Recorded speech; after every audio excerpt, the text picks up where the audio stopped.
Hey, what's up, everybody? Welcome to Hash Church episode 70. I'm going to send out the links here real quick. Make sure that the YouTube chat doesn't start up and have all that audio reverb going. So I'm just going to wait for that really quick. And welcome, everyone. Thank you for showing up. We got a whole schwack of people in the chat right now, and I'm sure we'll be getting there real soon.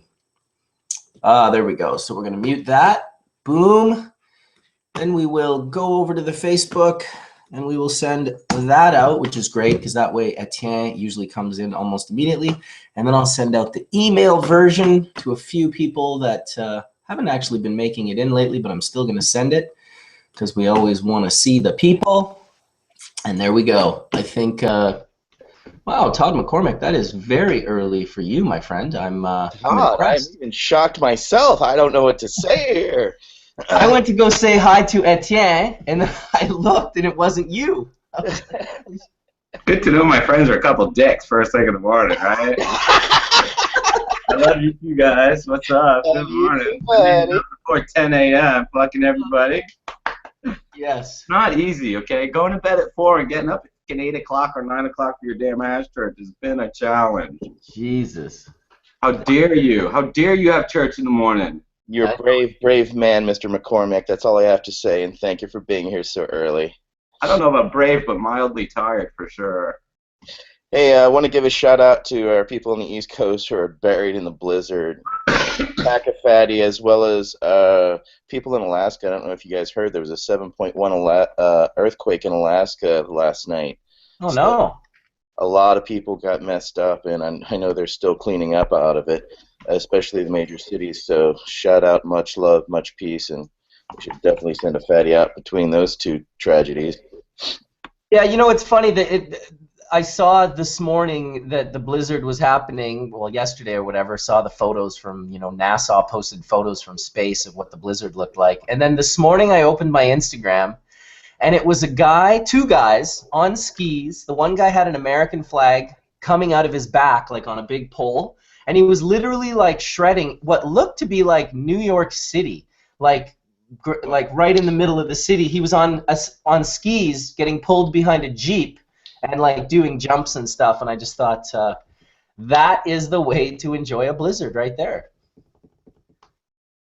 That guy knew. I was alive during the blizzard of '78 in New England when it fucking unbelievably snowed in '95. Tractor trailers stuck in their tracks on the highway. It was unbelievable. The snow was so high the kids were sliding off of the overpass that had fences on it, on top of where the signs were, sliding down onto the highway. That much snowdrifts. It was unbelievable. Yeah, I was in the blizzard in '96 in New York City, and it was fucking brutal. I mean, they had to shut down the entire city, had to kick all the taxis off the road, and then they just plowed just the main roads, and all the side roads had literally 20 foot of snow, literally down each alley. It was just brutal. Hold on, literally? Figuratively. Figuratively. I had mine in '86, the blizzard of '86, where we were, going to the local Safeway grocery store and jumping off the roof into the snowbanks because it really wasn't a very far jump at all. They had made, from the tractors pushing all the snow out of the road, they had made these banks that basically went about 6 to 10 feet from the roof of the grocery store. It was pretty incredible. In the meantime, Whistler has gotten 20 feet of snow this year, and no one's flipping out or freaking out. They're just riding the snow. So with all the weather you guys have been getting, has it been affecting the water levels? Because I know you guys were also subject to the droughts. It's starting to affect things positively in California. We're definitely not out of the drought yet, and we still have a ways to go. But all that snowpack's got to be helping your aquifers up there, right? Yeah, well, it will. When all the snowpack melts at the end of the season, it will help. And then in the meantime, the rain has been filling them up as well. So it's definitely very helpful at the end of the season when the spring comes in. All that snow will melt, and it's an important process that happens each year because it cleans out all that water that runs off the mountain. Basically, cleans up all of the mountain runoff. So you get all the trees that have fallen and any sort of debris that just gets taken with the water and then cleaned out into the ocean. So can I show you guys something that I got given to me last night that you'll both be very envious of? Yeah. Oh, I saw that. Dude, it's number 57 of 500.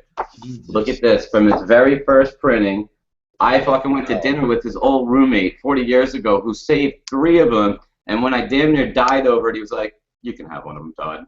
I couldn't believe it. And on top of that, which Rob hadn't even remembered creating, he saved the little piece of insert paper that went with the book that Rob sent out, saying that if you wanted to buy them in bulk, you could get them for $4 a piece, but you had to include 25 cents for mailing and another 24 cents for California sales tax. Was that book from 1966 or 60? No, bro. This one, well, this is Rob is 1977. This is his very first. He did this all by himself, all hand blade. All these drawings are his. This is his drawing on the front cover. Yeah.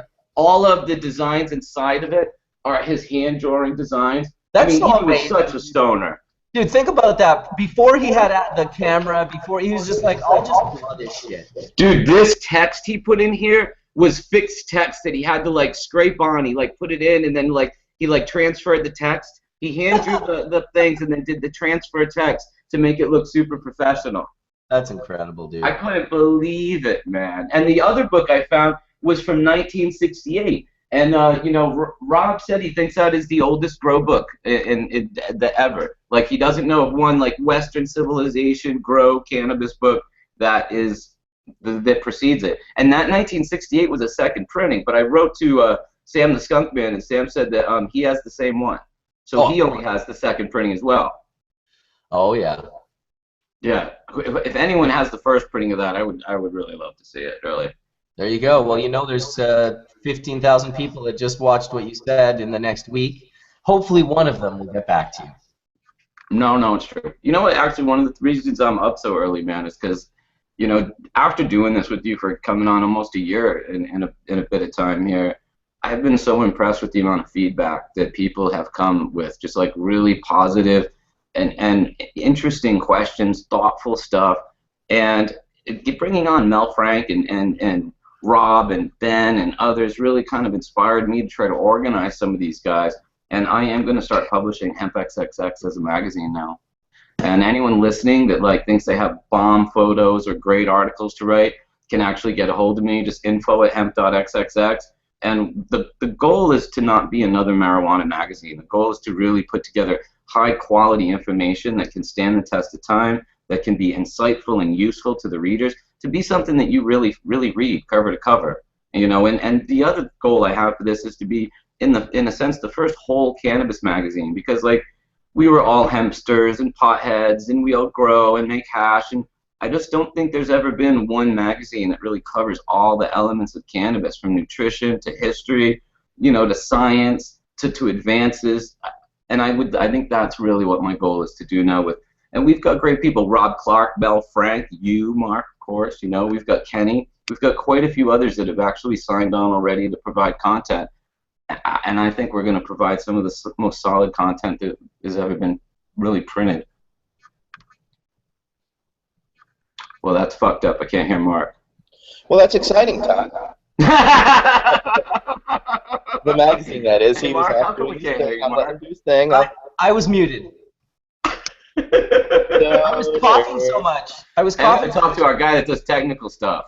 Well, I was coughing so much I didn't want to interrupt, so I muted it. And then when I went to go talk, of course, well, I was not live. But yeah, that's a great idea, dude. Obviously, the level of people that you know in the community and the amount of knowledge and how vast it is. You know, the thing about a magazine, and I've watched lots of them come and go in the last 25 years, and it's exciting.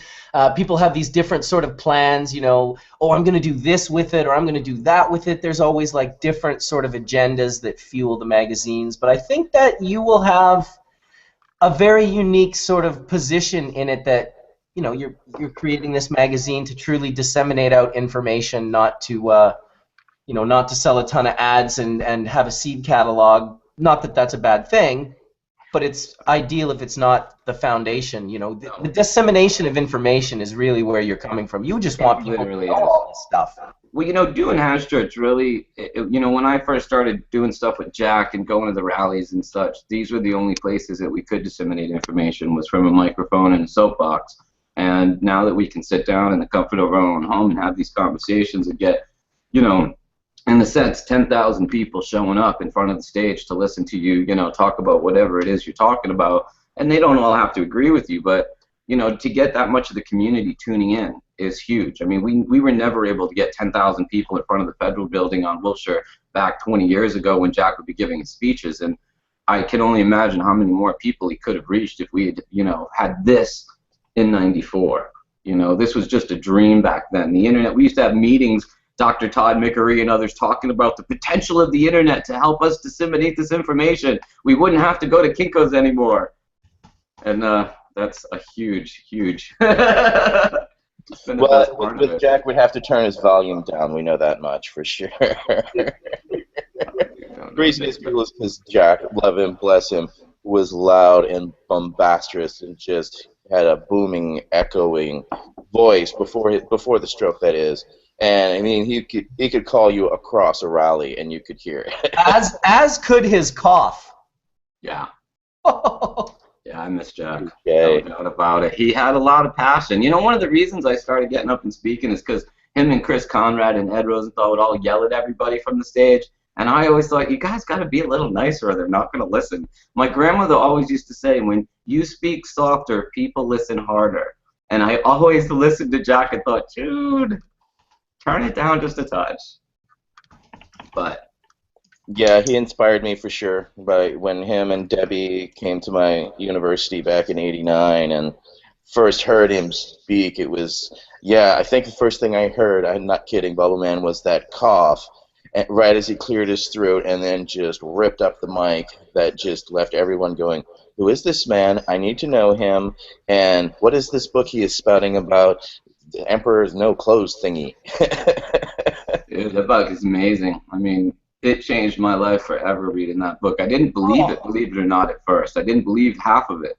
It was our Hash Church. It was our Hash Church. That's a great way to put it, Mark. Really, it was. It really was. Yeah, dude, it was just crazy, you know? Like, you'd meet people in the industry, and I mean, you know, for us, we decimated that book. We learned that book front to back, back to front. Any quote in it, we could... You know, you could hear it. If someone misquoted something, we're like, oh, that's actually not the accurate quote. It says this, and it's actually on page 47 if you open up the book.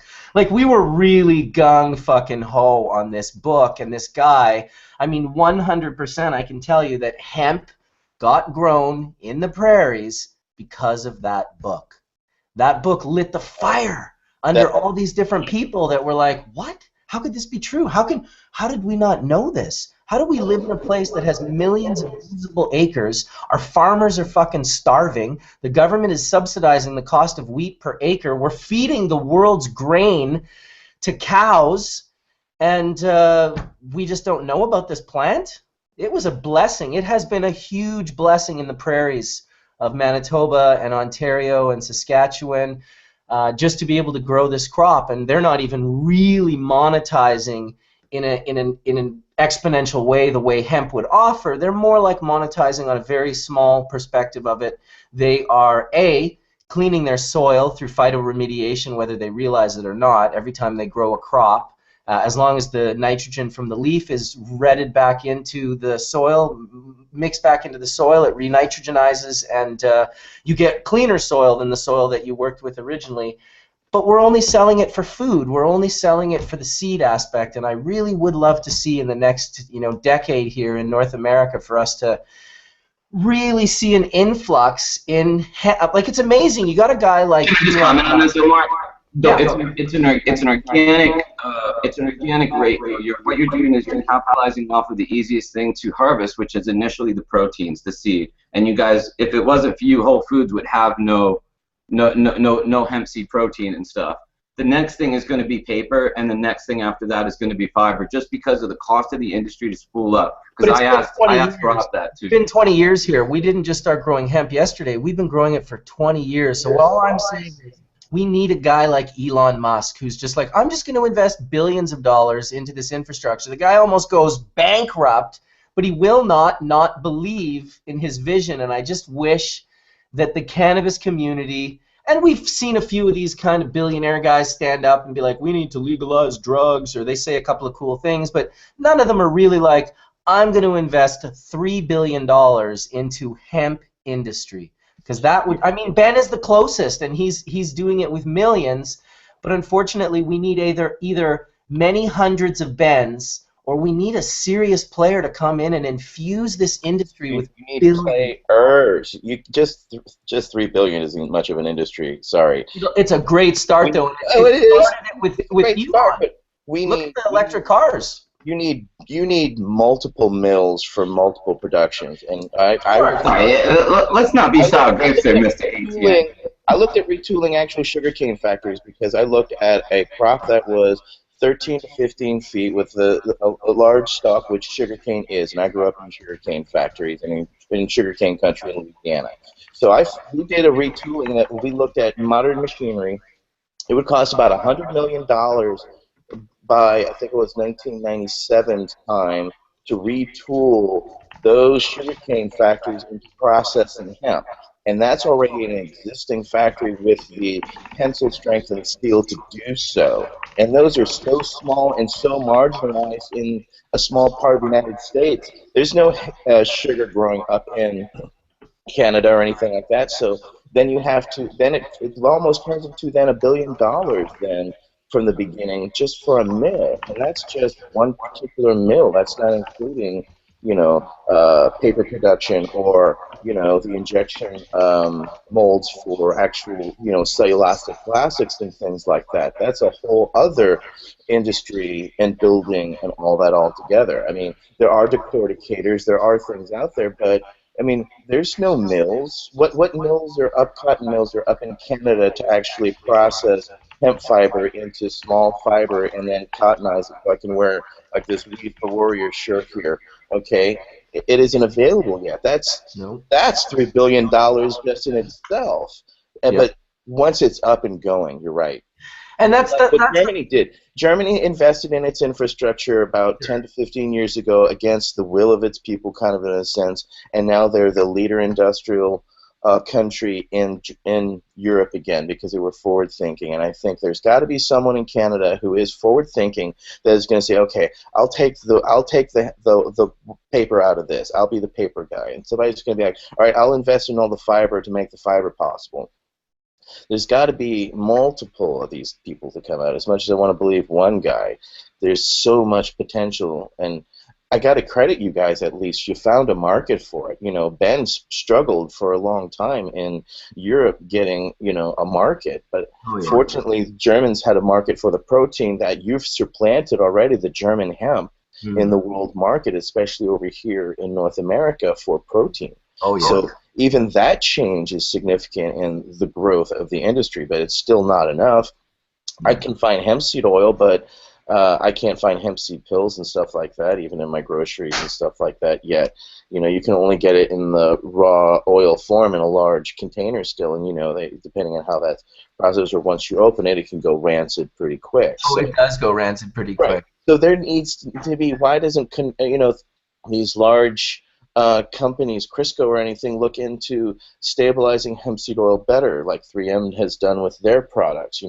Those large industries also need to come in and look at how to improve, because there's got to be a way to stabilize as well as to keep it from going rancid. They do that with rapeseed oil. They do it with various others. It's just we don't have enough volume yet to cause those industries to go, hey, we need to start playing in this field. We're starting to, but we know that International Harvester and John Deere and them won't start making machinery until there's a certain amount of millions of acres that are being grown of a product. They won't even look at it. So it's left currently right now. I know multiple people who are making decorticators and other things currently in small shops to the U.S. and Canadian market because they're just trying to find their niche before the John Deeres and the International Harvesters come in, because there's still that time in between. It's a small crop and because it's going to become a huge crop, and when it becomes a huge crop, then somebody has a chance to cut a niche for themselves out to become the next international harvester, the next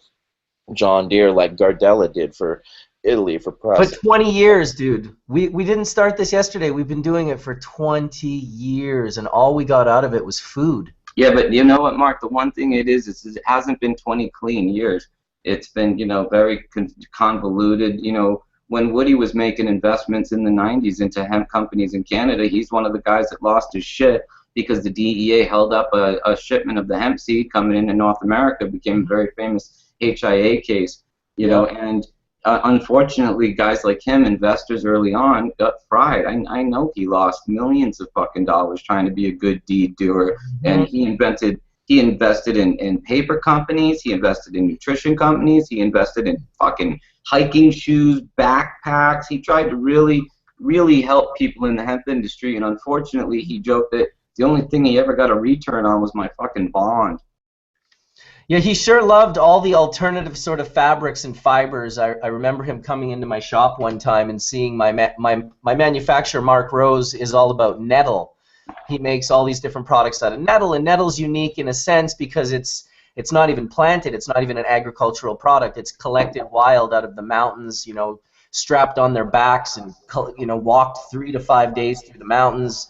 Put onto the river stone and whacked with the mallet, put on the 8-foot backstrap loom and fiberized. Crazy shit, but Woody bought so much of it. It used to sit at my store. No one was buying this shit, and Woody came in and was just like, I'll take 3 pairs of pants, 2 of those shirts, I want the hat, He was wearing all stinging metal, and he was so happy about it. I was like, man, you really legitimately love this shit, like the alternative, the safe, the better way, and it was Still nice to this see. day, he hasn't changed at all. Good morning, Horatio. Morning. Good to see someone getting up later than me. Oh, I've been up. I just can't move. Oh, really? One of those days? Me and my wife did that thing where I'm like, let's try some terps and eat them. And then she went to sleep, so she woke up high. And then, if she woke up high, nobody wakes up. So everything's gone to hell this morning. I'm just getting my coffee. No worries. I'm just oh, here we go. Seeking out the troll. Ah, the troll. Goodbye, troll. Duncan Teague. Why do people want to be mean? I just don't understand it. I think maybe the world is miserable. I think the world is maybe not puffing good resin. Is this possibly a thing that's happening out there? Because I just don't know. I see people. I think that's a new sticker, bro. Puff more, bitch less. Puff more, bitch less. I like it because it is pretty accurate in the sense that when you see someone bitching and getting so upset, you just got to think that, man, if I just puffed a nice bowl of something with that person, I suspect they would be happy. They would be happier. And so, well, that comes from a sticker we used to have on our van that used to say "fuck more, bitch less," because apparently people need not only just some THC release, sometimes they need some other release to make them feel a little better too. So I gotcha. All right. Well, we're not going to be doing that on Hash Church, but we will bitch less. I want to say this though, everybody that's already started to write me, please let me have till the afternoon to write you back, because it's going to be impossible for me to write you back while I'm doing Hash Church. Just FYI. Yeah. Man, we have a really active community, and that's one of the things that motivated me about this. I think a lot of people really care about trying to learn shit, and I think that is really what, we can't go to school, we can't go to college and learn this. You can't go pick up, cannabis botany in any of the major universities or anything right now. And the only way we're really going to learn is from each other. I think that's why I have such respect and admiration for Mel Frank and Rod Clark and others that I have learned so very, very much really good and practical information from. Not just people that have put out shit that looked like they copied and pasted it out of a tomato growing book, but really quality cannabis information that was, written from a place of experience and not a place of opportunity. right, and they've held that torch and have published independently for decades to get that information out in a very small niche community, but have also made a niche for themselves with that information because there's so much knowledge needed.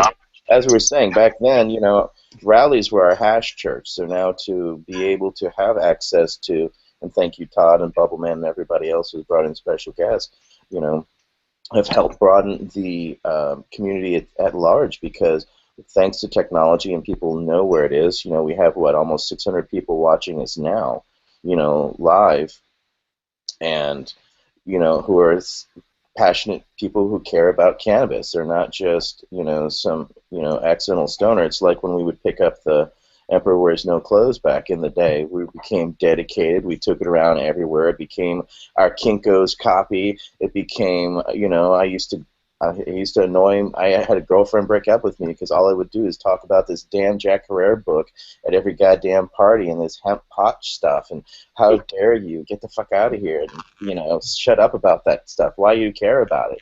And you are a little bit preachy about it, though. Well, yeah, we have to. You know.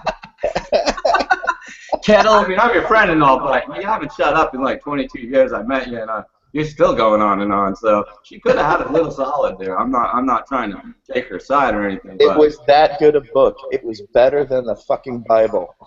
Dude, I had a girlfriend too. Her name was Elisa. She hated it. She's like, "You're trying to turn hemp into penicillin." It's not. I've had the same girlfriend dash wife since I started this, and she is awesome, supportive, amazing, and my queen.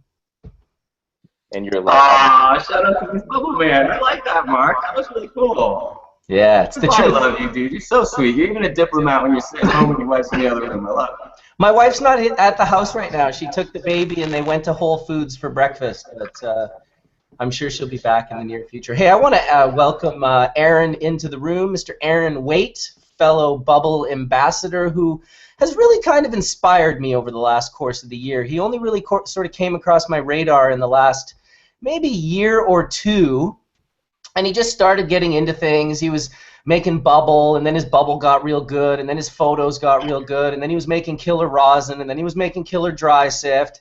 And then he posted a picture one day of himself next to his old picture of himself, and it looked like someone had put like a pump on his foot and just like pumped him up. He must have weighed like 350 pounds or something. He was just huge. You can see he's a fairly skinny fellow now. And he's just kind of all around impressed me for a person that has taken control of his life and literally, instead of being envious, has used inspiration to fuel his journey. And so I wanted to welcome him into the room.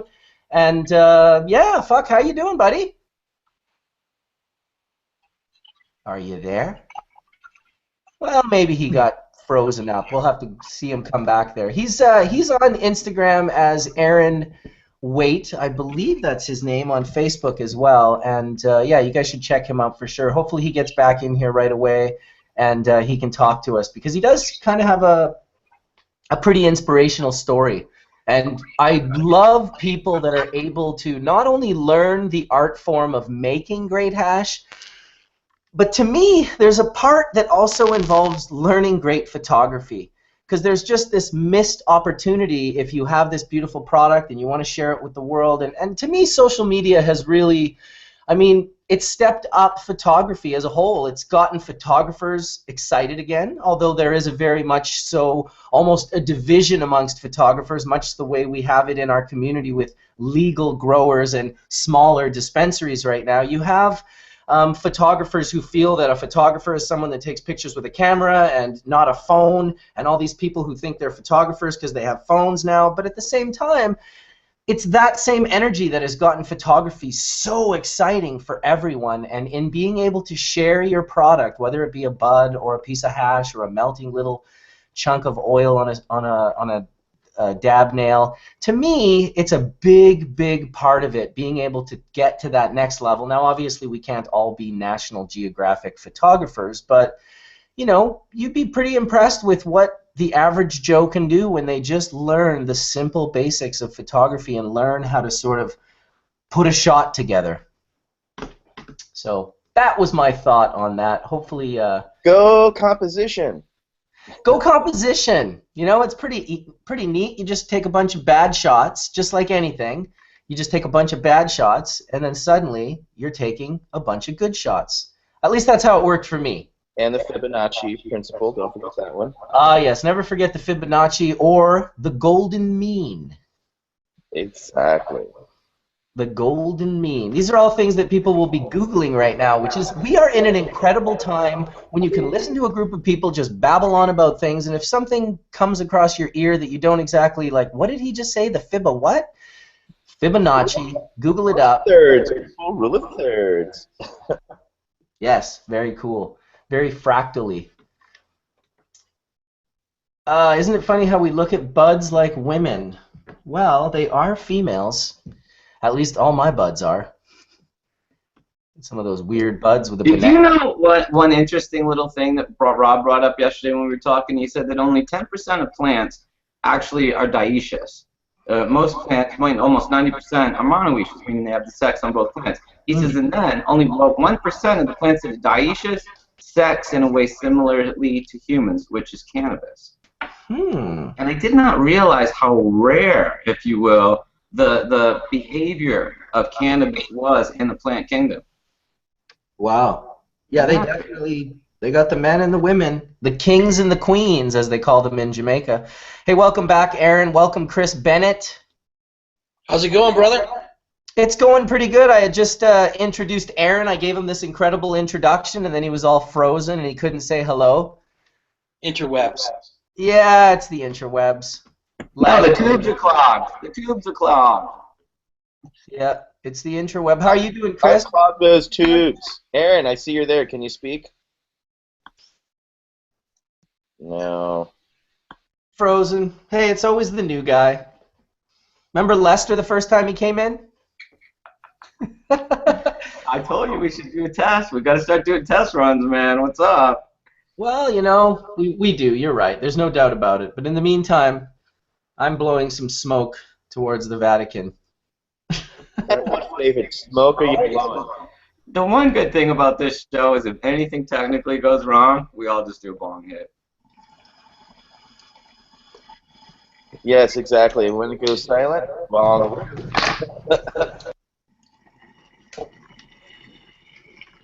What are you puffing on today, Todd?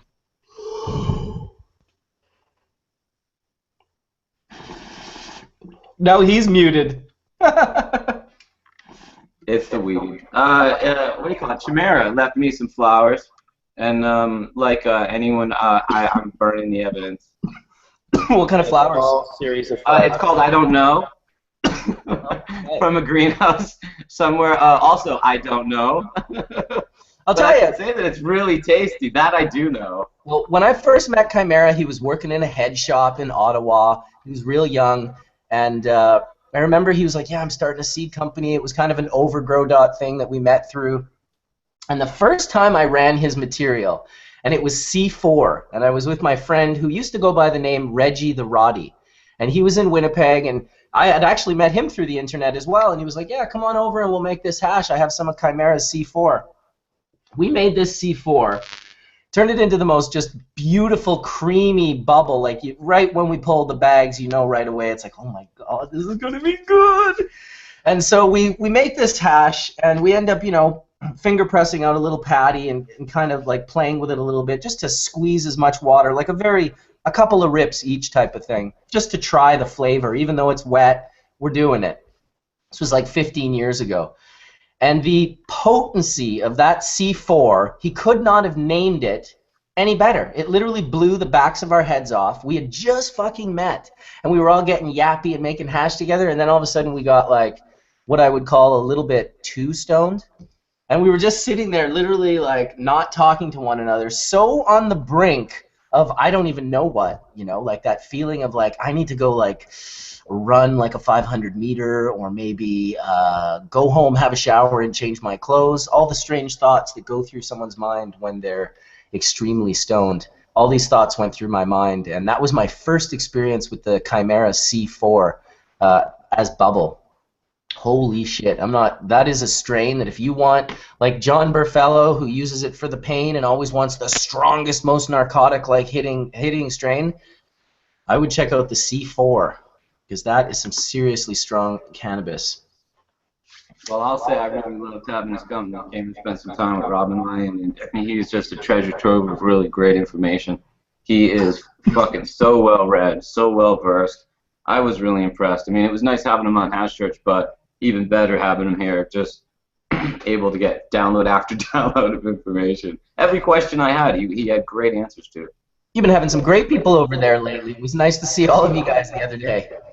It's funny, but you know what? Part of what it is you know, this is turning into an editorial team, and I've been quizzing the best people I can, seeing, you know, what should we talk about and stuff. And I think we are going to be able to bring some, you know, some of the best quality information from around the world. You know, one of the reasons is because like back in '95, I pre-printed an article about hashish in my first magazine, and it was from Rob pre-hashish coming out, and it was so enlightening to me. I couldn't believe it. And then 14 years later, in 2009, I reprinted the article, and I got just as much feedback from people that had never been exposed to any of the history of information in that article. And there it was, 14 years later, as fresh as it was the first day Rob handed it to me, because there's just been that lack of opportunity for people to find this information, you know, available easily. Basically, what you want to do is you want to print Hash Church. In a sense, we're gonna, yeah, it's gonna be, but deeper and longer and better. And like, you know, guys like Chris can long form writing. I mean, a lot of what I want to do is digital downloads now, so you know, people can tell a longer story. You know, I'm still gonna do it as a print run too, but we're gonna work that out, because I just think that now that we don't have the same limitations we had before, which is, you know, how thick is the book, how much is it going to cost to print, I think that we can start really focusing on what's the best information, who's the best person to get to write it, who's got the best photographs of it, and how can we explain it in a way that people understand it. Because that's really my goal. Not to act like the smartest kid in the room, but to actually say it in a way that people can absorb it and apply it and have it help their life. Well, right, because it's versus, you know, getting the best person to write that particular story versus who do we know, which is a much more limiting aspect of, like, you know, getting that right person to write that story. And this is where I think that we can do that. We can interview great people. We can bring inspiration to people. We can actually do a really good job of getting very quality information to people and not just be all the junk food. I mean, no dissing all these different magazines that are coming up, but a lot of them look like short attention span theater. You know, it's college level humor. It's kind of, there's not a whole lot of depth there. It's from people you've never heard about that have no experience in the industry, and that's really what I feel like this is where this is needed. Like, guys like Mel Frank and Rob and others are assets to us. I mean, they have spent half a century almost studying this plant and demonstratively putting out books and information, not just pretending like 30 years ago they were the guy that invented fucking super silver or whatever, but these guys have books to stand on that proves that they were really on the scene doing the work, doing the jobs. And this is the kind of stuff I want to collect, because there are a lot of good people on this planet that have spent a lot of time, and I think we should call on them to share their information and if you will, their story. Wow, I got to apologize to Mark Scaldone. I don't know how I forgot about him, of all people, but I forgot to send him the link today. Man, I can't remember. Hey, welcome back, Aaron. Is your computer working? Uh-oh. He's going to go knock on his neighbor's door now. Frozen up. He's got the cat. Chris has got the bird. Wow, right as I said bird, your bird just took like a steamer. Boom. Right behind you. Dropped fast. It was all good. He might be making hash over there. You never know what's going on. He says poop, poop before he poops most of the time. Does he? Yeah. Oh my God, dude. That must make you chuckle. Yeah, for sure. So what's new and different with Mr. Bennett? Working on a new book about cannabis and the occult, going from about Middle Ages, 12th century, up to modern times. Lots of material people probably haven't seen before. Cannabis references from these old magical manuscripts, like the Picatrix, where a cannabis ointment is cannabis incense. It's actually a hashish reference in that one. It talks about cannabis resins, a large amount of it used in a magical incense, and then in the Sefer Raziel, a cannabis ointment used with magical mirrors, and then following that through with later people like Francois Rabelais, the 15th century monk and Bachelor of Medicine who was also into alchemy and stuff, and he incorporated all these cannabis references as the herb Pantagruelian in his book Gargantua and Pantagruel, which made a mockery of church and state. And the cannabis chapters were banned for many years and still don't appear in some modern editions. And then up to people like Aleister Crowley and Blavatsky that were all very into hashish. Cannabis, there wouldn't be magic in the occult if it hadn't been for cannabis, I would say, you know, and other substances as well. Wow, that's awesome. You know, halfway through saying what you were saying, it almost sounded like you were speaking another language. Well, I hope it wasn't like that for everybody. Well, I'm 5 bong rips into the day, so it could just be me. 873 people watching, though. We could ask them. Did you guys, did you catch that? That sounds interesting, dude. I mean, when you said occult, obviously my limited knowledge of the occult, I thought of Aleister Crowley right away as well. That's great that you're covering all these other fellows that, well, just like a longer, deeper history of cannabis that's obviously, it's been there. It's just kind of needing to be unveiled. Absolutely. Yeah, there's always so much in that area. You know what I mean? Such an incredible history of this plant. Do you have an Instagram, Chris? No. Oh, okay. Someone asked what your Instagram was. I guess you don't have one, so. History writers don't like new technology, man. I know. I see you helping Rob and those guys. I see them all with their Instagram accounts, and I'm like, right on. Todd's totally setting those guys up. Yeah, it is. Unfortunately, Todd still has to run them too, but. Oh, well, you know what? The one thing about those accounts I find, it's hard to create the magic on the account if the person who is the name behind the account isn't actually answering the odd question or posting and responding. I will say this, so Rob's going to, you know, it's a concerted effort to get him to do it, but he's getting on it, honestly. He's warming to all this new technology things, these fancy cell phones and stuff. But we're gonna put more up and everything, and I think he'll take more of a role to it. You remember, he's always been like a travel blogger anyway, so. Oh my God, yeah. That's why when he's, I mean, it would be, I try to explain it to him from the perspective of like, think of the cell phone as like when you got the laptop. Like no more typewriters, like being able to just like print, like just hammer shit out on your laptop, like that's nice. Just think of the views he sees every week with the amount of moving he does. He could just upload the photography of a snapshot of every one of those crazy mountains he must go up on a bus. Well, I'll say one thing about Rob. He is very dedicated to his art form. When I went on a little family vacation with the Skunk Man and his wife, and Rob came as well and stayed with us in the house in Negril, he worked so hard on that, his latest book there, The Evolution of Hemp, The Evolution of Cannabis, sorry, just a little stoned here, Cannabis Evolution. Anyway, he worked on that book like every day. Sam and I were out having fun and doing fun things, and it was like, hey, you want to come do this? And he was just like, I'm just going to work on my book. I'm just going to work on this book. It's like, man, you've been working on that book for like 16 years. Like, just come have some, let's just go do a little. Now he's having fun. Book's done. Now he's having fun. Dude, and the book looks great, and it's kind of neat for me to be able to look at that book and read through it and be like, man, like, he really, when he might have put a lot of years into that book, but it was like he put a lot of time and energy into that book is what he put into. Dude, 350,000 words. Probably all over the world, too. I would love to see the country list that he wrote that book in. He should include that in some of his books because it really shows the amount of travel that man does. Travel's not easy, especially on that level. Constant. Impressed me anyway. Oh, it's fantastic. Definitely a fantastic book. You know, I hope we see more and more publishing around cannabis. I mean, this is information that has been repressed and suppressed for you know, decades and decades now, and we can't get enough of it. You know, and you know, people that are listening, I mean, we need to support these kind of old authors. I mean, guys like, you know, not that you're old, Chris. Don't take this wrong, but you guys that have been actually, you know, really trumpeting truth for decades really need a little support here because the information you're putting out is really relevant to us going forward with a knowledge of what we've been through. And there's nothing more important than knowing just where you went if you want to get out of a muddy situation, which I believe we all do. I think my first magazine article might have even been in your like Dutch magazine when you were in Holland there back in the early 90s. What was it? Wow, 95. I can grab it and look. You know, Chris.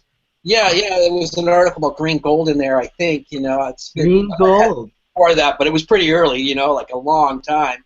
Yeah. I kind of caught the magazine bug back then, but the guy that I got the job for wanted to use the thing as a vehicle to sell seeds to the entire world, including the United States, he put on the back. And at the time, I just didn't want to become another Neville who was wanted by the American government and unable to step into an international airport. So I quit my job and told him to fucking stuff it. And I never regretted doing that. This has been a better journey. But, I still think that there's a huge need for information. This is why I think people are tuning into this. People want to learn. You can't pick up a book and learn the stuff we're talking about. It's not as current as what's going on right now. By the time a book is printed, it's pretty much history.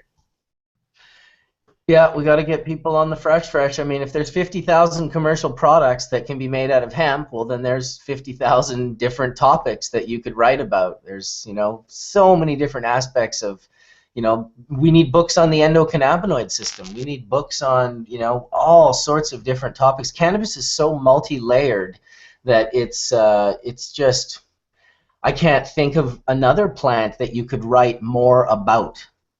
So many different vast topics from you could just be writing about essential amino acid production in the seed. Probably do a whole PhD on that, maybe two. I got a question for a bunch of hash experts. I asked it on the Facebook page as well. I've been looking at alchemy, medieval alchemy, where there was a lot of extraction and stuff going on of all sorts of metals and plants and other things. There's also, I've come across a number of different alchemists, like Rabelais, who was an alchemist and described himself as the extractor of the fifth essence, and Pascal Beverly Randolph, who lived in the 19th century, who claimed to have extracted 2 different acting extracts out of cannabis. Sounds a lot almost like CBD and THC, the way he describes the differences. I'm wondering, because it would have been hard to get, in Europe anyways, hashish from the Middle East and other places. Do you think it's possible with the right extraction process to extract something usable out of 5-6% THC cannabis? What do you think with old alchemy equipment? You know what I mean? They had a lot of different stuff, a lot of different techniques and stuff like that. But what would it take to get something usable out of a 5? Almost nothing, because if you don't have any in your system, you're going to be very sensitive to it. And I used to say when I was in prison that I microdosed, because obviously I wasn't getting fatties to puff on while, I sat in my cell. And I would get these little mini, I'd get pot and I'd roll the smallest little joints that were really 3 puffs long. And because, it's not like you want to sit around waiting to get busted smoking weed in prison. But it still affected me. When I would walk away after 3 puffs, I felt it. I don't want to, it's weird. I almost had moments where I feel like I was higher off less herb than I do when I just constantly do dabs and puff all day, because now I don't really feel the effect like I would feel the effect. And, microdosing almost was more psychedelic, I think, in some ways than being the heavy smoker that I am today. Did you hold it in more? I've always kind of argued with Lester Grinspoon, Dr. Lester Grinspoon, that he always basically wanted me to exhale as quickly as possible, and I was like, no way, you gotta hold it. He's like, no, you don't have to hold it. And I was like, there has to be absorption. He's like, no. And I don't know. So we always got into it, and I don't know. Mark, Mr. Scaldone, what's up? Hold our hits, don't hold our hits. What's the dealio? But Todd, I would think that you held a it. second before you answer. Todd, did you so you held it in longer as opposed to just inhale, exhale, because you had I such... didn't have much weed. What do you fucking think I did? I've always advocated for holding your breath. Lack of oxygen is a good buzz too, I just thought clarification, that's it. Carry on, Mark. Good morning, everyone. I was out shoveling the driveway. We have lots of snow here in Pennsylvania, so sorry for being late. Well, let me kick in a little greetings from California. It was sunny out today. Yeah, well, we got about 2.5 feet of the white stuff out here. We're in the center of the bullseye, southeastern PA. We totally got nailed. But fortunately for me, I have a neighbor with a snowblower. Yeah, so I would think that the longer you hold it in, because again, they're fat-soluble molecules, and it's going to take some time for it to, again, to sort of penetrate through the mucosa. And so I would just think that the longer you hold it in, the higher you're going to get. But I don't know. I've gotten a lot of pushback on that over the years. And for the record, let me just say, I'm not going to argue that I think Dr. Grinspoon's a lot smarter than me. So. Yeah, and me too. But I mean, they call them on Dead Tour. They used to call them hippie hits, right? A hippie hit you hold in as long as you can. And well, regardless, a bioassay is always going to be based on your own opinion, not what someone tells you.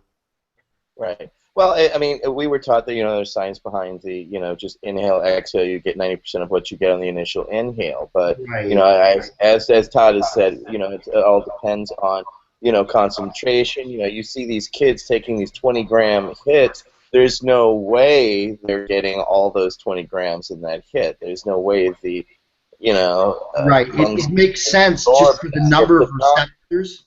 It makes sense to inhale through the mouth, like we all inhale, but exhale through the nose because it's covering more of the mucosa if it goes through the nose, right? So if you inhale through the airway and you bring it into your lungs and then you exhale through the nose, you're just covering more ground, I guess, in the body. Maybe, I don't know. Sites, more receptor sites. Yeah, you would think so. Just you're covering more ground inside the body, so it's giving it more of an opportunity to absorb into the system, right? Nose rip. I just looked at my mouse that and kind of agrees with what I thought. I got hash on my mouse, like literally all over. I have hash on everything. I don't think there's anything I own that doesn't have a drop of fucking oil on it. Hey, and remember when we used to have holes in our shirt from seeds? Now we have fucking drops on our shirt from oil. Pretty silly. You should see the carpet around my chair. When I had my gallery, the Melting Point, I used to hire this guy to come clean the floors, and when he cleaned around my desk, you just see him scrubbing and picking with his nail, and he's like, you'd hear him under his breath going, it's like some kind of a resin. And it was just like damn near impossible for him to clean because it was literally like not just me, it was like so many people would sit around that desk and puff that at any given time there was like 5 to 10 grams of hash in single dabs hits, like squished down onto the hardwood floors. So do you Canadians hire Americans to come do the cleaning and pick the fruit? No, this was, I don't know where he was from. He was just a local kind of dude on the street that was walking around and didn't have anywhere to go or whatever. We always tried to give those guys jobs and like help them out a little bit. Definitely Americans. I should give a shout out to DMAC, who passed away this last week, I believe, in a hiking or ski accident. He was a glassblower in the community on Facebook. I had him on there for a while, and so he has passed away, and I wanted to give him and his whole crew and family a shout out, and we're real sorry to hear that. As well as a longtime friend of mine that I grew up with in Manitoba, who moved out to Vancouver and spent a lot of time in Whistler, which was Trevor Kenny. I wanted to give Trevor a shout out and say, see you on the other side, brother. Sorry you had to go so soon. And maybe we'll blow a hoot for those guys. Deepest condolences. We'll blow them some smoke. Mm-hmm. Yeah. Yeah. You know something? Hey, Aaron, we can see you. Can we hear you now, Aaron? I hope you can hear me. Wow, look at that. Well, we're having some hits for some fallen brothers right now. DMAC and Trevor Kenny both passed away in the last week or two, so we're going to hit those guys up, and then we want to hear from you, dude. I gave you such a beautiful introduction. It was like a bummer. I know. Thank you. Frozen on the screen. All right, let's have a bowl, and then we'll hear from Aaron.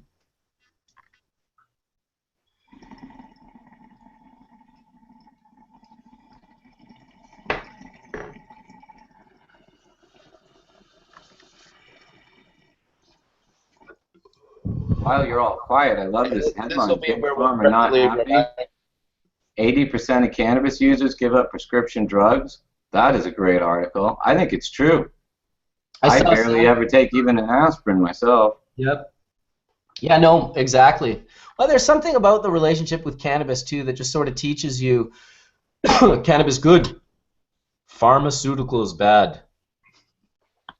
Well, it's our endocannabinoid system has basically overridden our mind and told us this works. Maybe this Right. Subconsciously has told our conscious self, dude, lay off the pills. maybe this could lead us into our conversation with Aaron, because I believe he might have been a bit of a pharma guy back in the day.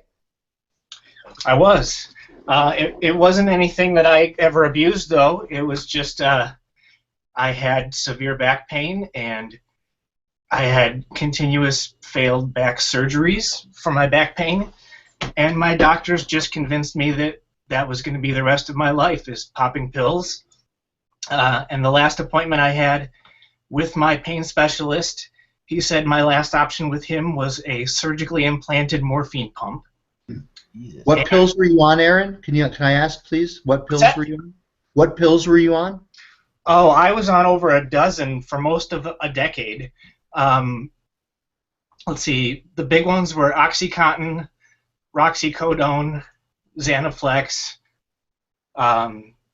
There was a whole string that kind of go together once you get on the oxycodone, because it destroys your stomach, destroys your mood, so they have to put you on antidepressants.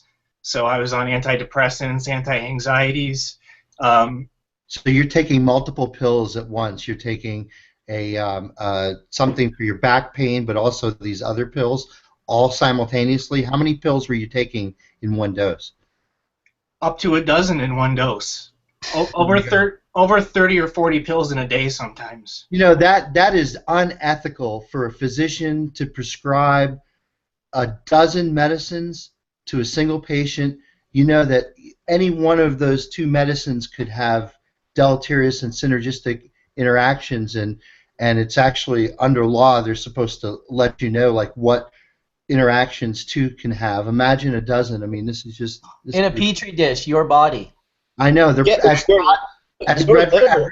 as Reverend Todd would say, your doctor is practicing medicine and you are the laboratory. Yep. Yep. Exactly. So, Aaron, were you quite big at this point in time? Well, I mean, I've always kind of been a big guy my whole life. I probably started when I had the injury, I was probably about 220. But after a decade of not being able to move off my couch and taking pharmaceuticals, which also leads into, if I'm on pharmaceuticals and in pain and kind of brain dead from the drugs, I'm not going to seek out very good food to eat. So I was eating crap food through all of this, and my health was in the toilet. I couldn't move at all. Actually, I am high, so I just lost my train of thought. What was the question again? Well, no, you're just telling your story, and you were basically telling us about taking all the different pills and how, I guess you're leading up to the how you got turned on to cannabis and what sort of transformation occurred once that happened. Aaron, it's if you were couch bound for a while due to your medications. Were you able to be a full functioning member of society, or were you limited in your ability to function due to the? I pretty much dropped off the planet because I couldn't go out and hang out with friends anymore. Because I couldn't even take care of my own house. My friends stopped coming over. It became like a little hoarder's pit. And it still kind of is, because I've been too busy taking care of cannabis stuff to clean up all that old drug users' mess. But I'm getting there. And so what was the window that cast the light that led you out of this situation and into the situation that you're in today, using cannabis and clearly being a lot healthier? It's actually a little bit silly, because right around the same time that my doctor gave me that option for the morphine pump, I posted jokingly on Facebook, "Hey, does anybody have any pot?" And one of my old friends from church messaged me and said, "Hey, were you serious? Did you want to try some pot?" And I said, "Sure, why not?" And she. So you had not been a cannabis user at this point? I had tried it once in my life, didn't really get anything from it, and didn't think anything more of it. Not as a positive or a negative. It was just like, eh. Wow. So this old friend drove over and dropped off a little baggie for me, and I laid on my couch for about 4 hours without any significant pain, and decided that I wasn't going to go back to my pain specialist. I think within a couple weeks I had gone to get my registration for my card, and I had just won a settlement with the workers' comp people, so I had a big bank account, and I tried pretty much all the cannabis that Detroit had to offer. Yeah, you did, dude. You've really gone through this fast, because I mean, man, to be like just like, hey, you got any pot? And now it's just like, for those of you that don't know, you should drop your Instagram account so people that are listening can go. I mean, lots of people know who you are now, but drop it anyway right now and let people know what they can go look at, because you take some great photos. Sure, it's Heavy Ice RX. Heavy Ice RX. Aaron, you're located in Michigan, did you say? Yes, I am. About an hour north of Detroit. Oh, whereabouts? Oakland Township. Oh, right on. That's where my in-laws live. Oh yeah, the belly of the beast for all the evil cannabis torturers of patients here. Yeah. So what's I mean, typically Oakland County is very, very Republican conservative. What's the environment now there? Now that the law in Michigan, which I think is one of the better laws here in the States, how are things going in Michigan? Well, extracts and edibles were never defined in the law, as I understand it. So it's law enforcement is kind of using that at their discretion as to whether they want to arrest people or not. And they gave me a hard time this summer, growing my first major crop outside, complying to the letter of the law and everything, but they decided that they needed to do multiple low helicopter passes all summer, every single week, taking photos. About 7 guys arrived on foot at one point. Is this the county or the state? This was Oakland County. Oakland County, motherfuckers. Yeah. And they told me outright that if I didn't let them in to inspect my grow, which is not defined at all in the law, the medical marijuana law, that they would come back really angry with a warrant and tear shit up. So I let them in. They got to see that I was growing one plant over, which was me kind of testing them, and they made me pull it out, and they left. But they continued with the helicopter passes. They've been over 3 times in the last week, and it's the dead of winter. So I don't know if they're watching for like people coming and going and buying things, or seeing if my barn's going to explode because I'm making extracts, which is not going to happen. But they're afraid. You represent the end of their system. And they certainly don't want more people getting turned on the way you got turned on. And I'm sure you must have probably, someone had asked in the chat room actually, you must have gone through some form of withdrawal after 10 years being on those pills. Oh my gosh, yeah. And actually, I was still, actually when they recommended the morphine pump, they had I've been asking them to wean me off of the drugs. So I had already gone off of the OxyContin, and at the time I didn't know anything about really that all the pharmaceuticals were bad, so they used Suboxone with me. They had me go 24 hours cold turkey, where I got to experience the full withdrawal effects from the OxyContin. And then I had an appointment after 24 hours of that where they gave me little sheet of Suboxone under my tongue, and it just kind of stopped all the withdrawal effects, and went home from there. And I used that, they call that a pain drug too, kind of. I used that for about a month before I just kind of gave up on it. I didn't really see it doing anything. Well, it's pretty incredible, man.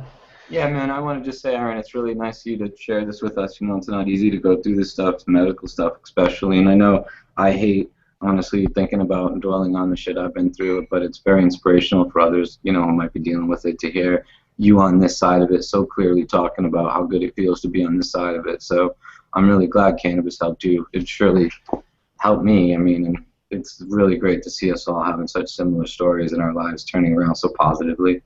Absolutely. It sure creates a unique and different perspective. Todd obviously has had this perspective, you know, all of his cannabis life, but for a lot of us that didn't come from that perspective of being sick and needing it as a child, a lot of the perspective is just that there's these bad guys, the cops, and they're trying to take it from you, and they're trying And to get doctors. and doctors. This doctor should go to jail. This Yeah. doctor's a bad guy.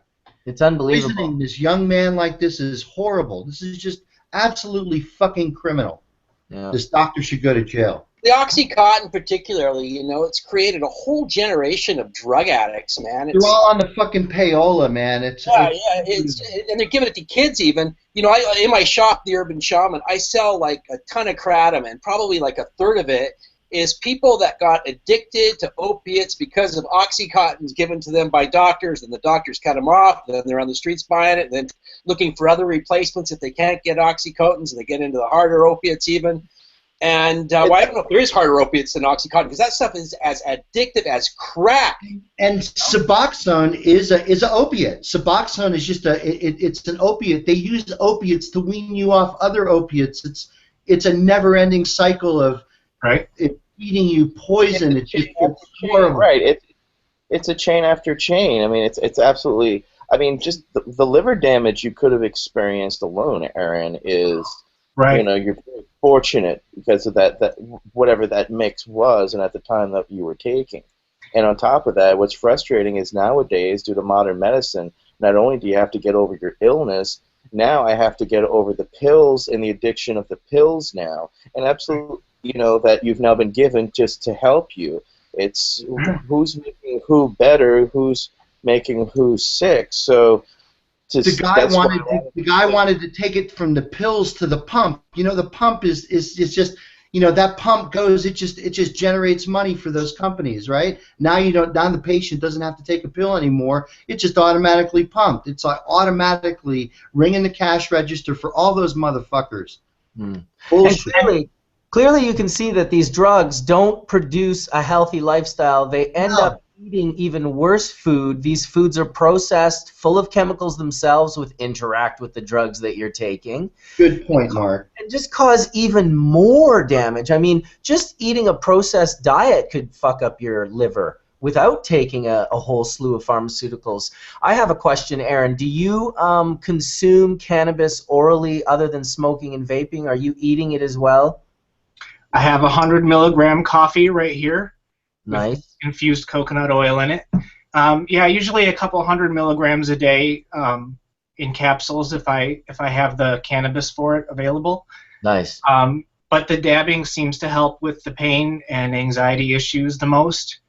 I did want to bring up, though, since we're still talking about the pharmaceuticals, by the time I was getting off of the pharmaceuticals, I was going to see a gastroenterologist as often as I was going to see a back pain specialist because of all the damage that those drugs did to my stomach.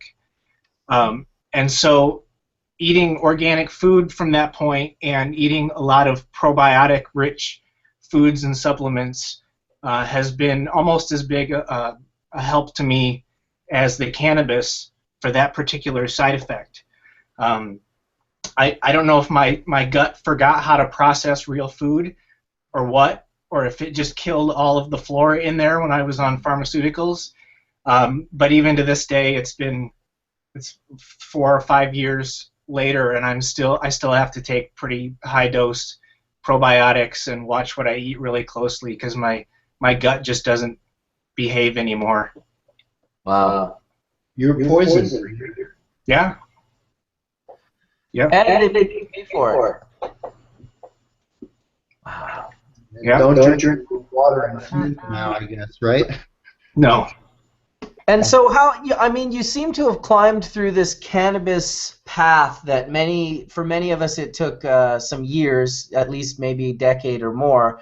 I've seen you really sort of like just blaze through it in this last like year or so. Would that be about accurate? Yeah, I think so. I mean, it was just 2 years ago that I planted my first seed. And I grew a couple small little plants outside in a dog kennel. And then it was enough for me to realize that ever really want to buy cannabis again. You know, even if I could only grow a couple plants, I'd make it stretch, you know, as long as I needed to. So this year I had my mom get a card, and I maxed out my growing space in my backyard, and decided, yeah, I haven't been able to try dry sift. I haven't been able to try really good full melt bubble. Haven't been able to try really good rosin. So hey, I'm just gonna do everything that I haven't been able to try yet. I still don't see many of those products available for patients at dispensaries in the area.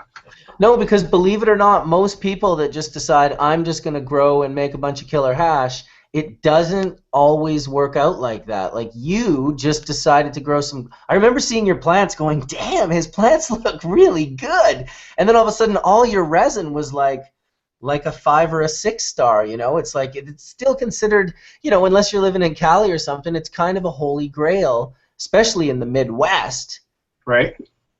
You know, and you just did the simple thing of like being like, I'm just gonna do it. Like I tell people all the time to do it, and they're like, I can't do it. I'm like, why not? Well, I'm sure I was telling you that like 3 years ago. I mean, I think I remember chatting with you on Tiny Chat, like just within a few months of getting my card, and saying, yeah, well, there's no bubble around here. Nobody in Michigan makes bubble hash. And now I make it. I know like a dozen people in Michigan that make it. So yeah, it's around. It just doesn't make it to the somewhat profit-hungry dispensaries. The people who make it like it too much to get rid of it. Well, and in extremely prohibitive states, you know, I'm not saying that Michigan isn't an extremely prohibitive state. It might have been in the last 20 years. But people were also, because people always think there's no bubble in Texas. And I'm like, I assure you there's bubble in Texas. And they're like, well, point me in the right direction. And I'm like, listen, those Texas motherfuckers are kind of paranoid. Yeah. You know, they don't want to know about, they don't want anyone knowing they have bubble. They're not pulling it out of the party. They're like smoking it in their living room at the end of the night. Right. Netflix or whatever. So it's good. It's nice to see, man. I mean, I say that to everyone. It's pretty simple. I mean, you didn't invest 200 grand in your system. Like you just did a few key things, ordered some seeds, got some tools. Yeah, and in fact, I'm on a disability check wage right now because my only patient, the only legal person I can sell to is my mom, and she's still on the fence about cannabis. So I have all this resin, and I have the only legal patient I can sell to, and she's only consumed about 3 capsules so far. Well, we should definitely teach your mom about the preventative aspects of cannabis, even if she doesn't want to feel the euphoric feelings of cannabis, at least to consume them daily as a preventative. To me, it's a very important thing for particularly people that are getting older. I'm just going to throw out this. I don't think you should be selling it to your mom, man. I think you should just give that shit to your mom, man. That's kind of rough that Michigan would put you in the right place. But commit a little civil disobedience. You know, prison wasn't that bad. She's getting everything free anyway, bro. Don't be scared.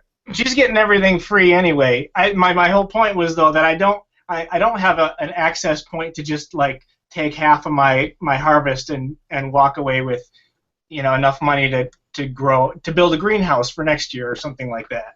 Right, exactly. There's no profit to be made. It's all a cost to you. It's all labor of love. Absolutely. Well, I can tell from your photos, dude, that it definitely is a labor of love. What's a gram of bubble go for in Michigan?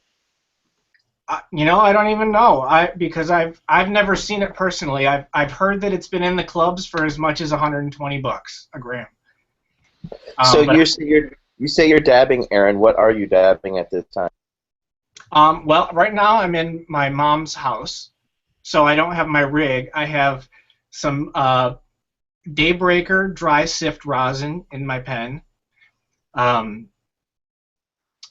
I do have a pretty big stash of, I did my first pheno hunt during my first grow, so I have 9 plants of Dairy Queen from TGA that I'm sorting through that all appear to be at least 5-star quality resin, so that's mostly what I'm smoking on this year. Well, Aaron, congrats. Good job for taking the risk and just doing it, man. Thank you. For someone like you with like that, like there's a lot. I deal with a lot of people who tell me their drug story. But how much resin do you have to produce to maintain yourself? If someone else goes, oh, the same story, I can't grow, how much would they have to buy, consume, barter to keep your type of conditions away? Because I know a lot of people with that debilitating back pain that leads to so many other drugs and emotional conditions that do they need a license? Does the license have to get to 20 plants? Like, what is the prescription for a person like you, to be able to have a cup of coffee with milligrams in it in the morning? Well, to be honest, I saw most of my chronic pain success with just smoking bud, because it's all I had access to begin with. And I was not smoking a ton just because at the time I thought that the dollar value from the dispensary meant quality, and so I just walked in and I bought the most expensive thing, and I probably didn't have or consume nearly as much as I should have been for my illness just because of the price. But so I don't know what it would take for another patient to get there with what I've learned since then. I wouldn't start a new patient smoking dry herb necessarily just to treat back pain. I'd probably start them at a little higher tests that, like I'm using. But I probably consume less than a gram of bubble a day. And that seems to be completely growable within my 12 plant license if I do outdoor as big as I possibly can. There you go. Good call. And it makes sense, too. You don't have to build an expensive indoor room. Might be hard with a disability check, but to be able to throw some plants out and maybe even start them inside and get them a little bit bigger and, put out a substantial plant and get something nice in return. 300 to 365 grams of resin is what you need to grow. So one of my great annoyances is if you want to eat corn and feed your family corn all next year, they don't expect you to grow corn perpetually for the rest of your friggin' life and have 12 corn plants. Right. They let you grow an acre or whatever you're going to need. They expect there'll be crop failure. They'll expect there'll be mold. They'll expect there'll be bugs. They expect there'll be problems, and you only get a percentage of it. And the reality is making us grow just such small amounts and putting people in the position of having to constantly fucking work to make a little bit of medicine to appease people that collect guns and ammunition, and that never gets counted. I mean, America is such hypocrites that they come and they give me shit for how many plants, how many flowers are in my fucking basement, but some dude up the street can have a collection of AR-15s and no one gives a shit. And it's so fucking fucked up, and I think it's all high times when we start saying, screw you, I want to treat this like corn. We need to be able to grow as much as we need for all of next year, not for 2 fucking months, and then have to start the whole process over again. Well, they're just keeping it illegal by making it legal for only a small group. I've been trying desperately to see the good in this licensed producer thing here in Canada, and they just keep saying more and more ridiculous things in the media, trying to get dispensaries closed, trying to get it so we can't grow, and it's like, man, that is not the route to go down if you want to have the support of the people. Everyone needs to be able to do it if they want. I support a licensed producer that wants to grow herb and sell herb throughout Canada, but not at the expense of me or everyone else losing their license, and certainly not at the expense of people not being able to purchase from dispensaries. Hold on, though. You know what, though, Mark? I think there's a misnomer that we're going to lose what freedoms we have. They already tried prohibition at the end of a gunpoint. Didn't work out so well in the 20th century. And now more people have information, more people have smartphones, more people have courage, and they have less of an ability to put us in prison. So we're not going to lose our right to do it. We will lose the economy, the economic advantage that we had because of prohibition, because it's not going to be worth shit once companies come in and Walmart's got it for fucking whatever a pound, But the truth is that cannabinoids getting into mainstream society is only going to help society. So I don't care if we lose the small-time growers' profitability. I think it's going to be good if we get cannabis in the hands of everybody. At dinner last night, I proposed a question that we talk about.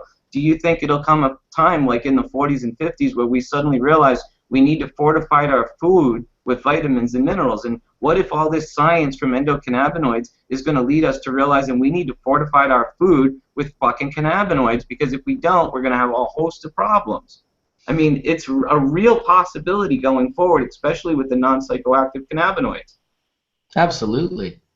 You know, if a legalization measure doesn't look good off the top, then what we got to do is make changes to it down the road. And it's not like liquor laws have just stayed as they were when they passed. They're always adjusting and getting changed and shit like that. They're always in flux. To start, then we've just got to fight more to get it less regulated.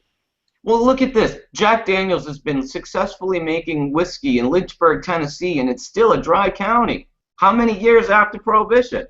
So people are going to realize this is a slow process. I mean, you're not going to get what you want everywhere you're going to get it, and it isn't going to land like a lottery ticket. It ain't going to be some mega billions, and one person's going to walk away with the golden goose of legalization. This shit sucks, and it's going to take a while to fix this. The system of injustice, because it's fucking broken as fuck in America. And the reality is there's too many people making money off prohibition, from cops to prosecutors to fucking lawyers. I've always thought that NORML had a conflict of interest. What do a bunch of lawyers want to change the law for when they're all got a gravy train of guys like us getting busted, and we're all such polite defendants? We're not embarrassing, we pay our bills, we go get the money, we want to get bailed out to get to our families. We're like the perfect client for a lawyer. They don't want to actually defend assholes and rapists and murderers and fucking people that belong in freaking jail, which after being in prison, I actually had a lot of reverence for the prison guards, because you know what? I'm glad those fucking idiots have a place to keep those other guys.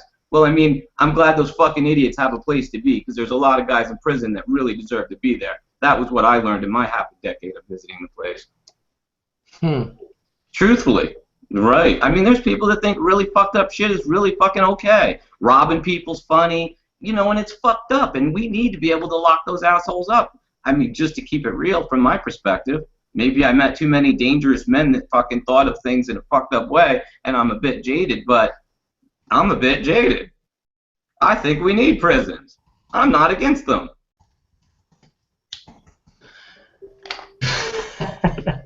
That's a crazy thing to say. Sorry, everybody, but it's funny, Todd, because I think all those people that are like, free my homie XYZ, and I'm like, that guy went to jail for murder. I don't want to see him ever fucking again. No, there's a lot to that, dude. You know, I mean, what I think the problem is with society is we have fucking people enforcing bad laws, and it creates fucked up scenarios. I mean, during alcohol prohibition, I read that 3 out of 4 federal agents were corrupt. I would love to know what the number is now. I bet you it doesn't look a whole lot better. You know, I mean, and this is part of the problem. The guy that busted the Silk Road, excuse me, everybody, the Silk Road, the underground internet drug fucking warehouse place, the guy gets busted using Bitcoin. The goddamn DE agent just got time for stealing like $600,000 to $800,000 worth of Bitcoins because he was so fucking honest himself. You know, this is the drug war summed up. We got crooks tracing crooks. It's working out great. And it doesn't seem to be changing much in the sense that the way they're hammering down on this legal herb, you know, soon-to-be industry, I don't know. I just it's the media does manipulate though as well. You know, you read a few stories, a few quotes from one guy, and all of a sudden you get in a rage, and it's just kind of what they want you to get. They love producing this divide and conquer mentality. So you're not focused on, you know, changing the laws with the people who are, you know, enforcing and making these laws. Because you said earlier we're the easiest target for lawyers, we're the best client. Well, don't forget what a great target we make for police. I mean, would you rather seek out like dangerous people that are willing to kill other people and do real crime versus like some polite guy that is just like, oh yeah, I have a little bit more in my pocket, here you go, yeah. You know, that's what specifically the former Baltimore detective said in the Culture High. He said it's numbers. It takes a lot of work to bust a high-level drug dealer, but you can go bust 10 of like low-level users, and it all amounts to you getting brownie points on your record. And I think that's, you know, this whole thing is so screwed up. Private prisons are so fucked up that we allow people to you know, I watched the Kids for Cash documentary just last week. It's on Netflix. I highly recommend everybody watch that. The depth of which those judges went to manipulate the system. They actually found a friend that built municipalities and then found the contractor that would get the job. And what got them caught was the contractor got such a big contract, he came back and gave the judges a 10% finding fee, which was like $1.2 million apiece, that neither judge paid taxes on. Such honest guys. sending kids up the river for basically making MySpace pages about their vice principals for fucking years. This guy ruined lives, and he's over here not paying taxes on $1.2 million. And he probably owns a part of the private prison that's pumping the labor out that those kids, because the real value is their labor. Well, his guarantee was to his friends is, look, you do this for me, I'll keep them full. The real irony in Canada is a former chief of police being in charge of the regulation of marijuana. Good God, a lifelong fucking cop. Yeah, the super cop, they even called him. And wasn't he a part of the big G20 summits when like over 100 people got arrested and all these human rights violations occurred? Absolutely, man. So it's a bummer. I thought that as well. I thought, wow, like that's like, like a bunch of like, I don't know, that's just insane. It's like, oh, you want equal rights. Okay, well, we'll just put this guy who's the head of the KKK in charge of giving equal rights to minorities. Well, that doesn't work. That's a totally insane. You can't even make this shit up. Well, they call us low-hanging fruit, marijuana smokers. So that's what easy picking. And well, so that's why they're going after us, because you know what it costs to get a lawyer and to defend yourself and to now fight the ticket, and then you have to take the day off to go to court and to deal with it. They've created such a, oh my God, what a headache it is if somebody you get fucked with. And once you get fucked with, then if you have to go into then, jail or probation, or how it affects now your future, your job. And I mean, it's absolutely reprehensible on how, if you get caught with cannabis, it shuts down your life. You can't go to college here in the United States. You lose your student loan. I got kicked out of the military for only one positive urinalysis, lost all my benefits, et cetera, et cetera. 4 years good service, out the fucking door. It doesn't matter. One positive urinalysis, you're done. That's it. So it affects so many people on so many different levels. It's a social, economic, because it keeps definitely low class, because you can't afford to get out of a situation, and it puts you in years of debt, and then trying to find a job now that you have a bust on your record, because now you can't go to school because you can't get the education, because you can't get the student loan. And now what do? You're stuck in the land of, low income jobs. It's a wicked system we're stuck in. It's not the most ideal. Welcome, Tony. What's going on, guys? How's everyone doing? Doing very well. Having a nice hash church. We had Aaron sharing his story, getting off the farmies and losing tons of weight and learning how to grow herb and pheno hunt and make rosin and dry sift and full melt bubble. And he's done all this in the last 1.5 to 2 years. Oh my God. Good for Aaron. Oh, so good for Aaron. I like it because it's a story that so many people can relate to, at least the first half, and they're desperately looking for that way out. It's amazing that his way out was putting a post on his Facebook page randomly saying, anyone have some pot? That's how he escaped. That's amazing. Times have changed. I escaped too back in the late 90s, but we certainly couldn't put any advertisement out on the internet looking for pot at that time. Well, he wasn't even into pot at the time, so I kind of get the idea that it was almost sort of like, I don't know, he didn't really explain it, but where was that coming from, Aaron? Was that just kind of like super random, or it was like, maybe I need to smoke some pot? To be honest, I think I had been watching some of the maybe History Channel shows about cannabis at the time, and it was like the Stanley Brothers and stuff like that. Some of those people. And I didn't really know anything about cannabis, so just the fact that I was watching it and seeing some human being getting relief from it made me think, oh, well, maybe there is something to that after all. That's wild. Yeah. The Stanley Brothers inspired you to use cannabis. Scary.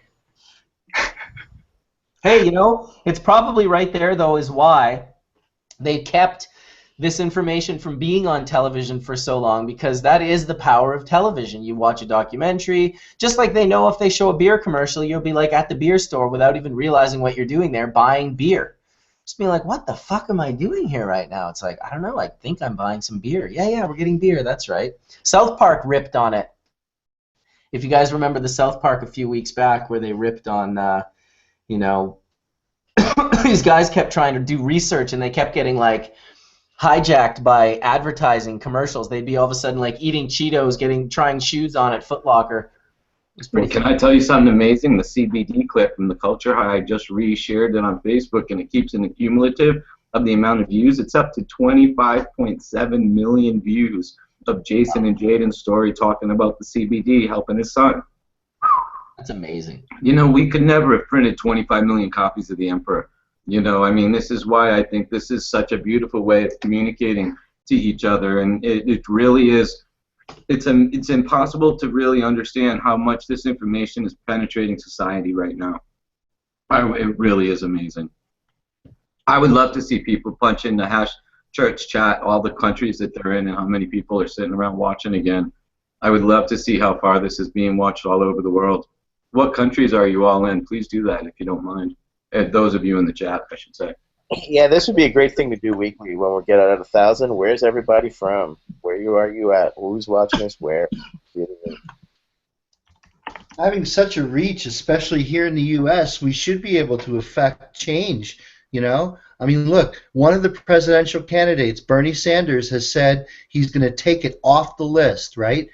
What happens when that happens? When it's no longer a Schedule I substance and it could be regulated like tomatoes? I mean, we have to use the power of our reach to affect political change and do it now. Not next year, not sometime in the future. Do it now. Vote for Bernie. I'm watching all the names go by, and it's incredible, man. Dude, I'm tripping out. Egypt, Netherlands, Germany, Illinois, Rhode Island. Hey, hi, Rhode Island. Australia! France? Dude, France. Holy shit. It's crazy how many people must not know what we're talking about. Like someone in France, like Bernie, who? I Dude, got a what? I'm blown away. Unfortunately, Illinois. That was funny, yo. You can move on out here too. I'm a transplant. We don't. Santa Cruz. I was there yesterday. You to Scotland. Dude, this is Louisiana. unbelievable.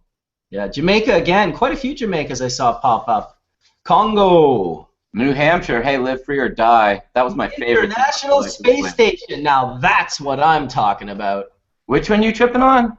The International Space Station. Get the F out of here. And all right, he might be kidding. I just want to believe it's true. Why can't I want to believe it's true too. I can get high and pretend. That's a good one. people will be like, how many countries is Hash Church on? I'm like, dude, it's moved to like International Space Stations and shit. Look at that, Slovakia. Dude, How often do they see their weed men on that space station? They must have to load up. I love it. Minnesota, dude, that's unbelievable. You know what? The world is just shrinking in front of my eyes. Let's talk about making dry sift in a zero gravity environment, just for our friends on the space station. Well, you'd be able to separate your particulates. You'd be able to see the green, right? I just want to say thank you for everybody that just took part in that little exercise. It's still blowing my mind.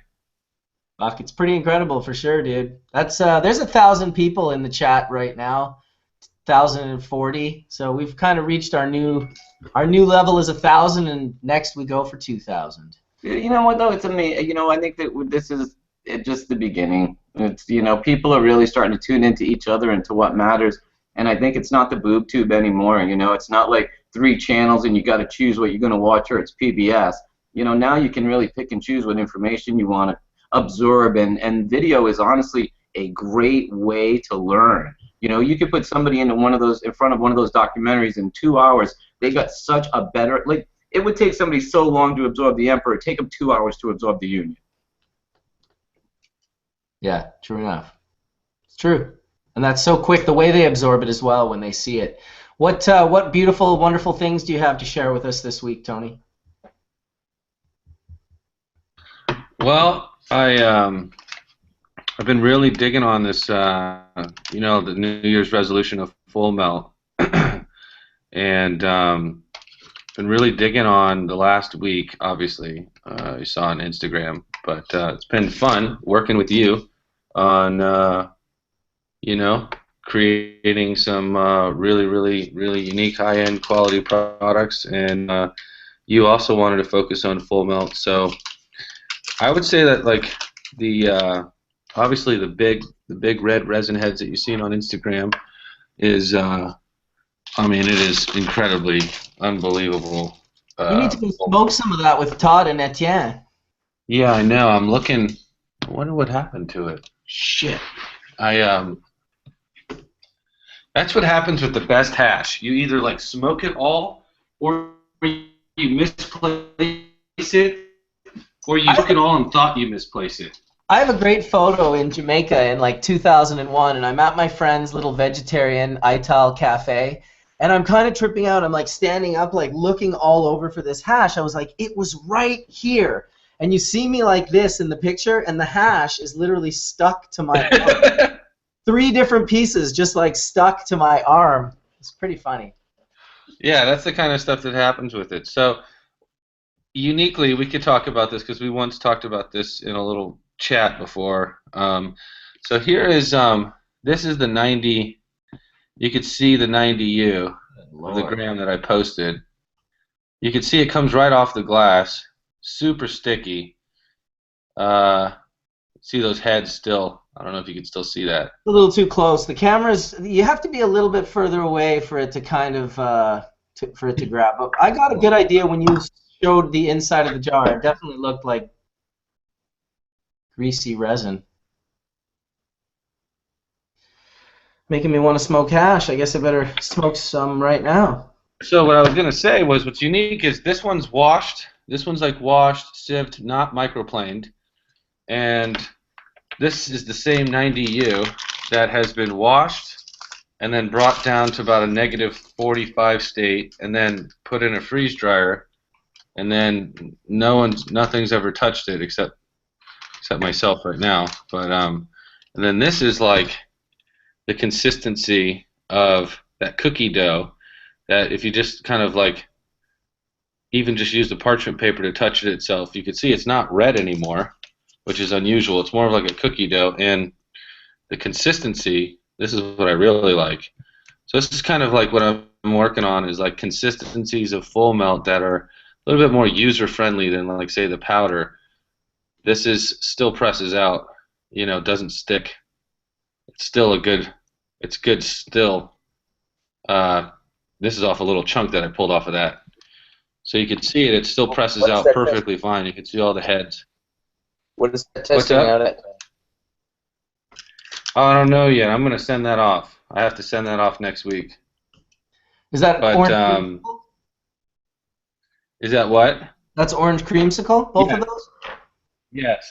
Yeah. So there's like I'm working with orange creamsicle and like a sour D. There's strawberry mind warp and this cheese strain, this cheese bomb.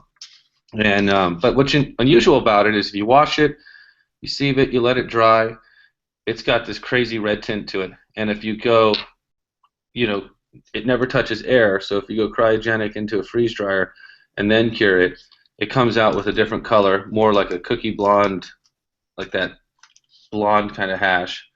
And the heads are different too. So I kind of wanted to know what your thoughts were on that.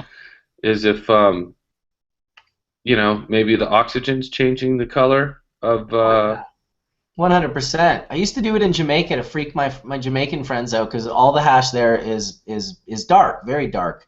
And so I would make bubble hash, and sometimes I would just put a patty frozen, like a 73 patty. I would just put it in the freezer and freeze it instead of sieving everything. I'd sieve everything and it would just turn this incredible dark red. I came out one time and the sun had moved over where I had it out on cardboard, and it was literally bubbling on the cardboard. Wow. Yeah, it was insane. From the sun. So I would put a patty in the freezer every once in a while, because when it first comes out, it comes out like super blonde. And then leave it in there for like a couple of days, and when a friend would come over, I'd be like, hey, have you seen this crazy hash? And of course it was all wet still and frozen and immediately melting in the heat of Jamaica, but it still freaked out a good few of my Jamaican friends to see, just like, how'd you get it like that? Like it didn't, you know, like what the hell? So that. So what do you think about like just the size of the heads too?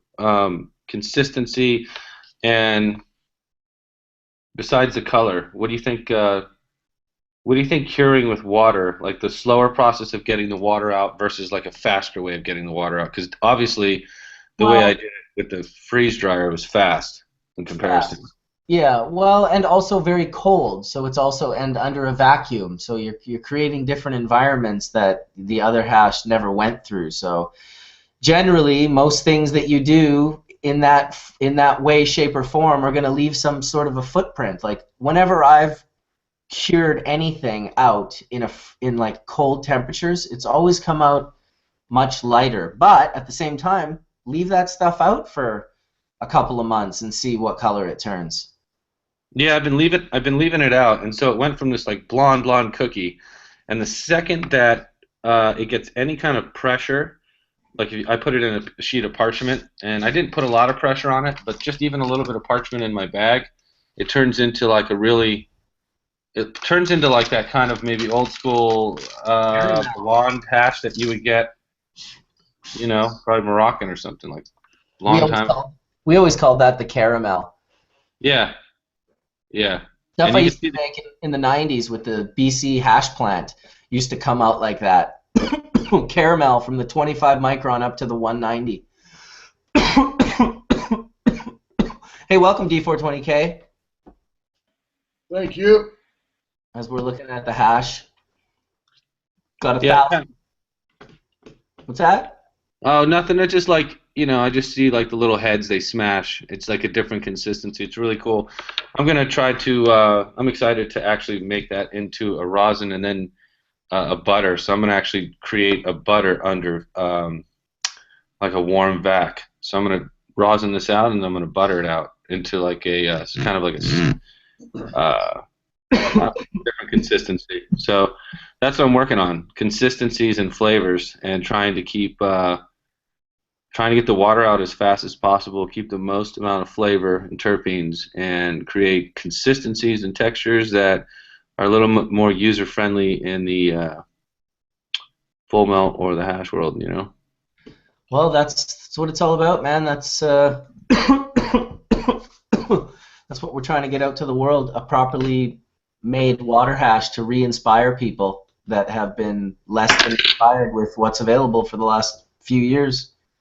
Yeah, I've noticed, like, especially like if you're taking like a good 5-star and you're pressing it out, or a 4-star, you press it out. We're back to the same old thing. It's like I feel like you probably clean it up a little bit. It turns into an oil. It's definitely easier to dab, but I still feel the flavor. You lose flavor in rosining something out, for sure.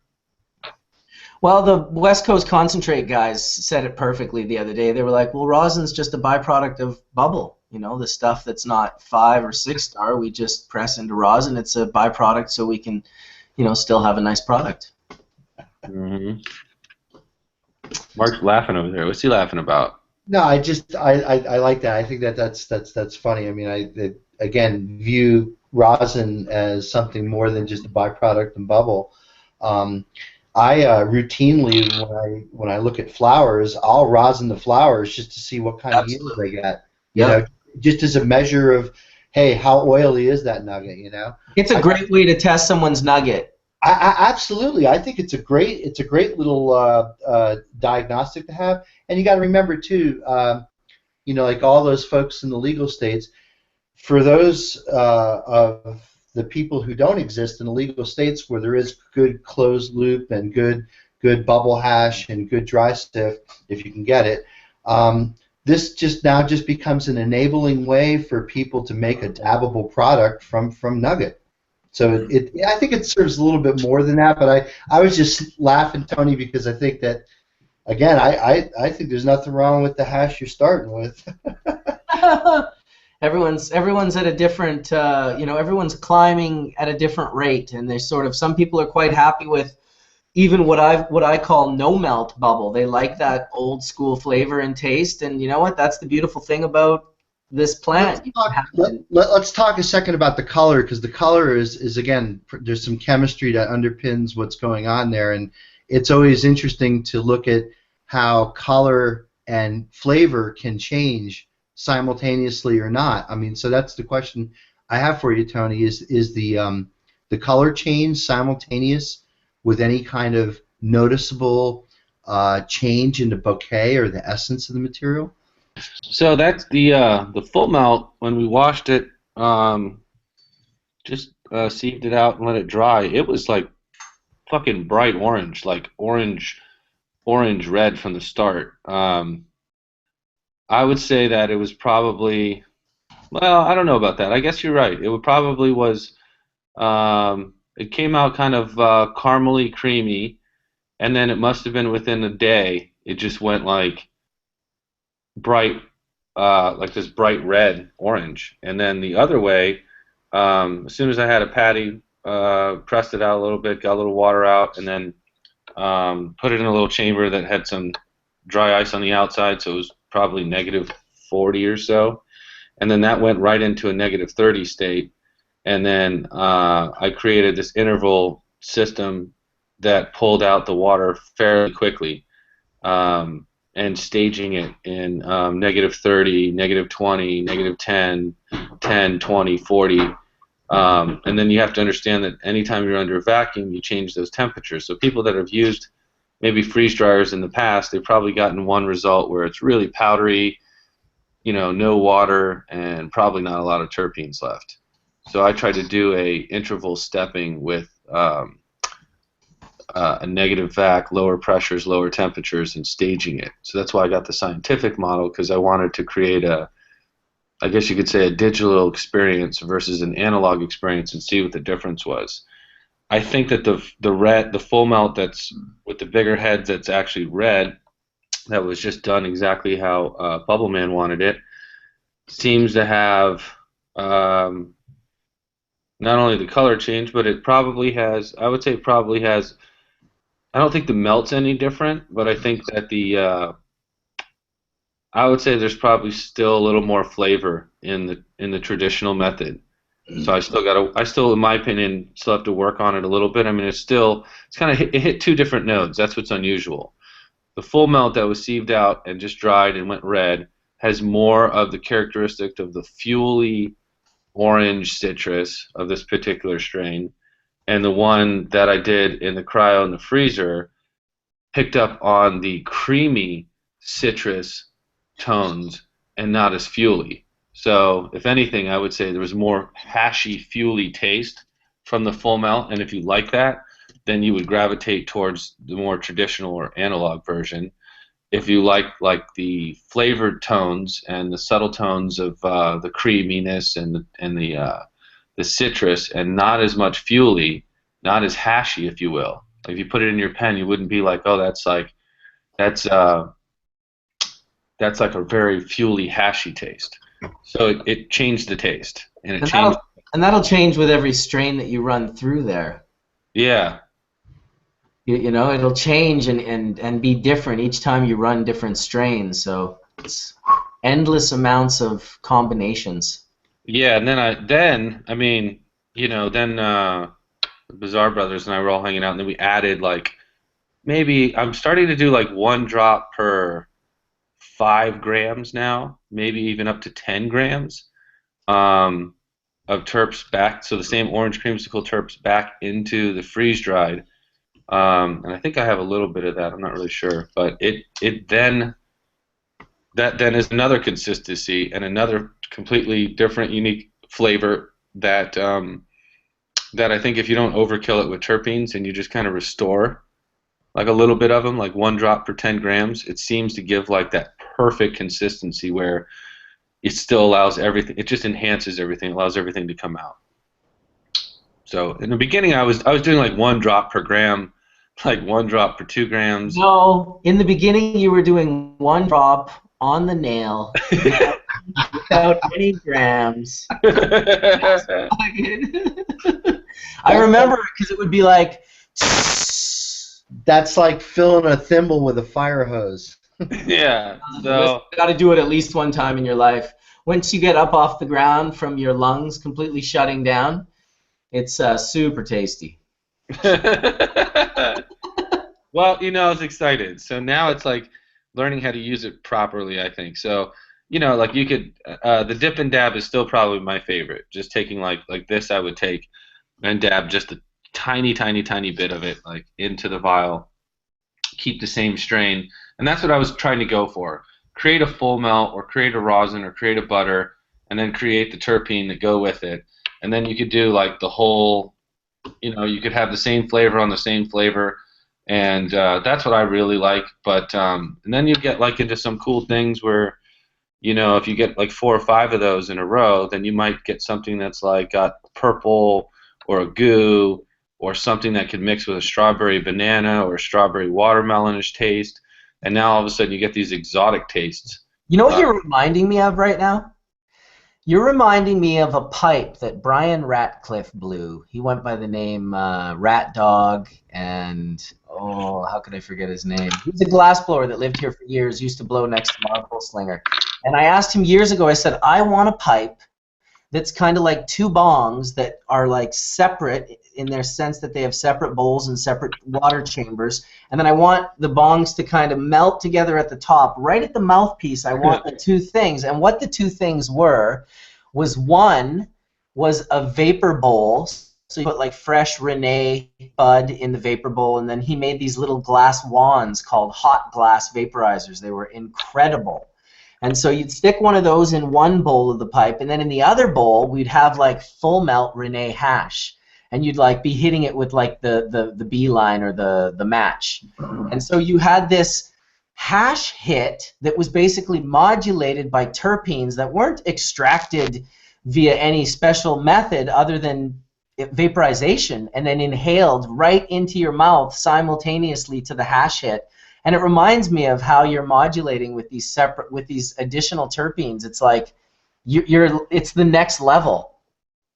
I'm going to bring that pipe to Jamaica the next time we go, and I'll let you have a couple of rips on it. You will be impressed. Anyone that's, you know, inhaled as many cannabinoids and terpenes as yourself needs to try this thing. Well, I would love to try it. I know still to my favorite is that I want to get one of those steam chalices.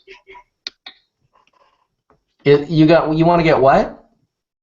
I want to get that steam chalice, the steam chalice that I originally hit with the big palm patty. Remember, I took that gram and I made it into like a big with dip? Kevin in Kingston. Oh my God, that's still at the chalice station. That's probably one of the most memorable like bong and hits that I've ever had. Listen, first of all, just the place alone is super. It's like downtown Kingston, you know, 10 o'clock or at night, in this venue called Dubwise that Yardcore runs. Beautiful, playing music basically with the actual musicians that he invites in to, you know, do different overdubs of their voice, singing over their own music, and it's super killer. And at the back is this chalice station, which is under these trees, and it's beautiful, corner spot, the music's pumping. And it was Kiddis that brought me back there the first time. Is that who brought you back there too, Tony? You're muted. You're muted. Bong rip. Did you Rip. What's that? that? Get a bong rip. Get a bong rip. I'll come back to that.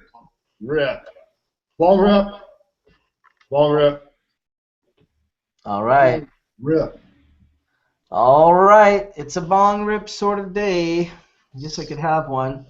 Helps me think. Doesn't help everyone think.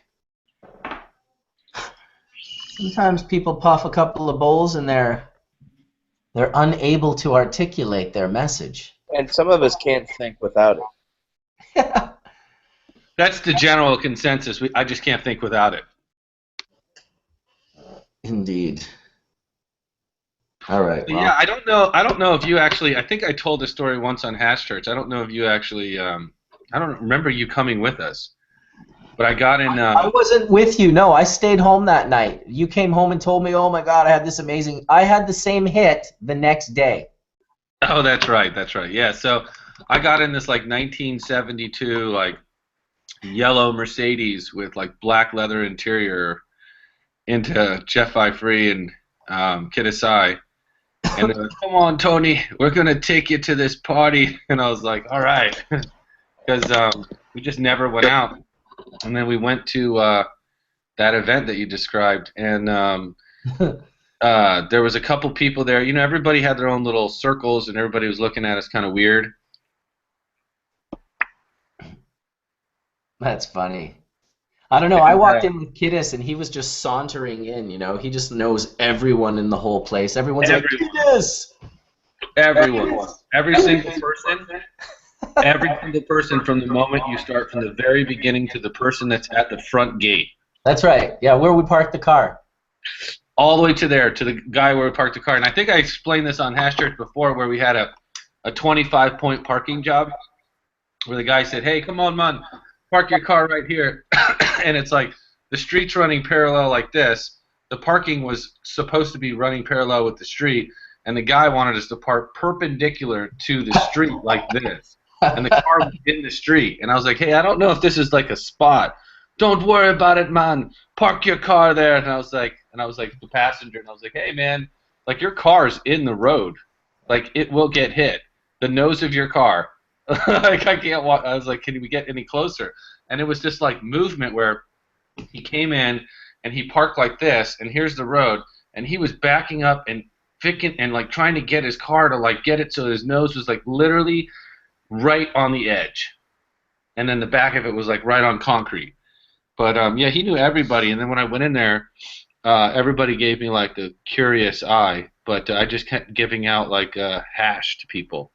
Yeah. I was like, hey, check this out, and then very quickly I also became friends with people. Oh yeah, that's how it. Man, isn't cannabis beautiful that way? Yeah. No, it comes from the nose. Everyone does this. You open up your little jar, your little packet, and everybody does. You know, they smell it, and if you smell good, and they like the way you smell, and it looks good, then it'll probably be your friend for a minute. And if it's ital and it's natural, then you're probably going to win some bonus points there within the community. I immediately got ushered to the chalice station, though. Right, but comparing it to food, if food doesn't smell good to us, it's really hard for us to eat. You know, so food is such a connector to us when it comes to how we are going to appreciate something. Mm-hmm. Yeah, same thing. Like when you meet somebody, if you had like a fruit or a drink or smoothie, you know, you're like, oh wow, it tastes amazing. You're naturally going to want to be friendly to that person because they're providing you something that's healthy for you. The only thing, strangely enough, that breaks that rule is durian, which is the nastiest smelling shit. Like nasty, but it really tastes really good. I don't know how to explain it. It's the strangest fruit I've ever had. I had it when I was traveling in Asia. And yeah, check out the durian. It's like illegal to open those things up on a plane or in hotel rooms throughout Asia. You get fined big money for it. Smell like baby diapers and vomit or something, but tastes delicious. I don't know what that is that you're talking about. It's a big fruit that looks like jackfruit or breadfruit, but it's called durian, D-U-R-I-A-N. You can Google it up or whatever. It's hippie food. It smells. It's just unbelievable. Yeah, you don't want to be opening it up in a closed environment. Like opening it and eating it, you quickly won't smell it. But if you're like 5 feet away, holy shit. Tastes Yeah, it's pretty nasty. Hey, it tastes great. Hey, I just heard Sam's voice. Nah, it must be somebody else. Dude, how are you doing, man? Welcome. What a trip. Howdy, howdy. That was so trippy because I saw someone in Hash Church chat say, "Is that Skunk Man?" And then all of a sudden I hear your voice say, "It tastes great." I can imagine you love durian. Nah, but it kind of tastes like bubbly baby vomit. Bubbly baby. So how are you doing? Where is his voice coming from? From his camera, hemp. Where? From a place far, far away. Oh my God! Look at that. Hey, Sam, is that the oldest grow book? Did you obviously get my email? It's not the oldest grow book. What is? I'm not 100% sure, but I know one by a guy down in San Diego might have been earlier. His name was, I think, Dave Fleming. What year do you think that was? 65, 66, 67. Wow. Wow. Do you have a copy of it? Yes. He's Are there a, illustrations or pictures in it, or is it just all work? no, he's an old friend of mine who used to bring product from Mexico, really sophisticated, completely unpressed, in beautiful, beautiful condition, with little maps showing exactly where it was from.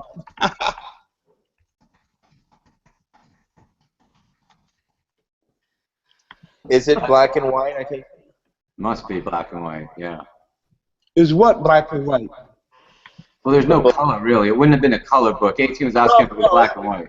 It was a black and white book. It was by Dave Fleming, and I think it might have been Sundance Press.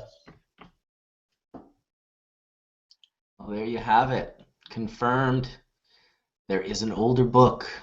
But Todd will have that next week on Hash Church. If I can find it, I was. He'll have the author. He'll have the guy in your house. He'll just be sitting there and be like, I'm trying. Hey, you know what, Sam? Whatever happened to Ernest Abel? Marijuana, the first 12,000 years, and the marijuana, the terms and dictionary. Whatever happened to Ernest? He's actively involved in cannabis again, and he's much more pro than he was.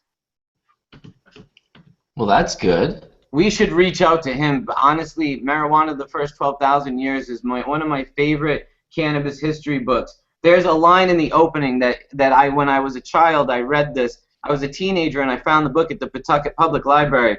And he writes, "It sprouts from the earth not meekly, not cautiously in suspense of where it is and what it may find, but defiant, arrogant, that whatever the circumstance, it has the stamina to survive." And I love it. It was just talking about the hemp seed or the cannabis seed. We used to sell marijuana the first 12,000 years, and I almost licensed it from Ernest Abel, but somebody else did. And it's a great historical book. Maybe the best one written. Wow. I fully agree with the best one written. You know, it goes back if you haven't written it, and everybody can access it on the internet for free at the Drug Text Library. If you just type in marijuana, the first 12,000 years, you will find it right away, and you can read the first chapters. It talks about when China invented paper using hemp and mulberry and kept it a secret from their neighbors for over 900 years.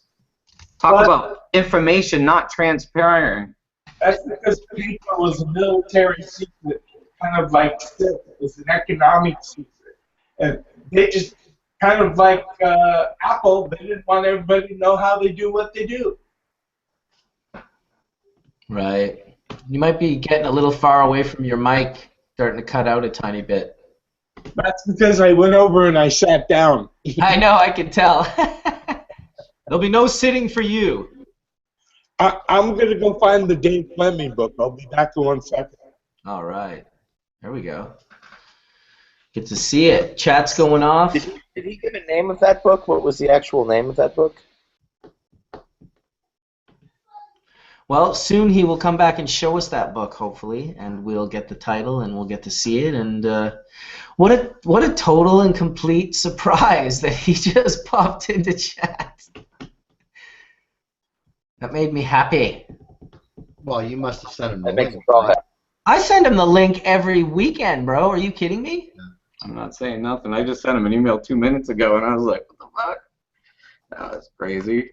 I send links, man. I send links. I send out the links. I've been sending soil-grown the links for the last, I don't know, 6 or 8 months. I want him to come on and tell us what he's been up to and talk about rosin. And fuck, that guy was fun to talk to. Great episode. I think it might be one of the most watched hash churches that we ever had. Might be the one where Soil Grown was on. It's 25 or 30,000 views. When he was pressing nuggets on his press. Yeah. That's awesome. That was awesome.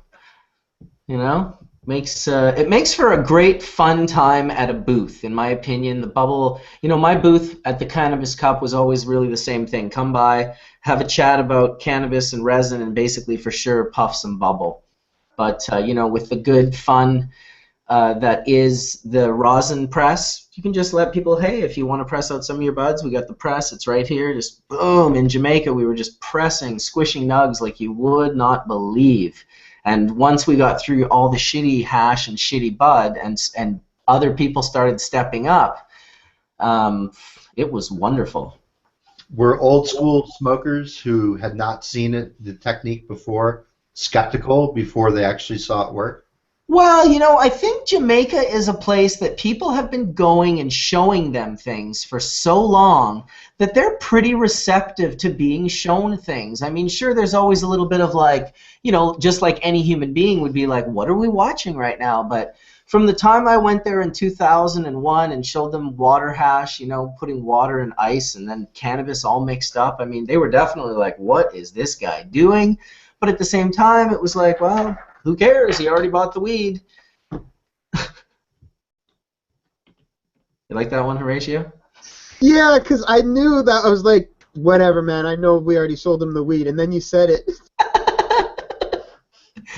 I've been going for a while. You know what? I'll tell you, when that hash got pulled out of those bags, every single one of those dudes that I showed over the years, and I mean, some of them have never stopped. Like my buddy Ziggy, who I basically saw, I met him in 2001, gave him some bubble bags in Orange Hill, taught him how to make water hash. He was an amazing grower. I saw him last year at the Cannabis Cup in Negril up on the stage with his hash making medal. You know, and it was such an amazing full circle to see it come around, like basically 15 years later. It's pretty cool. Oh, here we got the book. Well, this is actually the 15th printing, 1974. All right. But I'll look and see if I can find the first printing. But trouble is, I have like 300 little books like this on cultivation. That's a hash church right there, where we just go through your cultivation books. Ooh, that's more than one church. Yeah, They're 5 hours long. I would pay attention to every second of that one myself, though. Oh my God! Can you imagine? Even if we should just do like 15 minutes every Sunday and be like Sam's book corner. You know, I can't thank you enough for letting me go through the labels and take pictures. I've gotten so much feedback from that, Sam, from all the people that got to see those. It was so kind of you. Hey, I have a question. Where is Cuban? Has he been around? I sent him the link, but I think on Sundays he goes and plays around on like he builds these cars that drift, and he goes to these racetracks. So it's how he blows off steam from all the work that he does. So maybe he'll come in today. You never know. No, because I had sent him a couple emails and I couldn't get him to answer me. Oh, I'll just text him and tell him to send you an email. Sam, what cultivation techniques do you feel haven't changed and are like a universal truth that like you probably read in that book and you still use today? Like, what do you feel is like a time-tested truth? I would say the majority of the books that I've read have had more inaccuracies than accuracies. That's one of the reasons why I collect them. Kind of like I collect police, law enforcement patches. They're just sick. Yeah, you have quite an incredible collection of police law enforcement patches. More than 1,000 different ones. Jesus. Yeah, some of them are crazy too, with the skulls and the syringes, like this drug task force. You're just like, man, these fucking guys. Well, that and who is it? The guy with the death with the Sith. You know who I'm talking about? You know, a skull carrying. What are the Grim Reaper. Yes, the Grim Reaper. Yeah, those are amazing patches, and those the funny ones are the collector cards for the drug sniffing dogs with all their stats on the back of the card. Oh yeah. Those, Sam, if you're gonna be on, you know what? I would love to ask you. You know, when did what got you into cannabis? What got me into cannabis? The first time I smoked a joint was 1965. I had moved from Orange County to Hollywood and was going to go to Hollywood High School. And a lot of the hipper people there, because it was still a minority of people smoking, said, have you ever done this? And so I would just sort of nod and imply that I had, when really I hadn't. So anyway, this Russian, a girl who was actually from, her family was from Russia, sold me 3 joints. I think she might have stolen from her parents' stash or something like that. And I took them home with me. I paid 25 cents each. And I took them home with me, and I didn't really know exactly what to do, but I got the general idea that if I lit it and I inhaled it, tried to hold it a little bit, and then exhaled it, but what I didn't understand, and so the way I smoked it was I smoked all 3 joints, one after the other, inhaled it, held it, and didn't take any breaths in between. Just kind of how like you puff today. So unlike most people, I mean, more than half the people I met did not get high the first time they smoked. You know, they just, actually they were high, a lot of them, but they didn't recognize they were high because getting high is a learned experience. So I got totally twisted. Psychedelic colors, people, you know, mild hallucinations, and I ended up a few blocks away at an International House of Pancakes. I ordered 3 large meals. I hopped to food quite quickly after smoking. Oh my God, yeah, 25-cent joints. And of course, it's funny, it's like that's how you would learn how to, that's the bar that you set for getting high for the rest of your life. And then, you know what, can I ask you, what moved you into cultivation, Sam? Well, actually, the first plant I cultivated, I just took some seeds out of some weed I got soon after that, and I planted them in Hollywood at a place called, on Sunset and Vine, called Wallach's Music City. It's a really famous music shop that used to be there in the 60s. And I planted it in the flower garden. It got about 4 or 5 inches tall, and somebody else liberated it for the revolution. Jeez. That was the start. Next, and then did you plant more? Yeah, then like a year later, I didn't actually plant it, but I was living in Laurel Canyon, and I noticed that outside my window, little plants were growing, because that's where I've been dumping my seeds and stems. So, yeah, and I tried transplanting that, and it didn't do so good. And then I didn't really grow until in the mid-'70s when I moved up to Santa Cruz and started Sacred Seeds. Ah, that's when Sacred Seeds got started. I can't believe we both grew pot in Laurel Canyon, of all places in California, to have something in common. Well, Wallach's Music City at Sunset and Vine is a little bit more outrageous. You know what's crazy is I also grew in Laurel Canyon when. Yeah, but how many people grew it at Wallach's Music City? What? I said, how many people grew weed at Wallach's Music City? Not I. But if I was in Cali in the last 20 years, I bet you I would have grown herb in Laurel Canyon. I'm just saying. Well, that's where everybody who was in the music industry and the avant-garde art of any kind, a lot of them were living there and out at Topanga. So, yeah, it was two blocks up from my house was Frank Zappa. I used to go over to visit his house all the time, and right up the street was Joni Mitchell and David Crosby, and people like that would come over and play music, and I'd sit on their porch and listen. Not too shabby.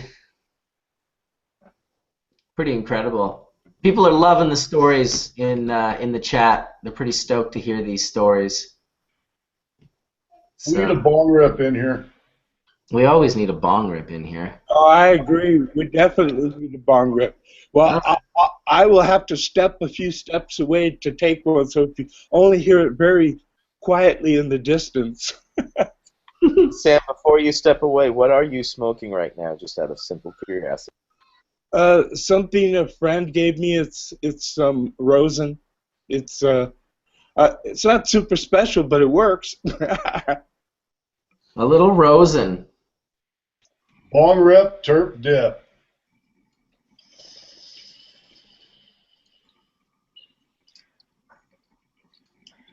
And is Tony still there? Oh yeah, Tony's in the room. He's dipping. He's dapping. I'm really looking forward to your terps that you've sent me, Tony. They will be a godsend for deactivated rosins that I have. We need some modulation. So that's a good purpose and place for them when people ask about them. That's what you want to do with them. Terp mods. Yeah, people ask me all the time what to do with them, and I'm just like, I don't know. I'm pretty limited in what I do with them. I just kind of, sometimes I'll infuse little batches of hash or rosin, and other times I'll just dip. Dipping is just like, boom, and it's kind of incredible how much it affects the positivity, the lift of the experience, because I was hitting them, then I ran out, and I just sort of stopped hitting them. And then I remembered you saying you're never really out, and then I started like dipping in the empty jars and still getting like full flavor and full taste. So it's pretty crazy. Yeah, I had a question for Sam. We get a lot of we were talking about, and I didn't read your email back, but there was a question we were going back and forth about terpenes and how they affect our receptors, or what receptors they affect. When people say, well, yeah, and I was suggesting that allosteric modulation might be involved in terpenes affecting the CB1 receptor. Yeah, could you explain that a little bit more? Because I think the audience would really... I'm probably the wrong guy to explain it. I can explain it. Okay. I'm the PhD. And Okay. one thing I'll say, Mark, is that CBD has recently been found to be an allosteric modulator of the CB1 receptor. In other words, it affects either positively or negatively THC. Right. I just read that paper that you had posted the link to, and we can put that in. That's the Folgado paper, the Hernandez Folgado paper that you had sent. That's just a wonderful illustration of, again, allosteric binding. So yeah, let's talk about that for a second.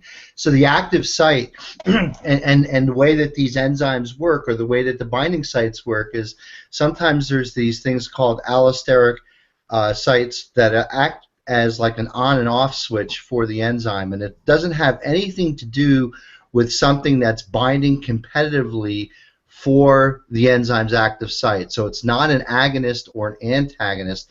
It's binding somewhere else on the protein surface that's usually resulting in some type of conformational change in the active site itself that then changes the promiscuity of the receptor itself. So it actually, an allosteric, there's inhibitors, but there's also agonists that will actually make these things work better. And I think that that's sort of like what we're talking about with terpenes, is that the terpenes actually, through allosteric mechanisms, which are mechanisms that aren't happening at the active site itself, but somewhere else, cause a enhancement of the signal itself.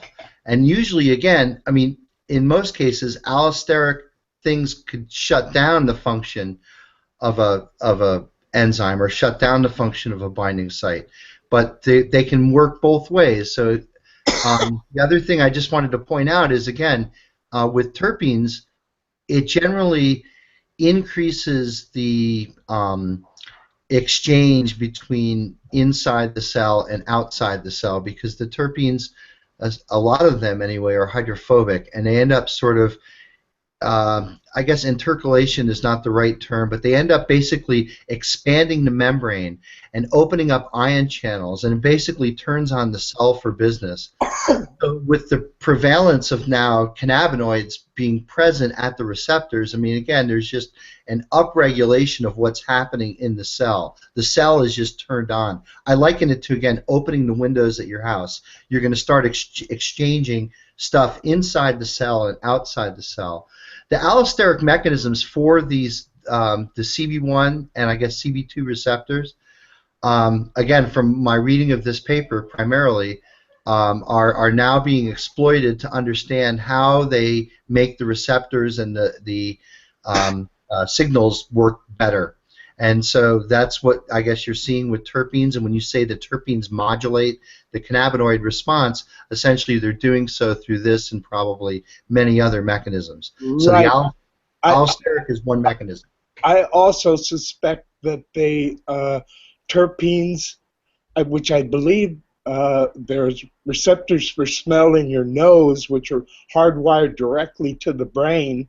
It doesn't go through. It's a more direct path, and for smell, and I think that might somehow be coming into play, because when you can't smell terpenes when you have a cold, you can't get as high.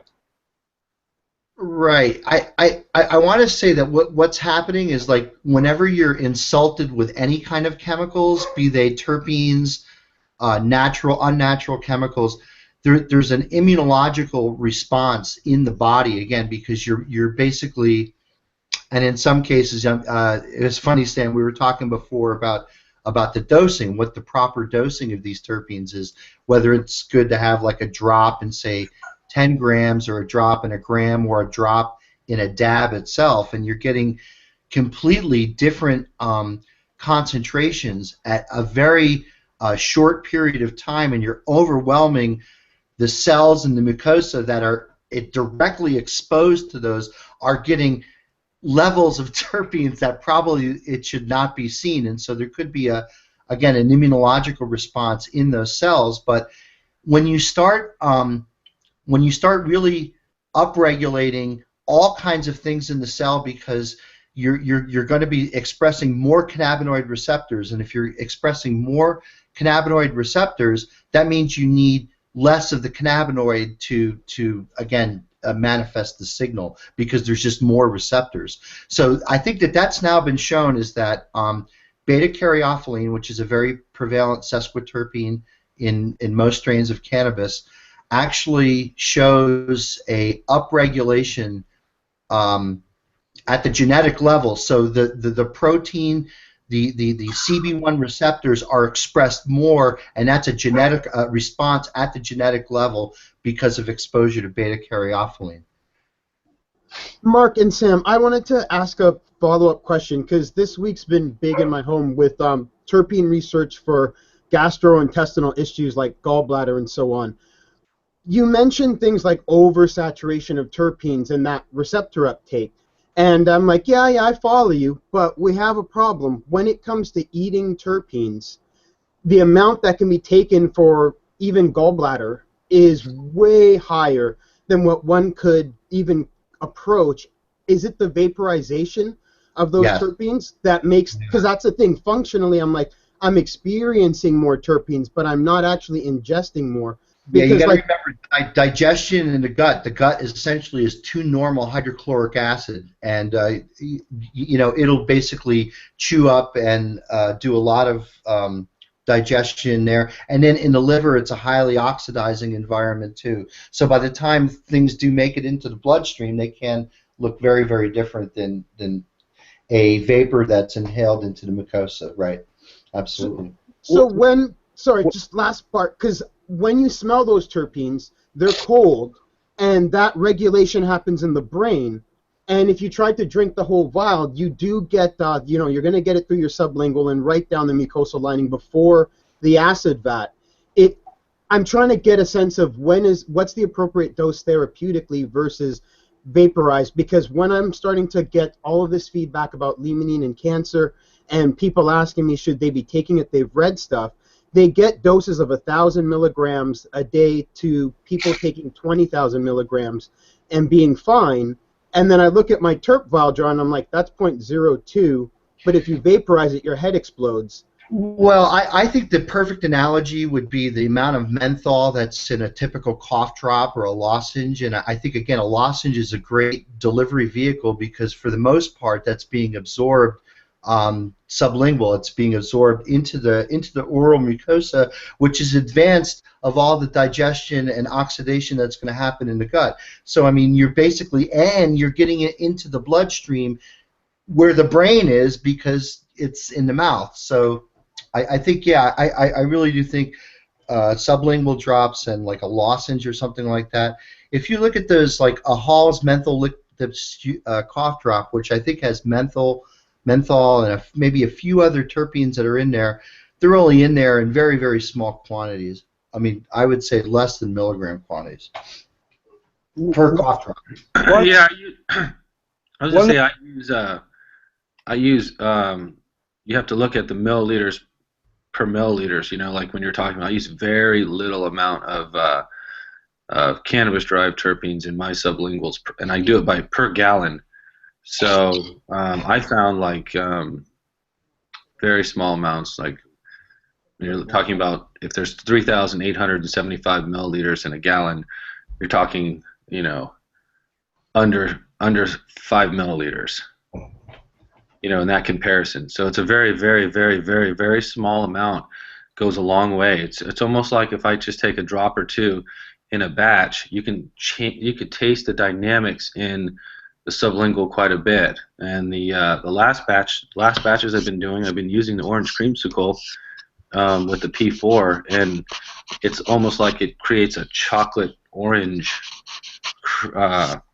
taste. So the terpenes in with sublingual, I noticed it just it's a whole different world from smoking them, and I think that's where the true therapeutic comes from, because there lies the parallel with when Mark says, hey, beta-caryophyllene has this response, and obviously that comes from evidence and it comes from research and papers. So I think if we were able to look at, say, fruits and vegetables in their raw state or their active state past 118 degrees, you would see the similar symbiotic relationship to the sensory of the nose and the food that you're putting into your body and how it responds. So if you're talking about limonene, look at how oranges work, right? And I always use this as an example. If you were given an orange and you couldn't smell the orange and the orange had no taste and you ate it, right?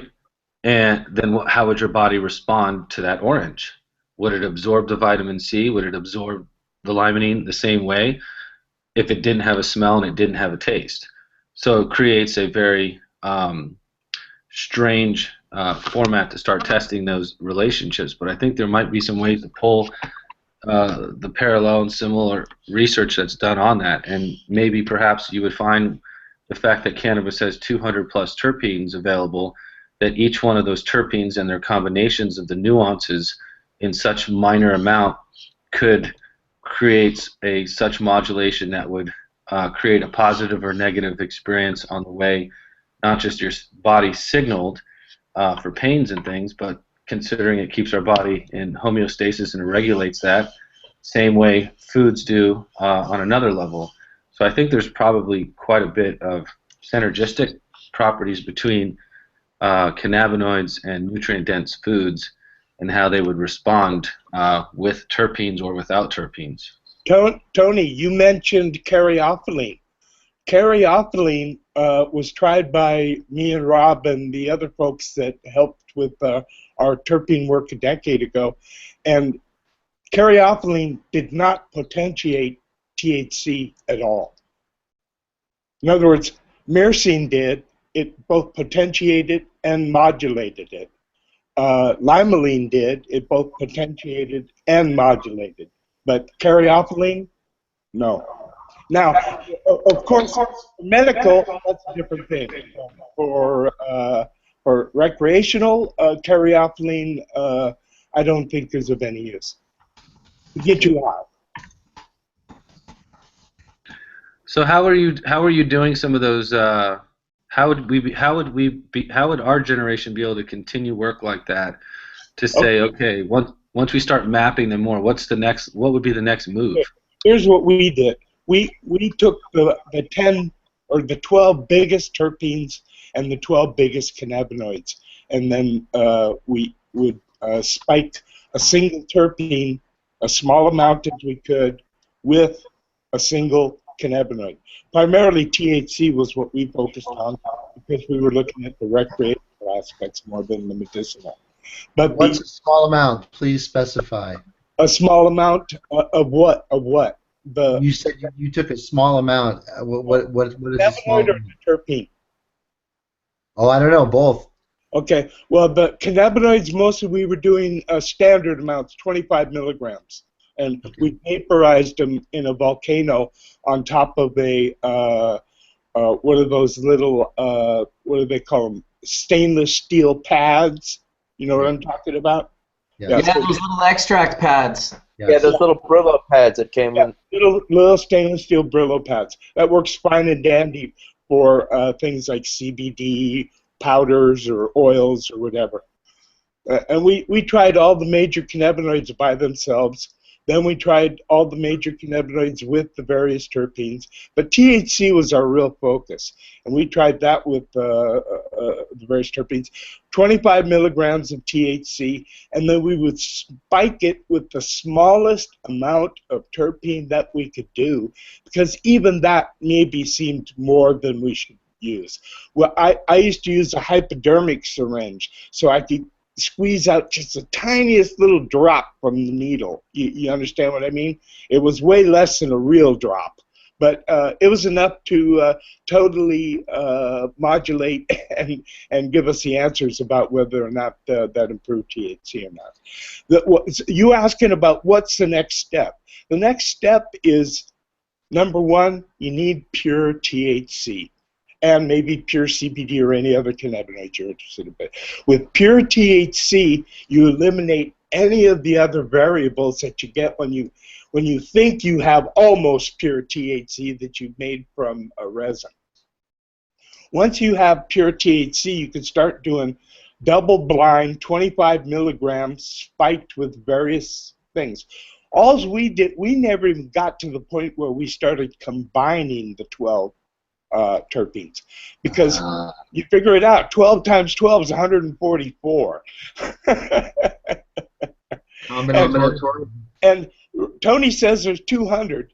Well, I've never seen 200 terpenes from cannabis, but I've seen, say, 150 or so, and figure it out. 150 times 150, and that's several lifetimes of several people's worth of work. But it needs to be done. There you go. That's a shout out to you, future researcher.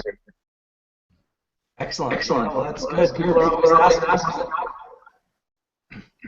I like to say 200 because we always, as humans, think we got them all figured out. So we have to give like a variance, a good another 50 that we may not know about. Combinations and maybe they're they change. We once ran some terpenes about 3 years ago, maybe 4 years ago, and just when we first started with this scientist guy, and we tested it with the School of Mines, and they had found molecules in there they had never seen before, terpene molecules that were fuel, the same molecules as rocket fuel. So it was really interesting to talk with them and the possibilities of not just the combinations of them, but then what would happen to those terpenes if they're exposed to different types of gases and pressures and different the different transformations and things that they could form into themselves. So I don't know if there's any evidence out there or information about that. But yeah, that was something that we found about 4 years ago at School of Mine. The 150 terpenes I'm talking about are made by the plant. As Mark has mentioned before, microbes can attack terpenes and make additives, and terpenes can break down by the processing, as you mentioned before, Tony. But those aren't made by the plant. They're degradation products. More like CBN is produced by degradation product, but it's not produced by the plant. CBN is a degradation product of THC. So that's interesting. You say there's about how many? 150? Well, there's 140 I've seen listed in the literature, and I found another handful. So I'd say there's at least 150 published in the literature which are produced by the cannabis plant and have been found in cannabis. That's kind of similar to music, Mark. 144, 12 chromatic notes. Well, that's in Western music. In Eastern music, you got like with the Tibetan drums, you got the half notes and you have the notes in between the notes. But yeah, I mean, it's amazing. So that whenever you have a multitude of possibilities like this, I think of an area of mathematics called combinatorial. And combinatorial usually has to deal with factorials. There's a lot of factorials in the numerical expressions, which is like 1 plus 2 plus 3 plus 4 plus 5 plus. It's like how many different combinations could you come up with a license plate if you have 3 different letters and 3 different numbers? I mean, that's an exercise for everyone in the chat room. Mark, it's also how jazz works and how Indian sitar raga music works. Variations on a theme. Right, right. And it's almost stochastic. Stochastic is another crazy word. It's like it's noisy, but in the noise there's sense. And you know, I don't know. I was referred to this comment earlier this week when Branford Marsalis, or no, Wynton Marsalis was quoting Miles Davis on sound, and what Miles Davis said about sound is, you know, there are some things in this world that just are, like sound just is. And so when you look at what the cannabis plant makes, this is what the plant makes. And I would say that, you know, whether or not we know it's 150 or 200, it doesn't make a difference really what the number is. What makes a difference is when we extract the medicine from the plant, can we quantitate everything that we have? If the plant makes a bunch of things, but they're just fleeting and certainly part of the essence of the strain when you walk through the garden, but they're essentially not captured either in the curing process or not captured in the extraction process. Even 150, I mean, we could probably break it down to under 20 different terpenes that are the major terpenes found in cannabis and probably characterize 98% of the material that you're looking at. I think you're probably correct on that. But maybe really small amounts do cause variations. Oh, absolutely. I mean, that's the beautiful thing, too. I mean, we were talking about color on the Facebook chat, too, Sam, where, again, extinction coefficient, when it comes to color, think of some compounds having a very high extinction coefficient, so a very, very little amount of the compound can impart color on the gross bulk mixture of the hash. Same thing with smell, and same thing with taste. A small amount of a bitter or a small amount of a sweet compound in a mixture of many other sweet or many other fruity compounds can really change it. And you know, the craziest one is like cat piss. You know, cat piss strain that smells actually like cat piss. I mean, how do you take these fruity, floral, you know, very vibrant smelling, woody, barky, you know, notes that you get from terpenes and turn it into cat piss by just changing the ratios or having some different ratio of terpenes that are in there? To ammonia. Yeah, is that right? So is it just an ammonia smell that makes? I'm guessing. I don't know. I think there's actually a terpene profile again for the super skunk that was really kind of counterintuitive, because you would think that if you looked at the terpene profile, you'd be like, oh, that's going to smell very floral or very fruity, and no, it smells like someone just stepped in dog shit. You know? Just reading the chat, trying to keep up with what everyone's saying. It's been pretty solid live viewers. We've kept it over 1,000 for a couple of hours here. That's good to see. Lots of people listening in and enjoying these stories. The essence Hey, of Sam, what stock. do you think were some of the biggest advancements in growing in your career? What do I think are the biggest advancements? Yeah, that you've seen. Obviously, you've been growing now for like 4 decades plus, you know, and obviously you've seen all the technologies come into fruition. Okay. I was wondering what you think was most, you know, useful to you as a grower and a greenhouse operator and breeder. When we started, everybody was growing outdoors in the 60s. And that worked if your variety would mature before the cold came and got it. And most people didn't. But then people started using first a little bit of fluorescence, but it didn't really give any yield. And then they started using halides and sodiums, and they started cloning. And seeds started being widely available. And really at that point, the governments had lost the war on cannabis. It was over. They just didn't know it yet. It would take another couple decades for the light to go on in their head. But no, they lost. As soon as clones, seeds, artificial lights, they lost. But I think the biggest change after that was when I came over here, everybody was using clones, and also in greenhouses, automated darkening systems. They were already used in the flower industry and chrysanthemums and things like that, and we just adapted them. As soon as I saw one in 1984, I just said, Jesus Christ, because I understood immediately that if you can control photo period in a greenhouse, then you are controlling when it flowers.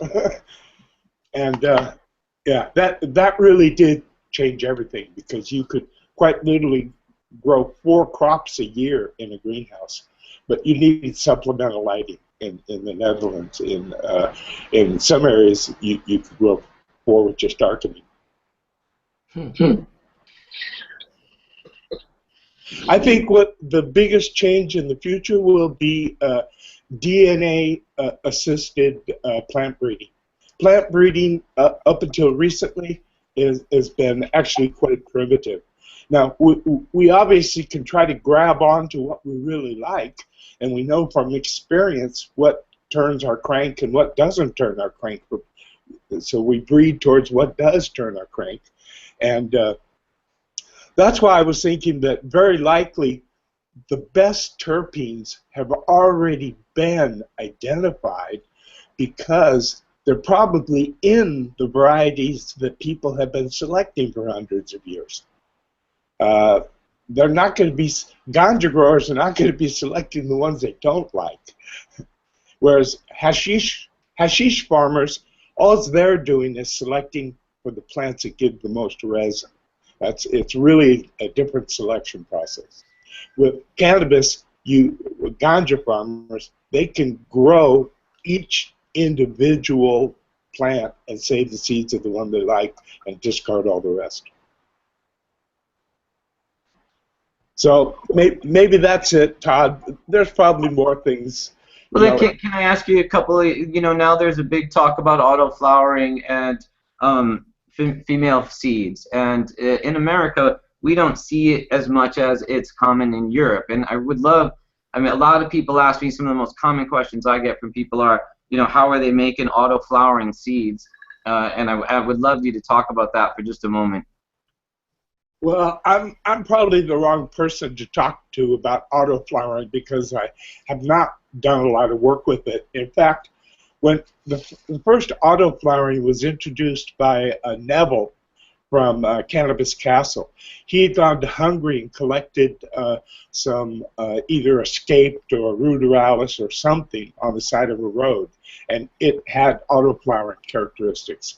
But it was a different kind of auto flowering, because it was the kind that it would start flowering, and as long as it was kept warm, regardless of the photo period, it would continue flowering.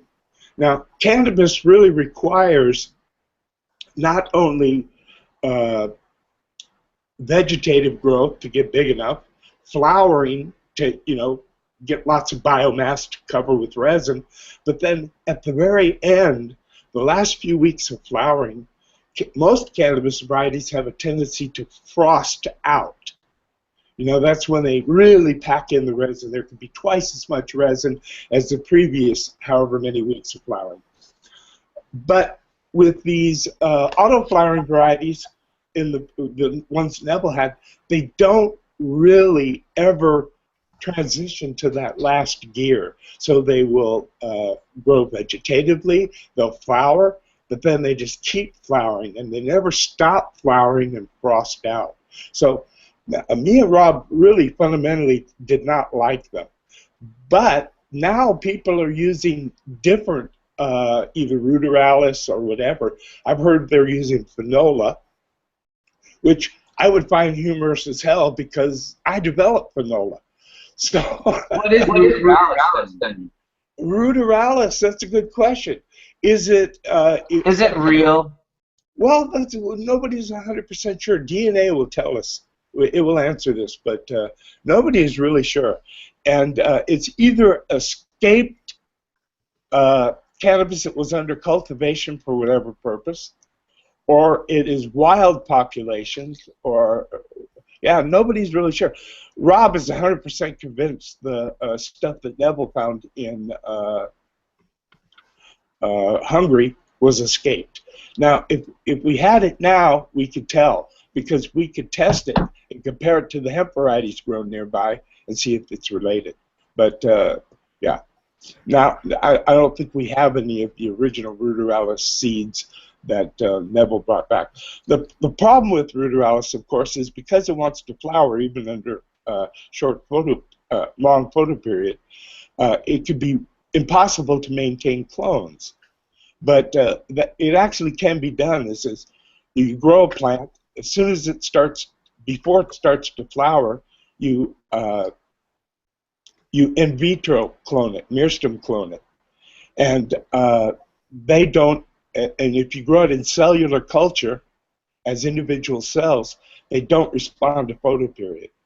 So you can keep them in suspended animation for years and years, take them out, and then regenerate them into full plants and use them as maintained clones of ruderalis varieties. Also, I appreciate you taking a moment to answer that. It's a lot of talk about all-female seeds. There is nothing fundamentally wrong with using all-female genetics. It doesn't harm it. It doesn't. What the only problem is, the plants selected for that female transformation. If you take plants that are high in intersex and you use them to transform them into either male pollen or to pollinate a transformed plant to create all female seeds, and either parent has intersex traits, then of course the progeny will have intersex traits. Like begats like. If you don't want intersex plants, don't use intersex parents, or grow huge populations of the intersex parents from seed and find ones that are less intersex. okay. So people that are looking at these things too. Simon of Serious Seeds explained to me that he did not like auto-flowering because it was half the potency of the parent plant, and he didn't mind feminized because it was just as potent as the parent plant. Do you think that's your experience too, Sam?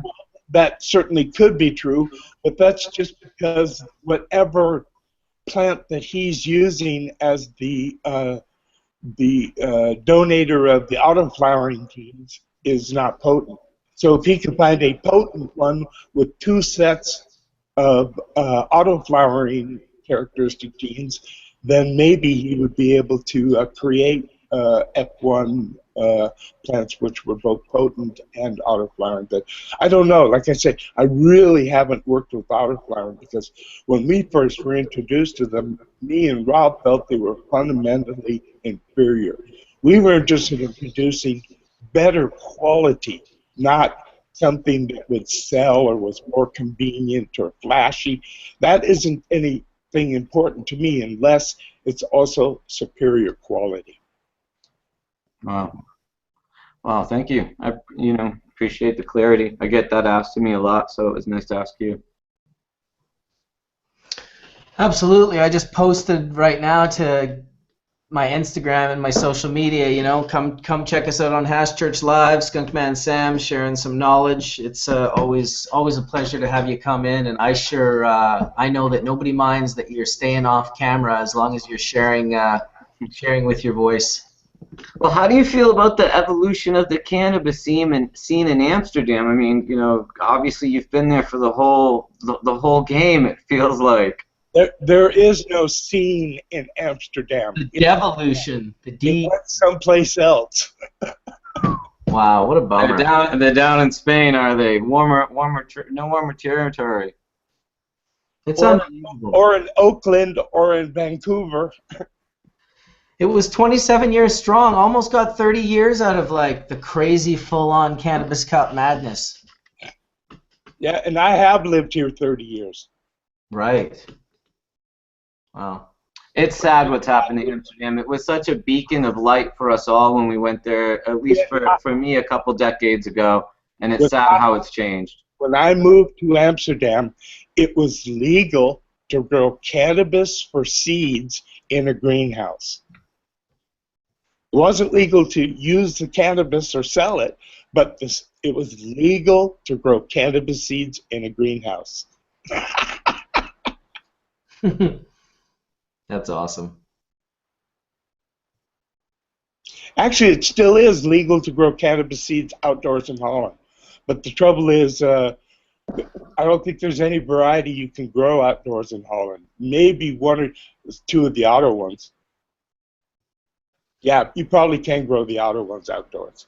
Do you feel a lot of the what was the Dutch seed industry has moved down to Spain with the relaxed laws and the culture shift that's happened down there for sure? At least 3/4 of them. They do their work in Spain and they ship out of Spain or England. Yeah, well, they got a much better climate for the whole situation, so it makes clear sense why they would, head towards the sunshine.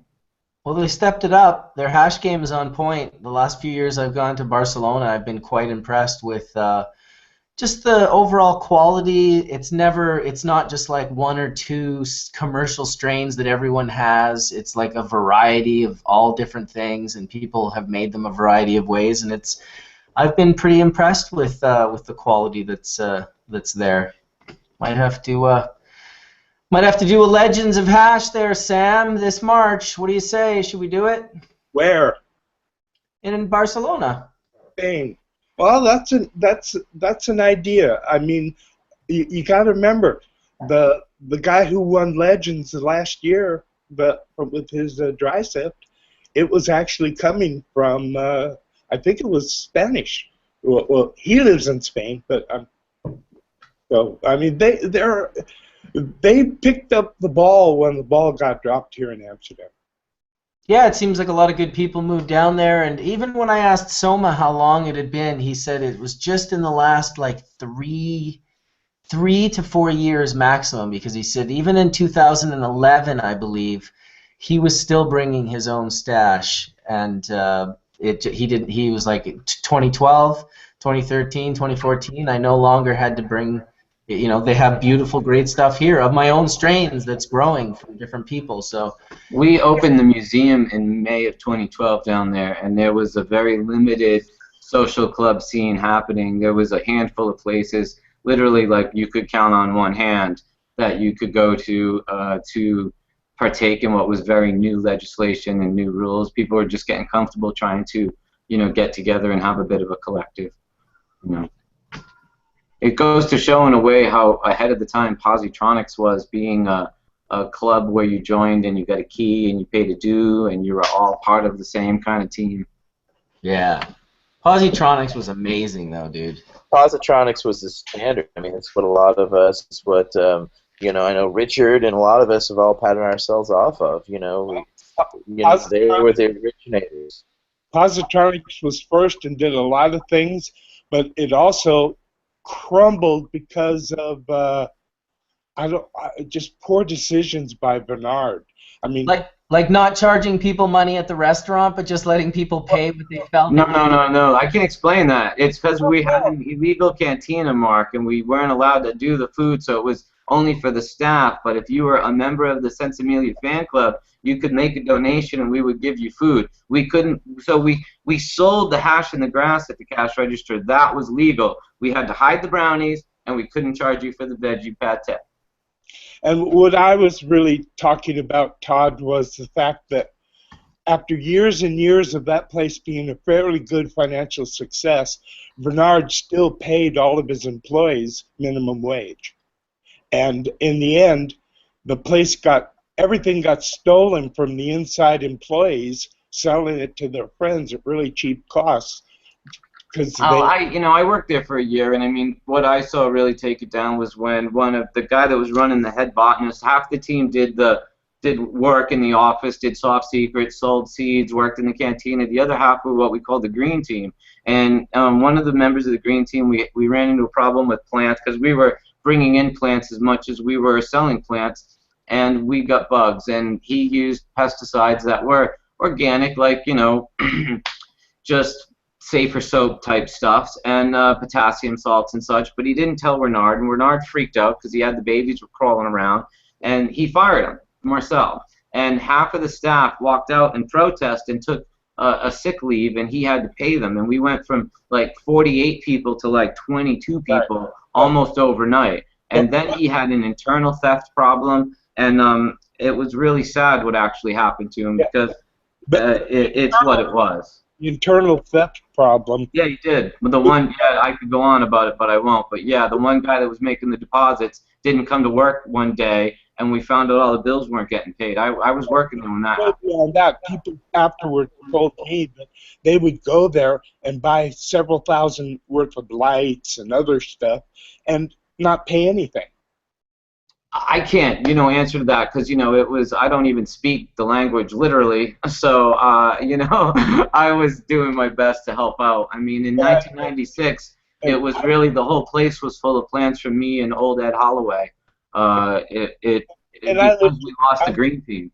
I've lived here for 30 years, and sooner or later, I hear pretty much everything. It's a very small town. You were there for the first. Remember, we did the first Cannabis college. Rob was the teacher. You were the heckler. I was the teacher's assistant. Well, he probably deserved it. He probably deserved it. No, that was good times, man. That was a long time ago. That would be November of '96. We did the first Cannabis college. Oh, a million years ago. I was there.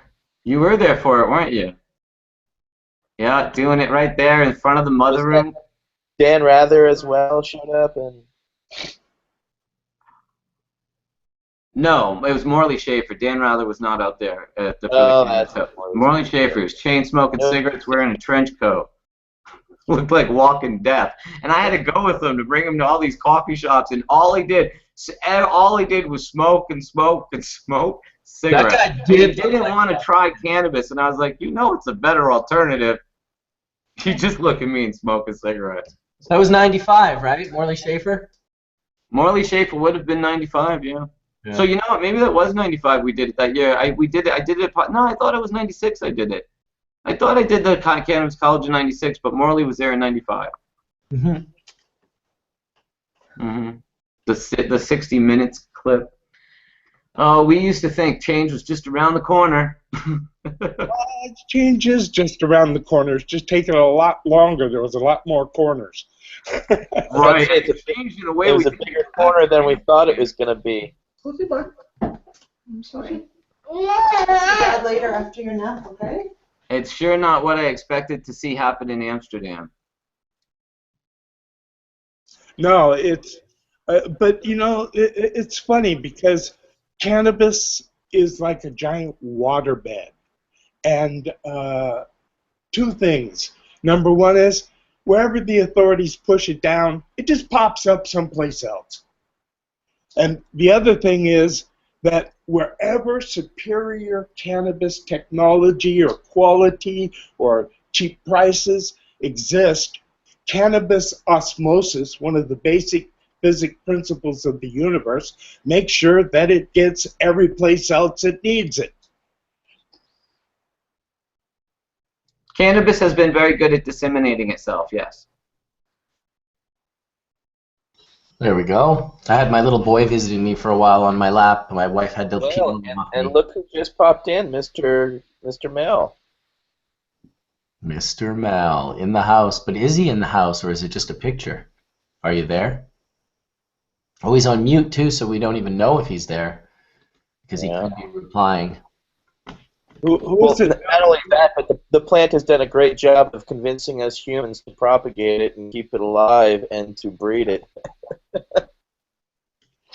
Maybe it's all the way over. We're all just getting manipulated by a flower. That's kind of effed up. He made it in! And that's my photo, too. So I sent a link to Mel Frank. Oh. And it looks like he's kind of here. Yeah, we were just talking about that. We can't hear him because he's on mute, and I'm not sure if his camera's working, but hopefully we can walk him through that. And Tell him to turn his volume up. yes, just unmuting the mic is a good start.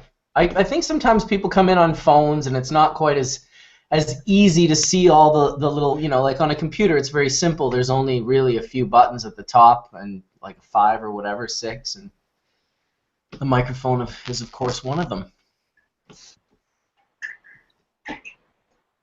Might be time for a bong rip terp dip.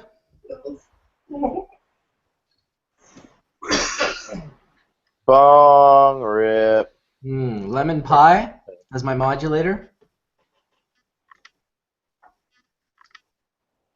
Some Hindu on the bubs. And where is that from, Mark? Hindu Kush from what? I'd have to ask my friends that grow it. I'd have to ask them where they got that strain. Because my Hindu Kush that I distributed through Sacred Seeds, the Cultivator's Choice, was one of the first. But it was not the first. It was not the only one. So I'm always curious when people say Hindu Kush, what they mean. Absolutely. That Hindu Kush could have been possibly something that what you're just talking about, because it's definitely been grown for, I know for a fact, over 15 years, probably 17, maybe a little longer. I'd probably say 15 to 17 years. The guy that grew it was Bob the Snodgrass III. Flying Dutchman distributed it as Pot of Gold. That's the same Hindu Kush but times skunk. Okay. Well, it's definitely very unique. It has it was grown by Bob Snodgrass III, so third generation of the Snodgrass. So it's been around a long time. What I liked Hindu Kush for was it was a good variety for making a dry sip or water patch or those types of things. I think you have some. I think you might have some of that coming. Oh man, and that was the lemon pie, all terp cured out. The one thing about these little battery-operated things when you're on the go, it really sucks when the battery runs out. Yeah, all of those battery-operated things suck when the battery runs out. You're just an electric version that's like charges with sun or kinetic motion or whatever. Yeah. Wear that shit on your ankle and walk around for half the day, and you know you've got some dabs available to you. What you really want is, so that you're ready for everything, is a piezoelectric dabber. So you can just squeeze it with your hand. Yeah, that'd be nice. You put some thought into that. Carpal tunnel. Oh, we lost your laptop, Tony. Mel. He's gonna try to make it in next week. We're chatting over here. He tried to log on. He's having technical difficulties. He said he apologized and he'll be on next week. Oh, it was just a taster. You know, hey, it's it gets an A for effort. Absolutely. Absolutely. It would be really nice to have both you and Sam and Mel Frank on. I mean, you guys pioneered a lot of the education that we received and did so much with. So it would be really nice to have you guys both talking about some of the things some of the milestones in your lives that you felt like sharing. Well, I would agree that Mel's book was the first one that was a full, comprehensive book on the subject. Because I was a colleague of Rob Clark's, and I was familiar with his thesis before it came out as Marijuana Botany, because he had a thesis out called Marijuana Ecology that came out, and when he first published that, he hand-delivered a copy to my house because he was curious who lived in Santa Cruz and was buying his book. That's wild. What year was that? 77 or 76, 77, yeah. I was just given number 57 of 500 yesterday by his old roommate, Sam. 57 of 500? The first 500. Oh, that's for the botany, yeah. That is his first, the very first one. Yep. Yeah, it's in perfect shape, too. He kept it, like, unbelievable. I don't even want to touch it. It's so perfect. As I'm sure you will. You have to wear those little cotton gloves. I hope I get to that place in my life where I have a collection full of stuff that I need cotton gloves for. Should definitely photograph a page or two and share it in the Hash Church group. It's amazing. You know what I want to do for Rob is try to somehow duplicate it without hurting my copy so that we can digitalize it and he can share it, because it's he put so much work into it. When he showed me how he did it, and he did it all by hand, it was really a labor of love. Well, when I got that, I was pretty impressed. And I said, I got to meet this guy. That's fantastic. That would make clean sense. Yeah. And what a guy. I mean, and he's still at it. All the time he spent with me, we're working, writing away. He's putting a piece together called Fragrant Medicine that's going to appear in my next book about terpenes. And it's amazing. You've already read it, of course, Sam, but I added to it. I know, and I thank you. Beautiful. I haven't seen Kenny's new book. I mean, I've seen it online, but I haven't read Kenny's new book. I'm quite curious about that one. Well, we'll have one in the mail to you Monday. I can see about that. I just got my copy of it. He brought it over for me and Rob, actually. And I got to say, it's just what you'd expect from Kenny. It's thick and thorough and very impressive. I think it's really going to be probably considered, one of the best books of its time. Yeah, I got my copy the other day as well, and I'm just starting to crack into it, and it's beefy. You got a lot of good info. Yeah, I got to get that a copy of that for sure. Looks full.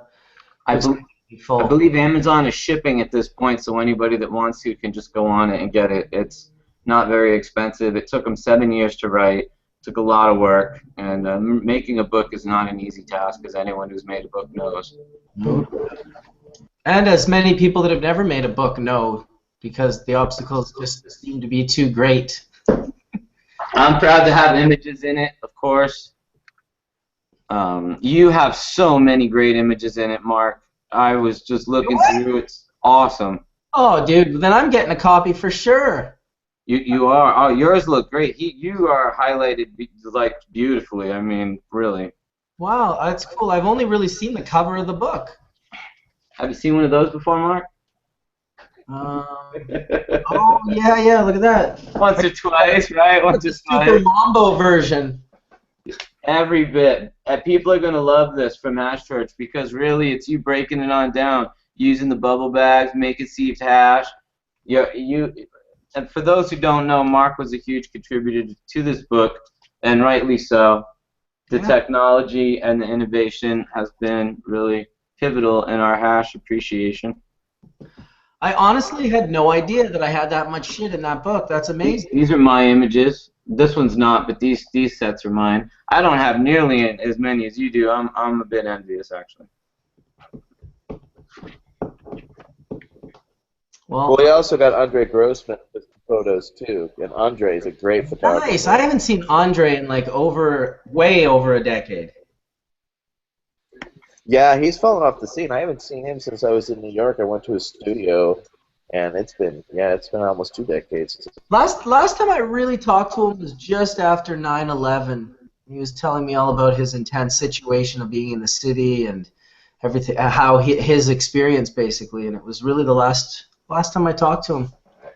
Hope you're doing okay out there, Andre Grossman. You always impressed me as a photographer. I always loved your ability to,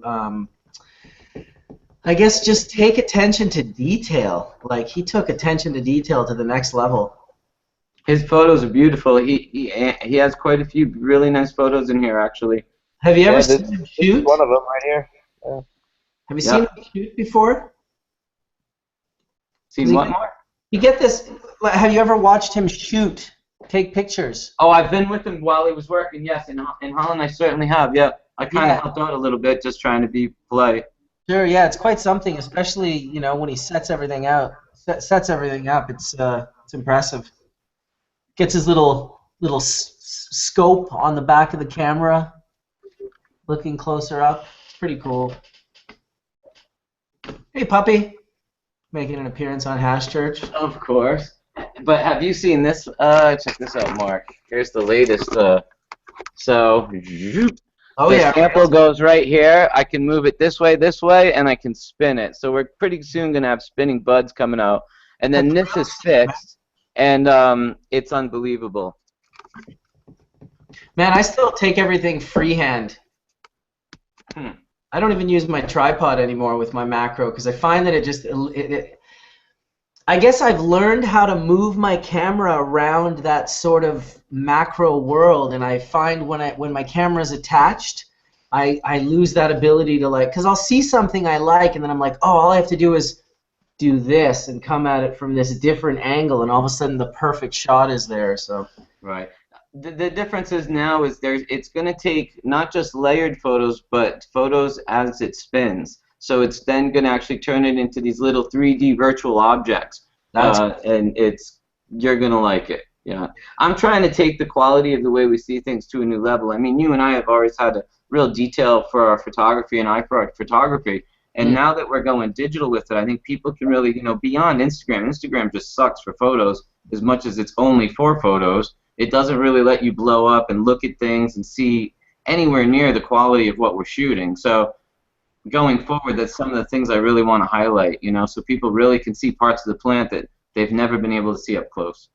When you're posting the 40 meg photo on Instagram and they just can't even zoom in on it.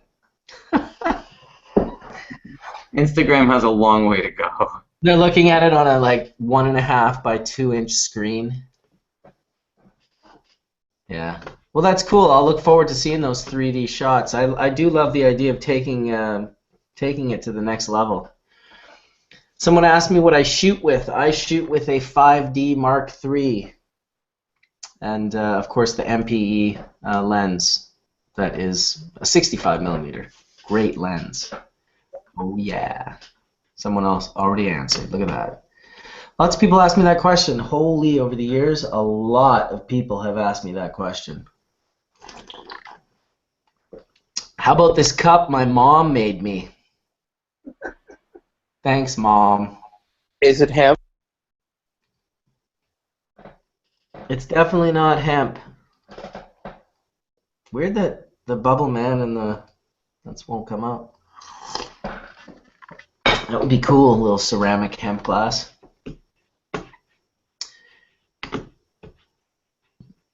Just checking out what the chat room's saying. Mostly talking about macro and the cannabis, or that lens that we just mentioned, the MPE. And my mom, of course, giving my mom shout-outs. What a nice mom. She could have potentially even been working for the police while she gave this to me. I can't remember if she was retired, but she spent like near 30 years being like a 911 operator for the Winnipeg police. So that was quite, that was something.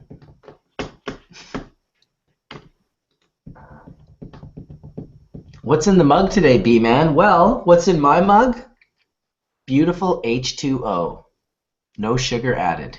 I'm done with all these juices and like drinks that are just like sugar and sugar and sugar, and it makes you want more and it doesn't quench your thirst. I've been drinking a shit ton of water lately. I mean, I always have, but really even more because I've cut those drinks out completely. What about when you're in Jamaica? Don't you drink ting?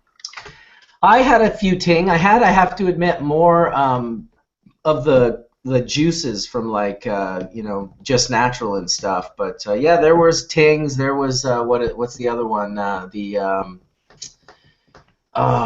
Ginger beer. I was doing those legit ginger beers. Gotta say they're not too bad. I'm just trying to drink more water now. It's good. It's good to drink more water. Water's good for you. Shit was. Start packing on the weight if you start drinking too much of that stuff. As we get older, this is what happens. Does anyone want to comment? Unless you're Aaron, because as he gets older, he just loses more weight. That's what I'm saying. Right on, right on. Using cannabis for positive reasons. Actually, what I found is that if you smoke enough cannabis, your age is reversed. That's what I'm talking about. Good old cannabis, hey? Does keep you young. Definitely more so. I'll tell you one thing. If this panel right here of like people that are like what I would call fairly excessive cannabis users, if we were doing this to alcohol, we would all look very different. Oh, our noses would be much larger. Oh my God. It's they would have a big red nose, and we'd all just be like drinking our whiskeys. I'm going on YouTube to find out if there's a Google chat of people getting wasted on booze for 4 hours once a week. Like it's either a good show or like the show like ends because like a guy's face hits the end button and weird shit. It's probably called the drunk tank. Could you imagine that? I would love to see 4 people do shots for 4 hours and try to make any sense at the end of that 4 hours. Just did imagine that. Drunk church. Bar church. I'll tell you, liquor church. Yeah, I think that's what regular church is, right? You know who could pull it off? The Trailer Boys could pull it off. You get Julian from the Trailer Park Boys being the main sort of host with his little Jack and Coke or whatever it is he drinks, rum and Coke. What might be just as funny is get Hash Church, but with people who have never smoked, and get them to smoke large volumes of dabs. And you talked. Oh, so we all bring a guest and then waste them?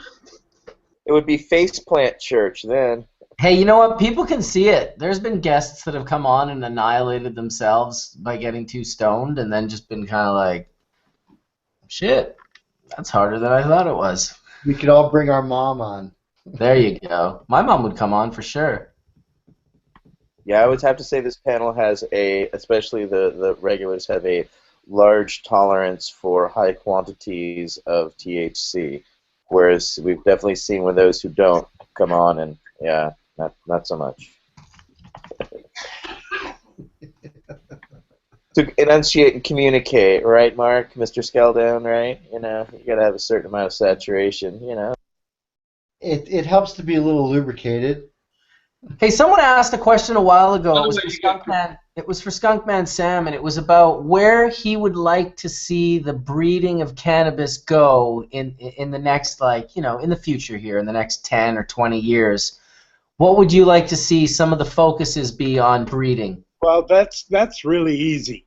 The number one subject should really be breeding for terpenes, not only to increase the terpenes, but to amplify the terpenes that you want to for a particular type of effect, and decrease any terpenes that are negative for that type of an effect.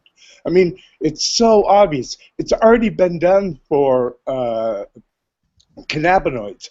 There are varieties which are basically pure THC in a really large amount. No other cannabinoids. There's varieties that are only CBD. There's varieties which are pretty much THCV or CBC or CBG. These have all been created by normal classical breeding. And the exact same thing could be done with terpenes so that we could have single terpene varieties. So imagine it's got 10, 20% THC and only myrcene or only limonene. And you do that for the top 20, 30, 50 terpenes, and then people would really quickly understand what is beneficial for what. And they could blend the herbal cannabis. It'd all be high in THC, but then they'd have combinations of terpenes. I was about to say the blending then would be the exponential part there, because then you'd have stables to begin with, so you could actually blend a 10%, 20%, 30% accordingly. Blend it, but also what you can do is once you find out what ratio is most beneficial for most patients, you can breed a variety that has that fixed ratio. Hey, what do you know about CBDV? Sam? It's a propyl homolog of THC, I mean of CBD. Yeah. There's also CBC. Did you say CBCV or THC? I said CBDV. I think Chimera was on Church a few weeks ago talking about it. Yeah, well, basically, if you have propyl homologs being produced in your plant, like THCV, then you're probably getting small amounts. If there's any CBD or CBC, it's coming up in the propyl homolog version.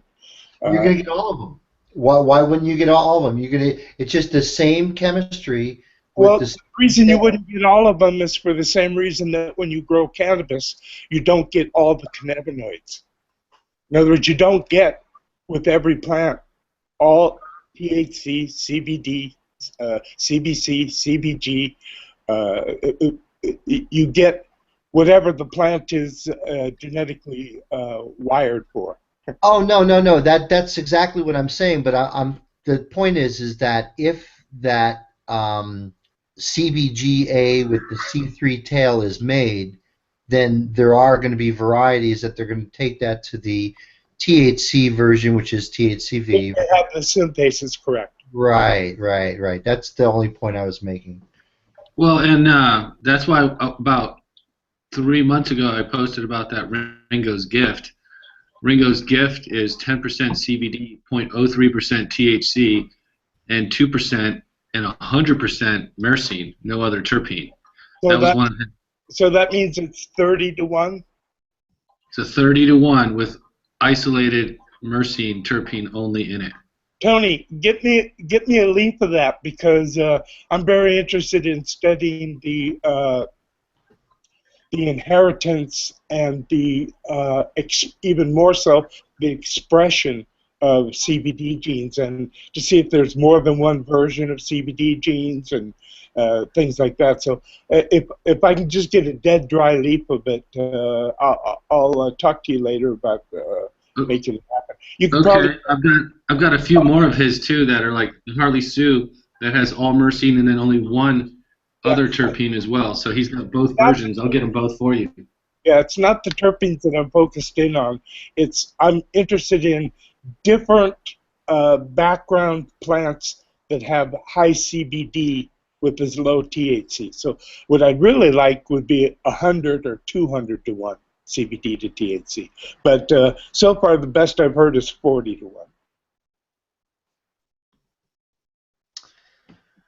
Johnny B had a question. He said, do you think hemp can convert into some THC through extraction process? Mark and Sam.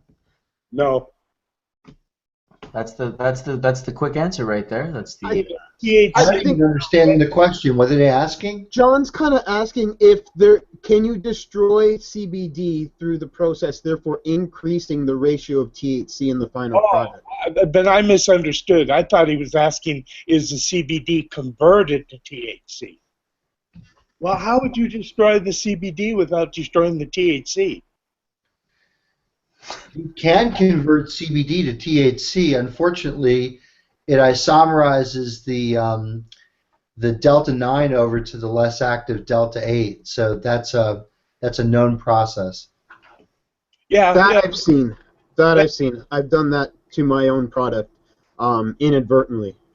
Yeah, it used to be advertised for really low quality marijuana, but the only trouble was it had the low quality marijuana also had such low levels of CBD that it wasn't worth isomerizing to THC.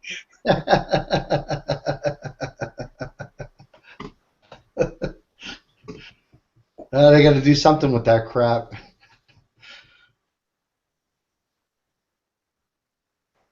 Well, there it is.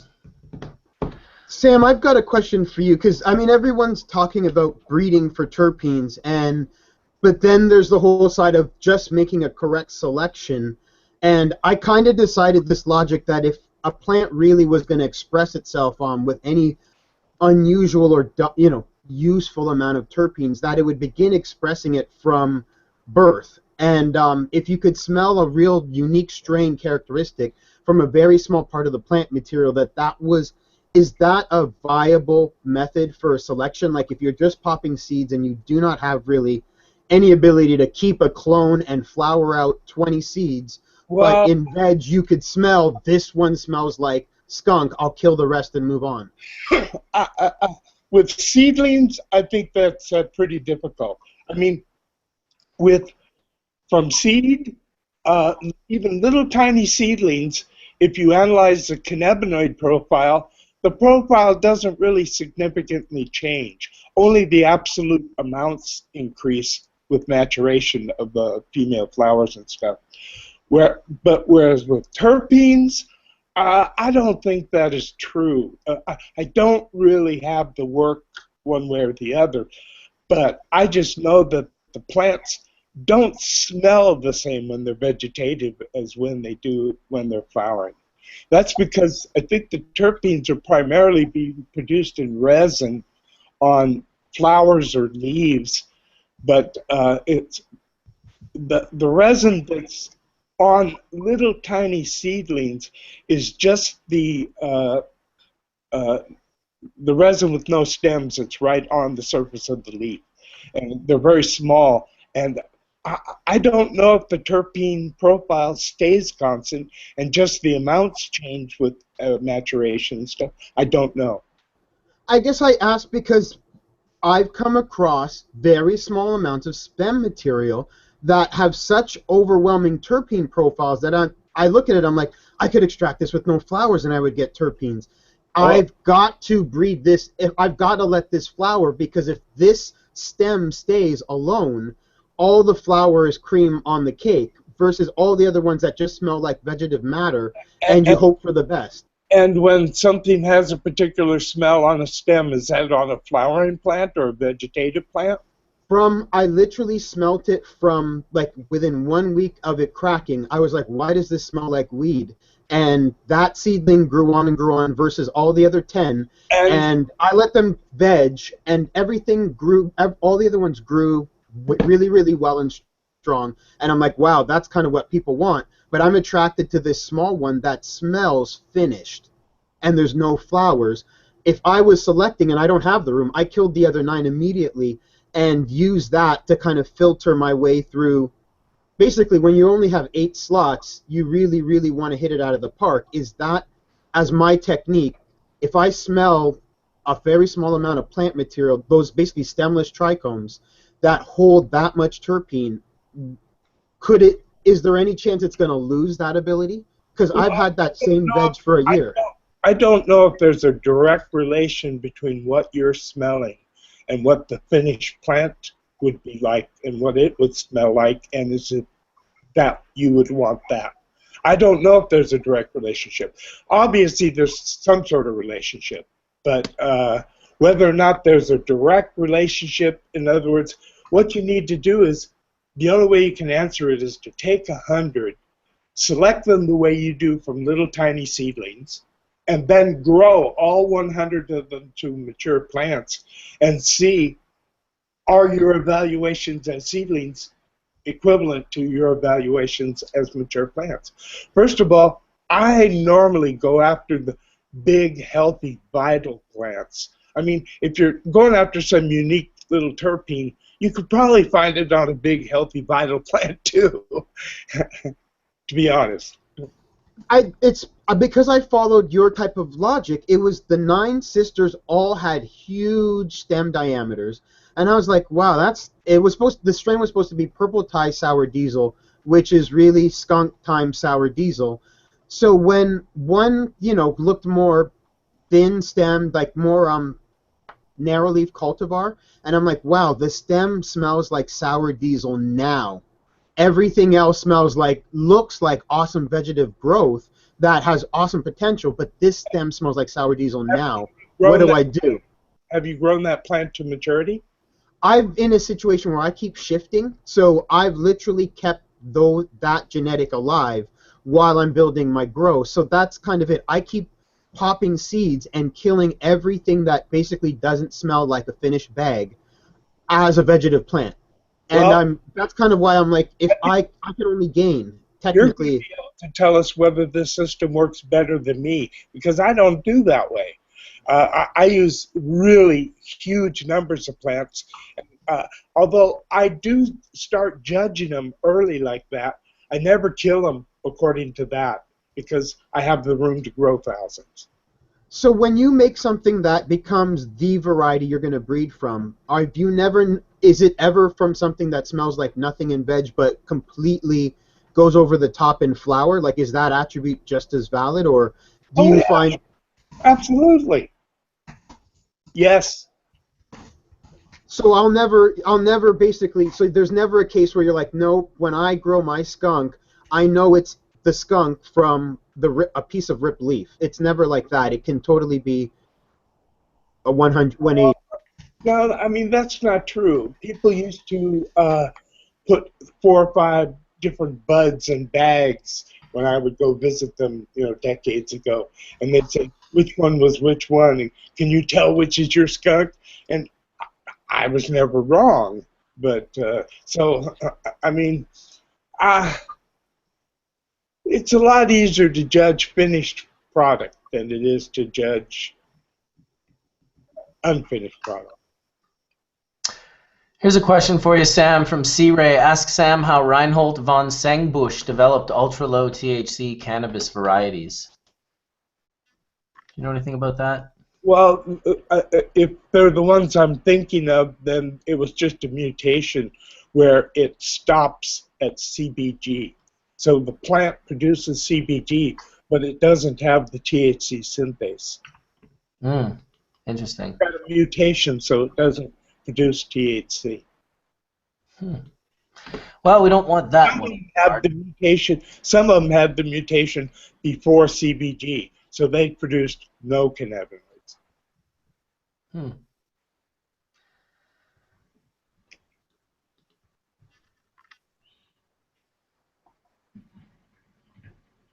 All right.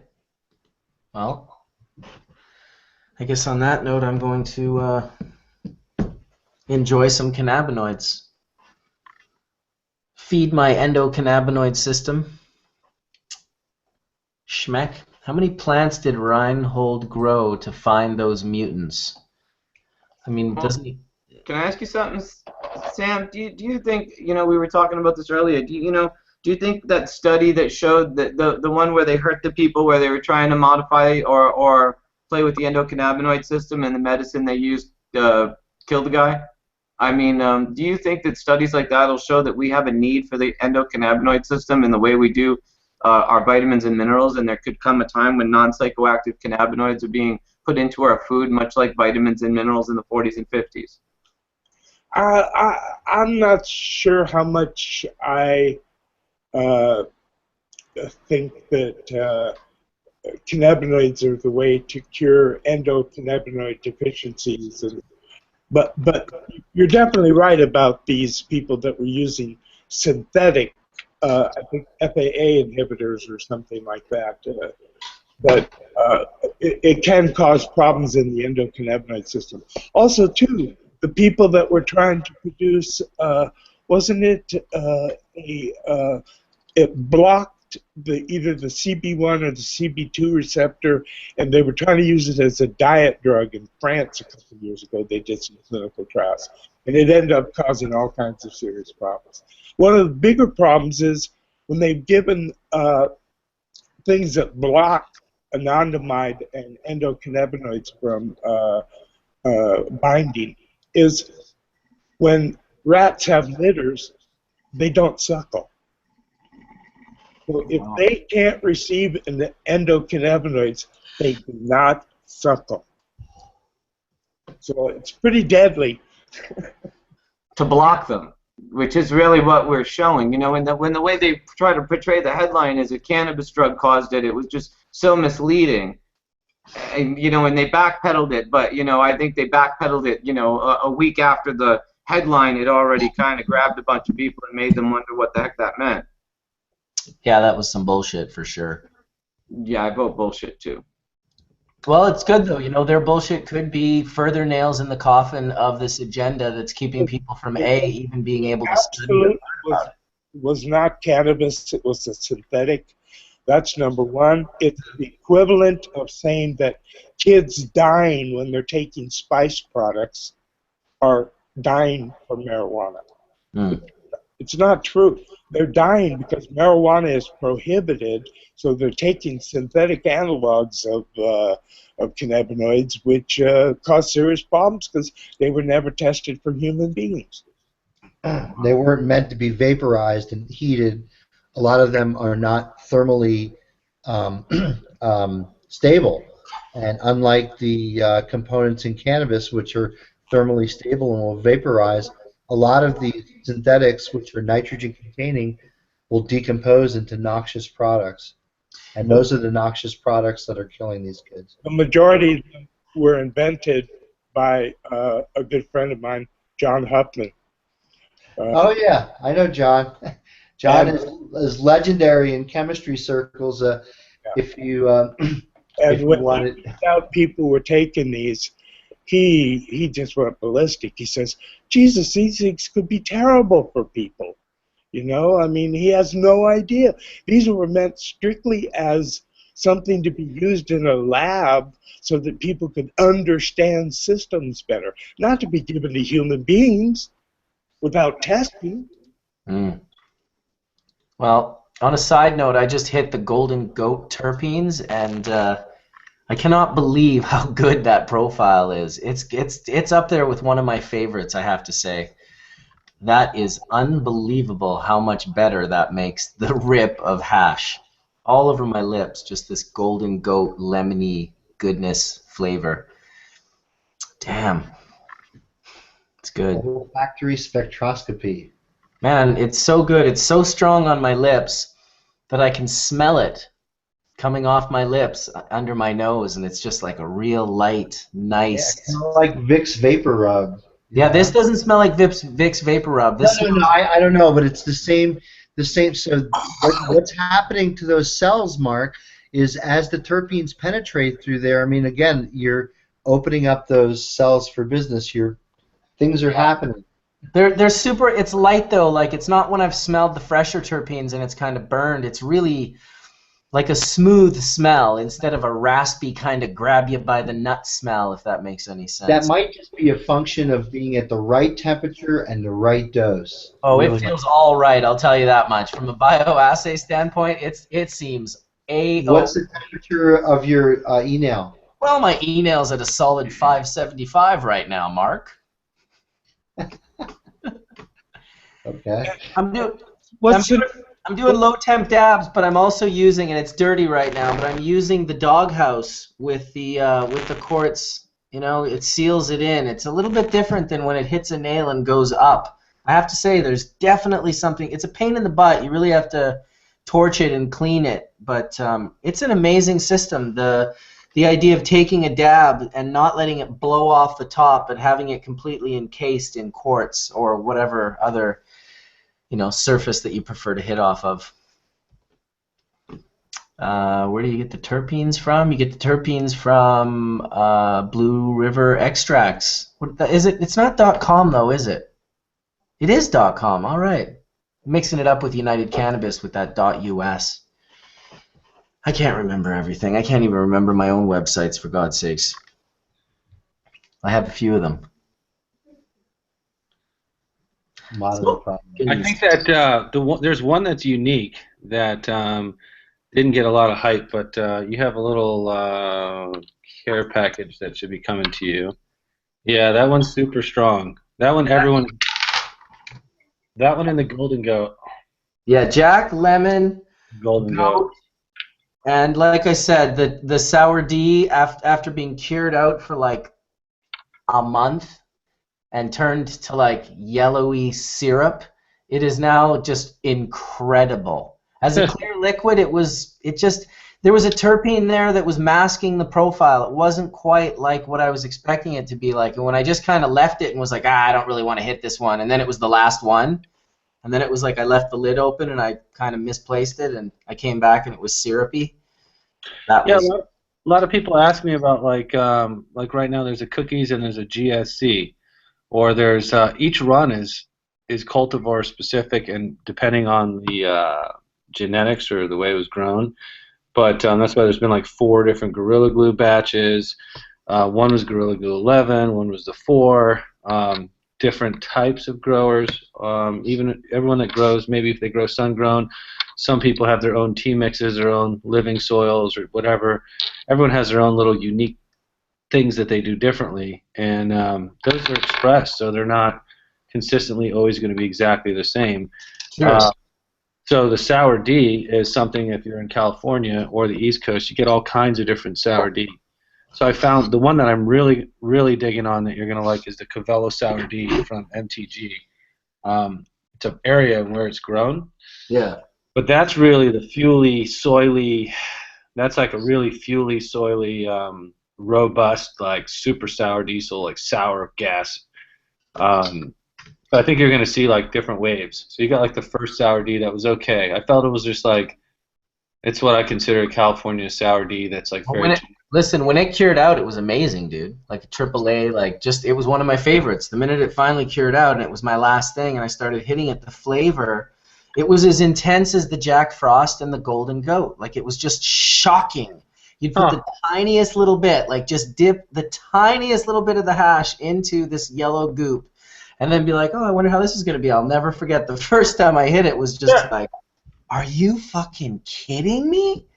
Like, I couldn't believe it, man. It blew me away. And it reminds me of, C-Ray just said a great thing in chat, which will lead us down another road here, and this is going to involve you, Sam, for sure.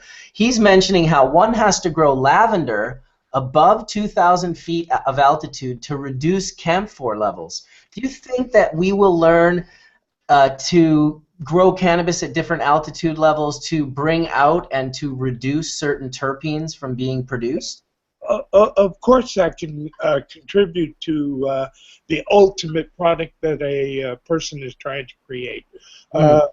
You'll find that certain areas either has to be north or south or altitude, or like grapes, particular soils. You know, all these make such a big difference. But cannabis is just scratching the surface on that.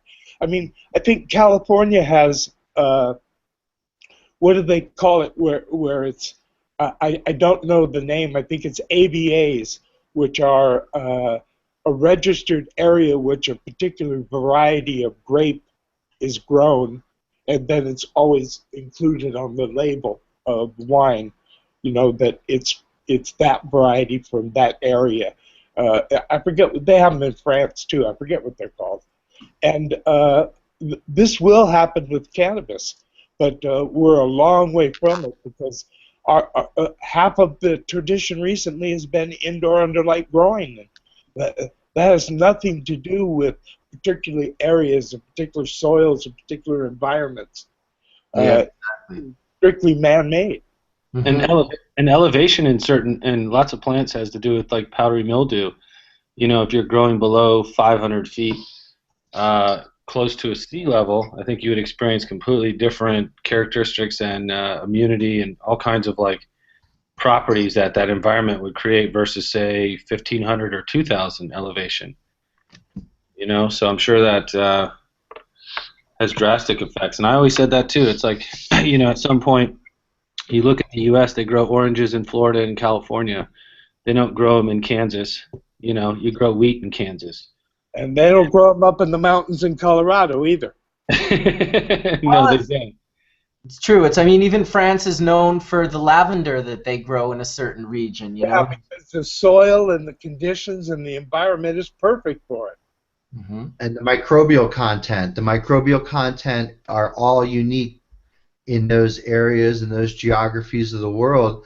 And those lowest rungs on the food chain ladder is what starts the chemistry that enables the soil to be able to produce it. Well, what you can also look at is the perfume industry, where when they're using natural raw materials from flowers, they are producing roses in particular areas. They're producing whatever flower it is that they're extracting the materials from. And that's for terpene manipulation, basically. It has to be. Exactly. Interesting. So, and they've been doing that a long time.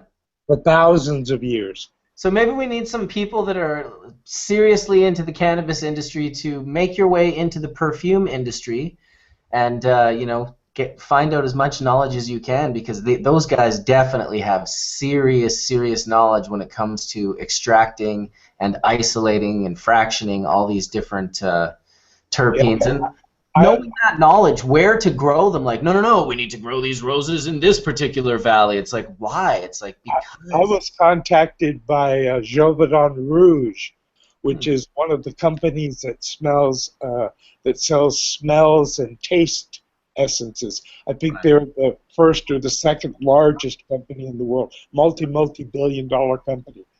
And what they were interested in, a customer had come to them, this was 20 years ago, they wanted to make a cannabis perfume. And they contacted me because I was legally licensed to grow these materials at the time. And I had bags of skunk weed and bags of skunk hash. So they came and they brought their little, it was like a little device where it collected the air from the plastic bag, blew it through a little catch device that had activated charcoal plus a fixative, so that the scent molecules got trapped as they were blown through it. And then they analyzed the profile, and their idea was they were going to make it, and I was hoping that they were going to buy, you know, kilos and kilos of skunk and make a perfume. But no, what they wanted to do was understand what it was and then make it with other natural components. But that was the first full profile that I had. And when I did it, a terpene profile, I found 5 new terpenes that were not listed in the literature. But they were hip to it because they had a database with, I think it was 150,000, or no, what was it? No, 15 or almost 20,000 terpenes on their database. So they could run it through their GC, and they knew what it was. How cool would it be to have a terpene named after you? Like, what an honor that would be, a nice cannabis terpene. Yeah, but what would they call it, skunkolium? Well, I don't know about that. Doesn't sound so nice. Hashishin. That they call that, right? That's a bit better. Skunkneen. Hey, Sam, what were those 5 new terpenes? Can you enlighten us? Oh, I don't remember. I'd have to find the paper and do it. I'll look it up and I'll post it on Hash Church. Were they monoterps or were they sesquies? I honestly don't remember. I'd have to. Okay. But they were unique to cannabis? They were No, they were not unique to cannabis. They were not. Okay, so they're There's part of- only one or two terpenes found in cannabis that I think are unique to cannabis. I think all the rest of them are found in the rest of the world, aren't they? Right, that's right, absolutely. Which ones are the ones that are unique to cannabis, do you know? I thought there was one called Cannabis or something. I'd have to look. I can't remember off the top of my head. I'm totally wrecked. It's really late for me because I usually go to bed really, really early. I'm a really boring guy. Yeah, right. It's because you wake up so early. You wake up what most would call late instead of Well, early. I wake up usually here around 2 or 3 in the morning. That's true. Exactly. Well, that's the best time to smoke a nice big bong. Yeah, absolutely. Well, I'll be puffing one with you later tonight when you wake up at 2, 3 in the morning. I'll hit you up on the Skype. Thank you so much for joining us, Sam. It's always special to have you on. Oh yeah, it was amazing. It was such a nice surprise. Got some great. Also, I want to thank Aaron for coming on. That was just nice to have inspirational stories where people see a way out, and take a different path, and just get off those pharmaceuticals and get onto that cannabis and start leading yourself down a different path. It's quite. I know a lot of people are watching and thinking, I should be able to do that. You've seen those posts recently about how, they're finding pharmaceutical solutions for cannabis abuse. Oh my God, dude. So what they want you to do is to take some sort of, crapo pharmaceutical pill to cure your cannabis addiction. And cannabis addiction is not like, a hard drug addiction. Most cannabis addiction, and probably about 10% of cannabis smokers do become psychologically addicted. They would prefer their life with it.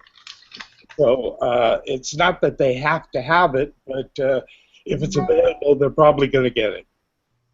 If it's available, they're probably going to get it. I always just think of it like water, like when I'm thirsty, I want nice water. Does it make me an addict?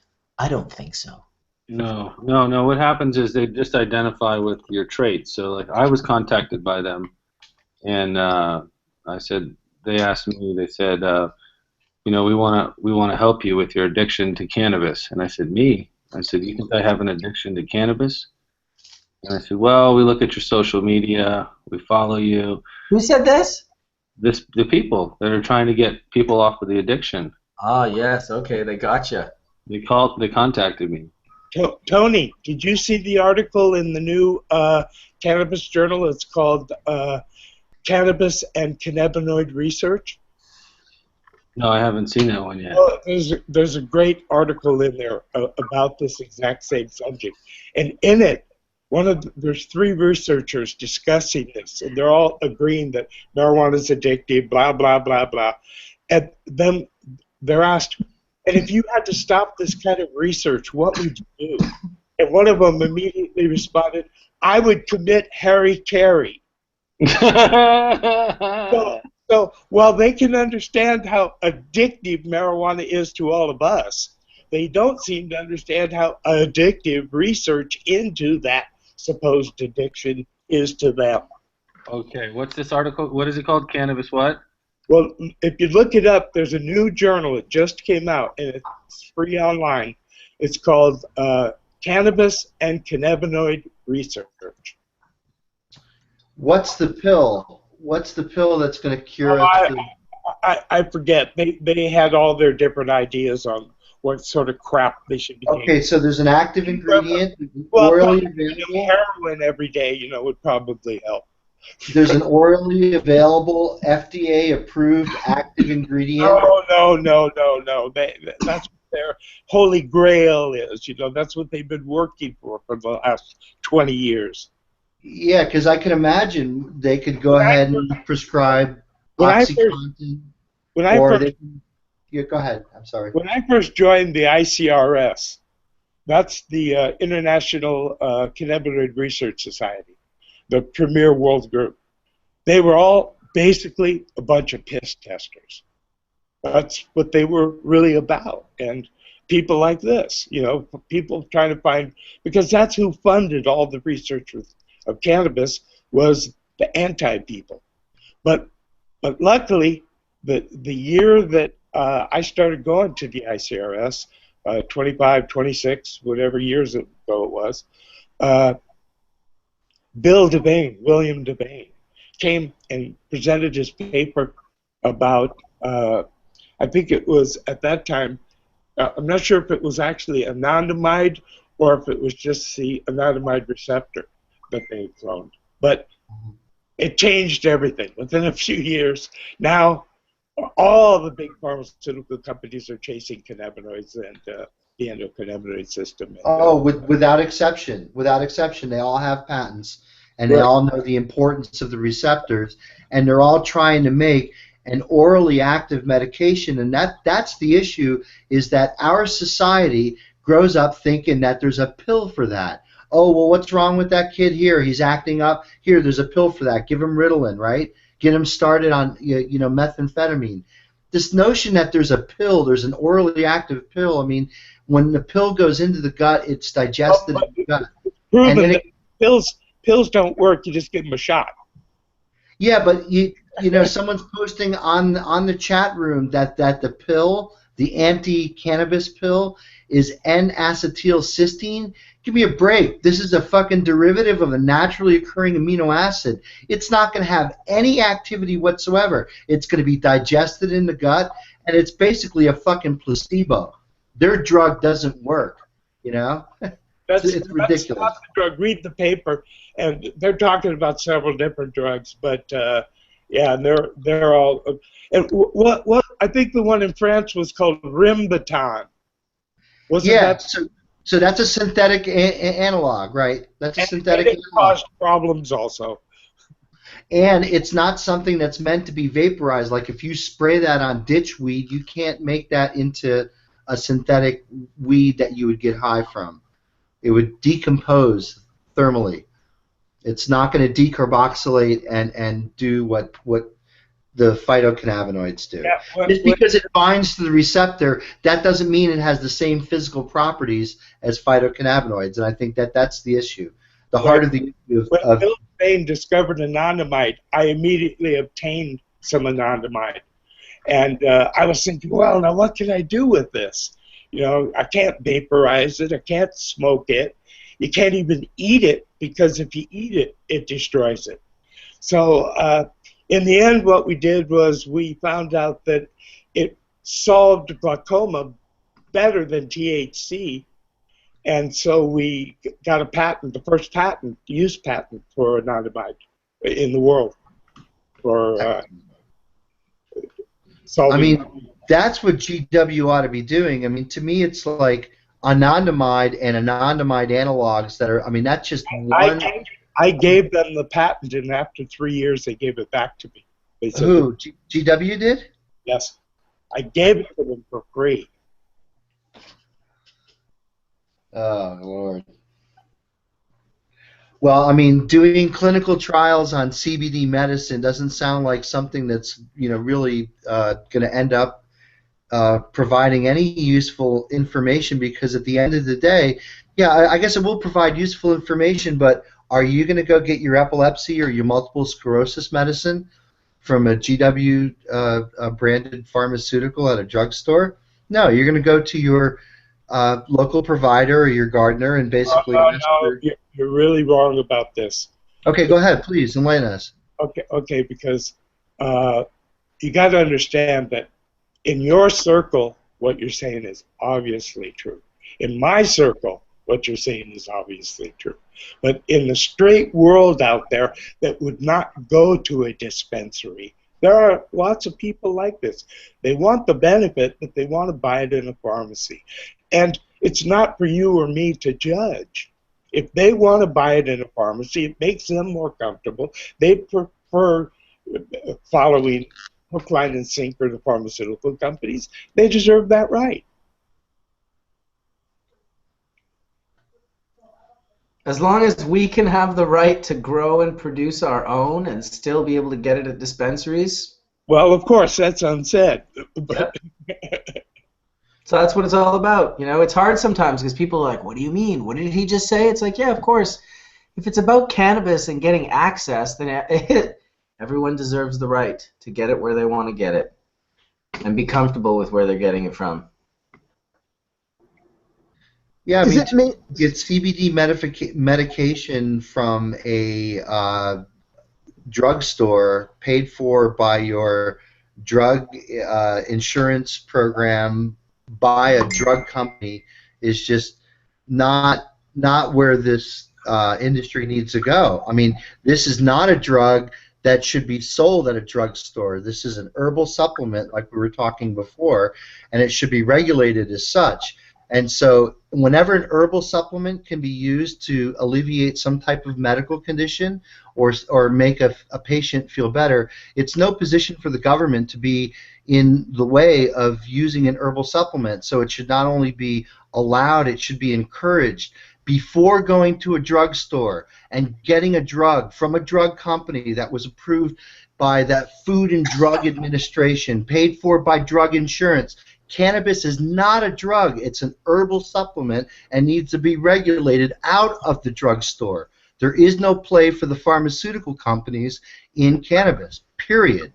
Mark, I understand what Sam is saying. You have to understand the pharmacist at the drugstore is the last remnants of the apothecary and somebody you physically interacted with to understand your own health and how your medicine is administered. So a lot of people it's not even their doctor they trust, it's the pharmacist they trust to understand how what the doctor prescribed is going to fuck them up.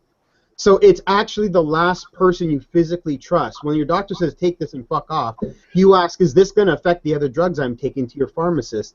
So people want that structure, and we don't have the apothecary, which was the pharmacist of natural medicines, like the homeopath. You know, you can't mix this. You can't just take magnesium and at the same time as your iron medication. It's a lack in our society of an intermediary between the plant world and you could say the layman. And so Sam's world is basically there are more people who need that pharmacist as an intermediary that will basically vote that into power than there are us who can literally solve it ourselves, because unfortunately a bud tender is not an apothecary. They're trying to sell you weed. They read a bunch of lists of what the strain name will do, but there's no terp profile to say that's the strain. You know, the limonene in it will help you with your anxiety. We still have we don't have that educated drug dealer that's as good as even a pharmacist, and we need that. Maybe that would solve the issue. True. One thing is for sure that I'm in favor of the patient being able to do what they want. If they want to grow it at home, if they want to buy it in a dispensary, if they want to go to the pharmacist and be prescribed by a doctor. Here in the Netherlands, a doctor can give you a prescription and you can buy herbal CBD, from Bedrocan. And yeah, I mean, it's not really what I'm interested in because I'm a resin kind of guy and they don't sell resin. But it's available, and I just want every choice to be available. It's not up to me to decide for somebody else what is the best choice for them. Let them decide. We can help inform them what might be better choices. Mm-hmm. Yeah, it's true. You know, the argument is often used that, but they're trying to make our choice not be available. It's like, no, that's generally the government. Don't be fooled by the divide and conquer mentality. Don't try to change something because you might not want to acquire it that way. There may be other people. You know, just like we would ask the people that don't want to grow for themselves, please don't lobby to have it so I can't grow for myself. That's the exact same thing. You don't want them out there doing that, so why would people go out and start lobbying now for people? In Canada, it's a big thing. The big split now is because, I don't know who it was, some guy from an LP just making the worst comments he could possibly make in the, we're going to be lobbying the government to close the dispensaries, just like basically what he should not be spending any of his time on. He should be more in support of dispensaries and helping for more distribution outlets. instead he hammered on this on compassion clubs and said a bunch of nasty things, and now people are super aggressively against LPs again, which is like, man, it's not like every single LP in Canada said that quote. It was a guy, but now he represents all of those LPs, so it's boiling. Mark, basically there's a similar situation. I mean, it's different, but it's similar in California, where cities and counties now can ban commercial cultivation for dispensaries. You understand? So Yeah. an entire city can ban it. Now, they can't stop you as an individual growing it for your own use, but they can say that you have to grow it indoors. You can't grow it outdoors in public view. You can't be a smell hazard. You can't. So what they're doing is they're trying to cut back on people's rights, and they can stop the commercial dispensary growing, but they can't stop individuals yet. And hopefully they'll never be able to, and hopefully as many of these cities, what really needs to be done is the voters need to find out who is behind this in these cities and kick them out on their asses in the next elections. Yeah, exactly. Instead of turning on, tuning in, and dropping out, we need to turn on, tune in, and take over. Yeah, I like that. Taking over. Hands in the air, Todd McCormick. Hands in the air. And vote out. Thanks, Sam. Thanks. You know, if he had a mic, he would have dropped it right there. I'm out of here. You do know it's the logo over my magazine masthead, right, Mark? I always joke that Tim Leary had it 2/3 right. Turn on, tune in, but not drop out. We need to take over. Yep. That's great. Good to see he's reading the copy. I love it. Thank you.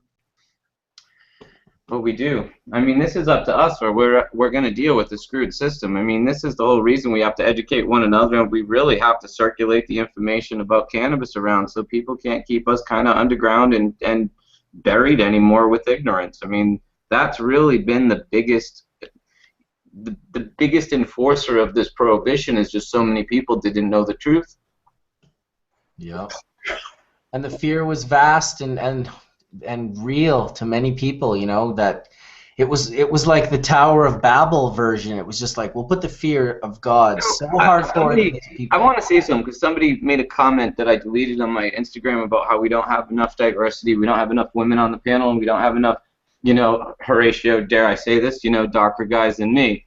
And the real reason is because, you know what, black people in my country can't even drive their fucking car without getting harassed. You know, DWB is not funny. And the reality is that mothers and families usually are pretty close. So when mothers and minorities stick out their necks to try to stand up for themselves, they usually get hurt the worst. And a lot of times it's been people like me that are single, no kids due to cancer or whatever, that have taken risks, that have, you know, I lost my 2 dogs when I went to prison. They both died of cancer. I don't think I would have been as radical of an activist had I had a fucking house full of children, because there's no way I would have wanted to leave them, you know, and be so bold, you know. And I think when you really look at the situation, you've got to look at the reality of the situation, you know, and that's really why this panel isn't as diverse as it should be. And I wish we did have more voices from other people and other cultures and women, and we will at some point, when they are not fearing getting their fucking children taken away or getting locked up for some bullshit in order to shut them up. And that's really what I feel to the person that was listening today and was trying to give shit because there's not enough diversity on the panel. We would love to have diversity on the panel. Really, we would. It's no different than testimonials. Like, the amount of parents I deal with that are like, I'm so amazed, I'm so thankful, but I'm not exactly ready to do anything other than get my child back and move on with my life. And I'm like, well, I know you want to inspire the 10 other parents that are still on the drug, but you do have to get back to your life. It's been hard enough, and you finally found cannabis and it's working. Just move on. We'll find one day that inspirational story will come out in the public, but it's not, I'm not asking you to come on a TV show to promote a product.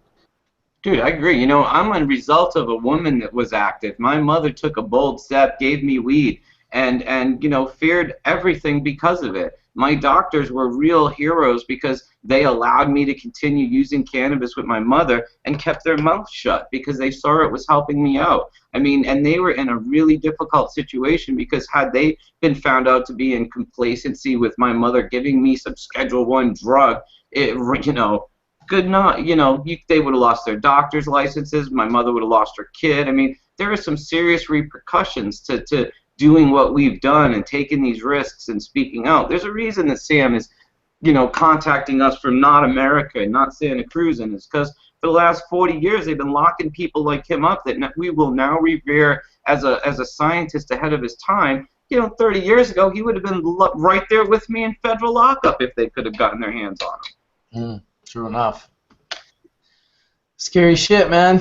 Well, one thing I wanted to mention again about the LPs and the dispensaries, for anyone who's involved with an LP or if you own an LP and you're watching right now, because there are a few rotten apples in the group right now, really like being the voice behind this entire division that's being created, LPs, in my opinion, should really get behind the dispensaries. If you're going to lobby the government to allow the dispensaries to be allowed in the game. You know what I mean? Stand behind these outlets that have been standing up while it was illegal for 20 plus years, putting this medicine out to the people. Don't try to get rid of them. To the ones that have said that, I gotta say, shame on you, man. That is a waste of resources. It's fine if you want to operate as this entity, but don't try to stop other people in different platforms. In my opinion, the big guys would be much better off standing behind the little guys and saying, we want them involved. That's all I wanted to say about that. Seems pretty legitimate. I think we did it, boys. That was 4 hours and 10 minutes. I'm sure everyone wants to go enjoy their Sundays. Sam probably wants to go to bed. Now I'm all wired. I think I'll just sit here and smoke bongs and watch some TV. Well, I definitely want to thank Aaron for coming in. Heavy Icer X on Instagram and on Facebook, Aaron Waite. And yeah, dude, thank you for sharing your story with us. As always, I'm sure we'll get you in here again one day for sure. Wanted to, of course, thank Skunkman Sam for popping in and just totally. I wanted to suggest that Todd, if anybody has any phone numbers of girls that would like to be on the show, send it to Todd, and Todd will make sure he contacts them. Excellent. Well, hey, thanks Horatio. Thanks Mark Scaldone. Yeah, send those numbers to Todd. Headshots to info@hempx. I'm just joking. 800 headshots just landed in Todd's mailbox. Thanks, Tony. He's no longer here, but he was with us earlier. And, of course, Mel Frank for a brief second. We didn't get to see him or hear him, but he was here. Etienne, as always, was like damn near first in the group. And Mr. D420K. Thank you guys all for coming in and making Hash Church what it is. Episode 71 coming at you next week. We'll see you guys. Peace.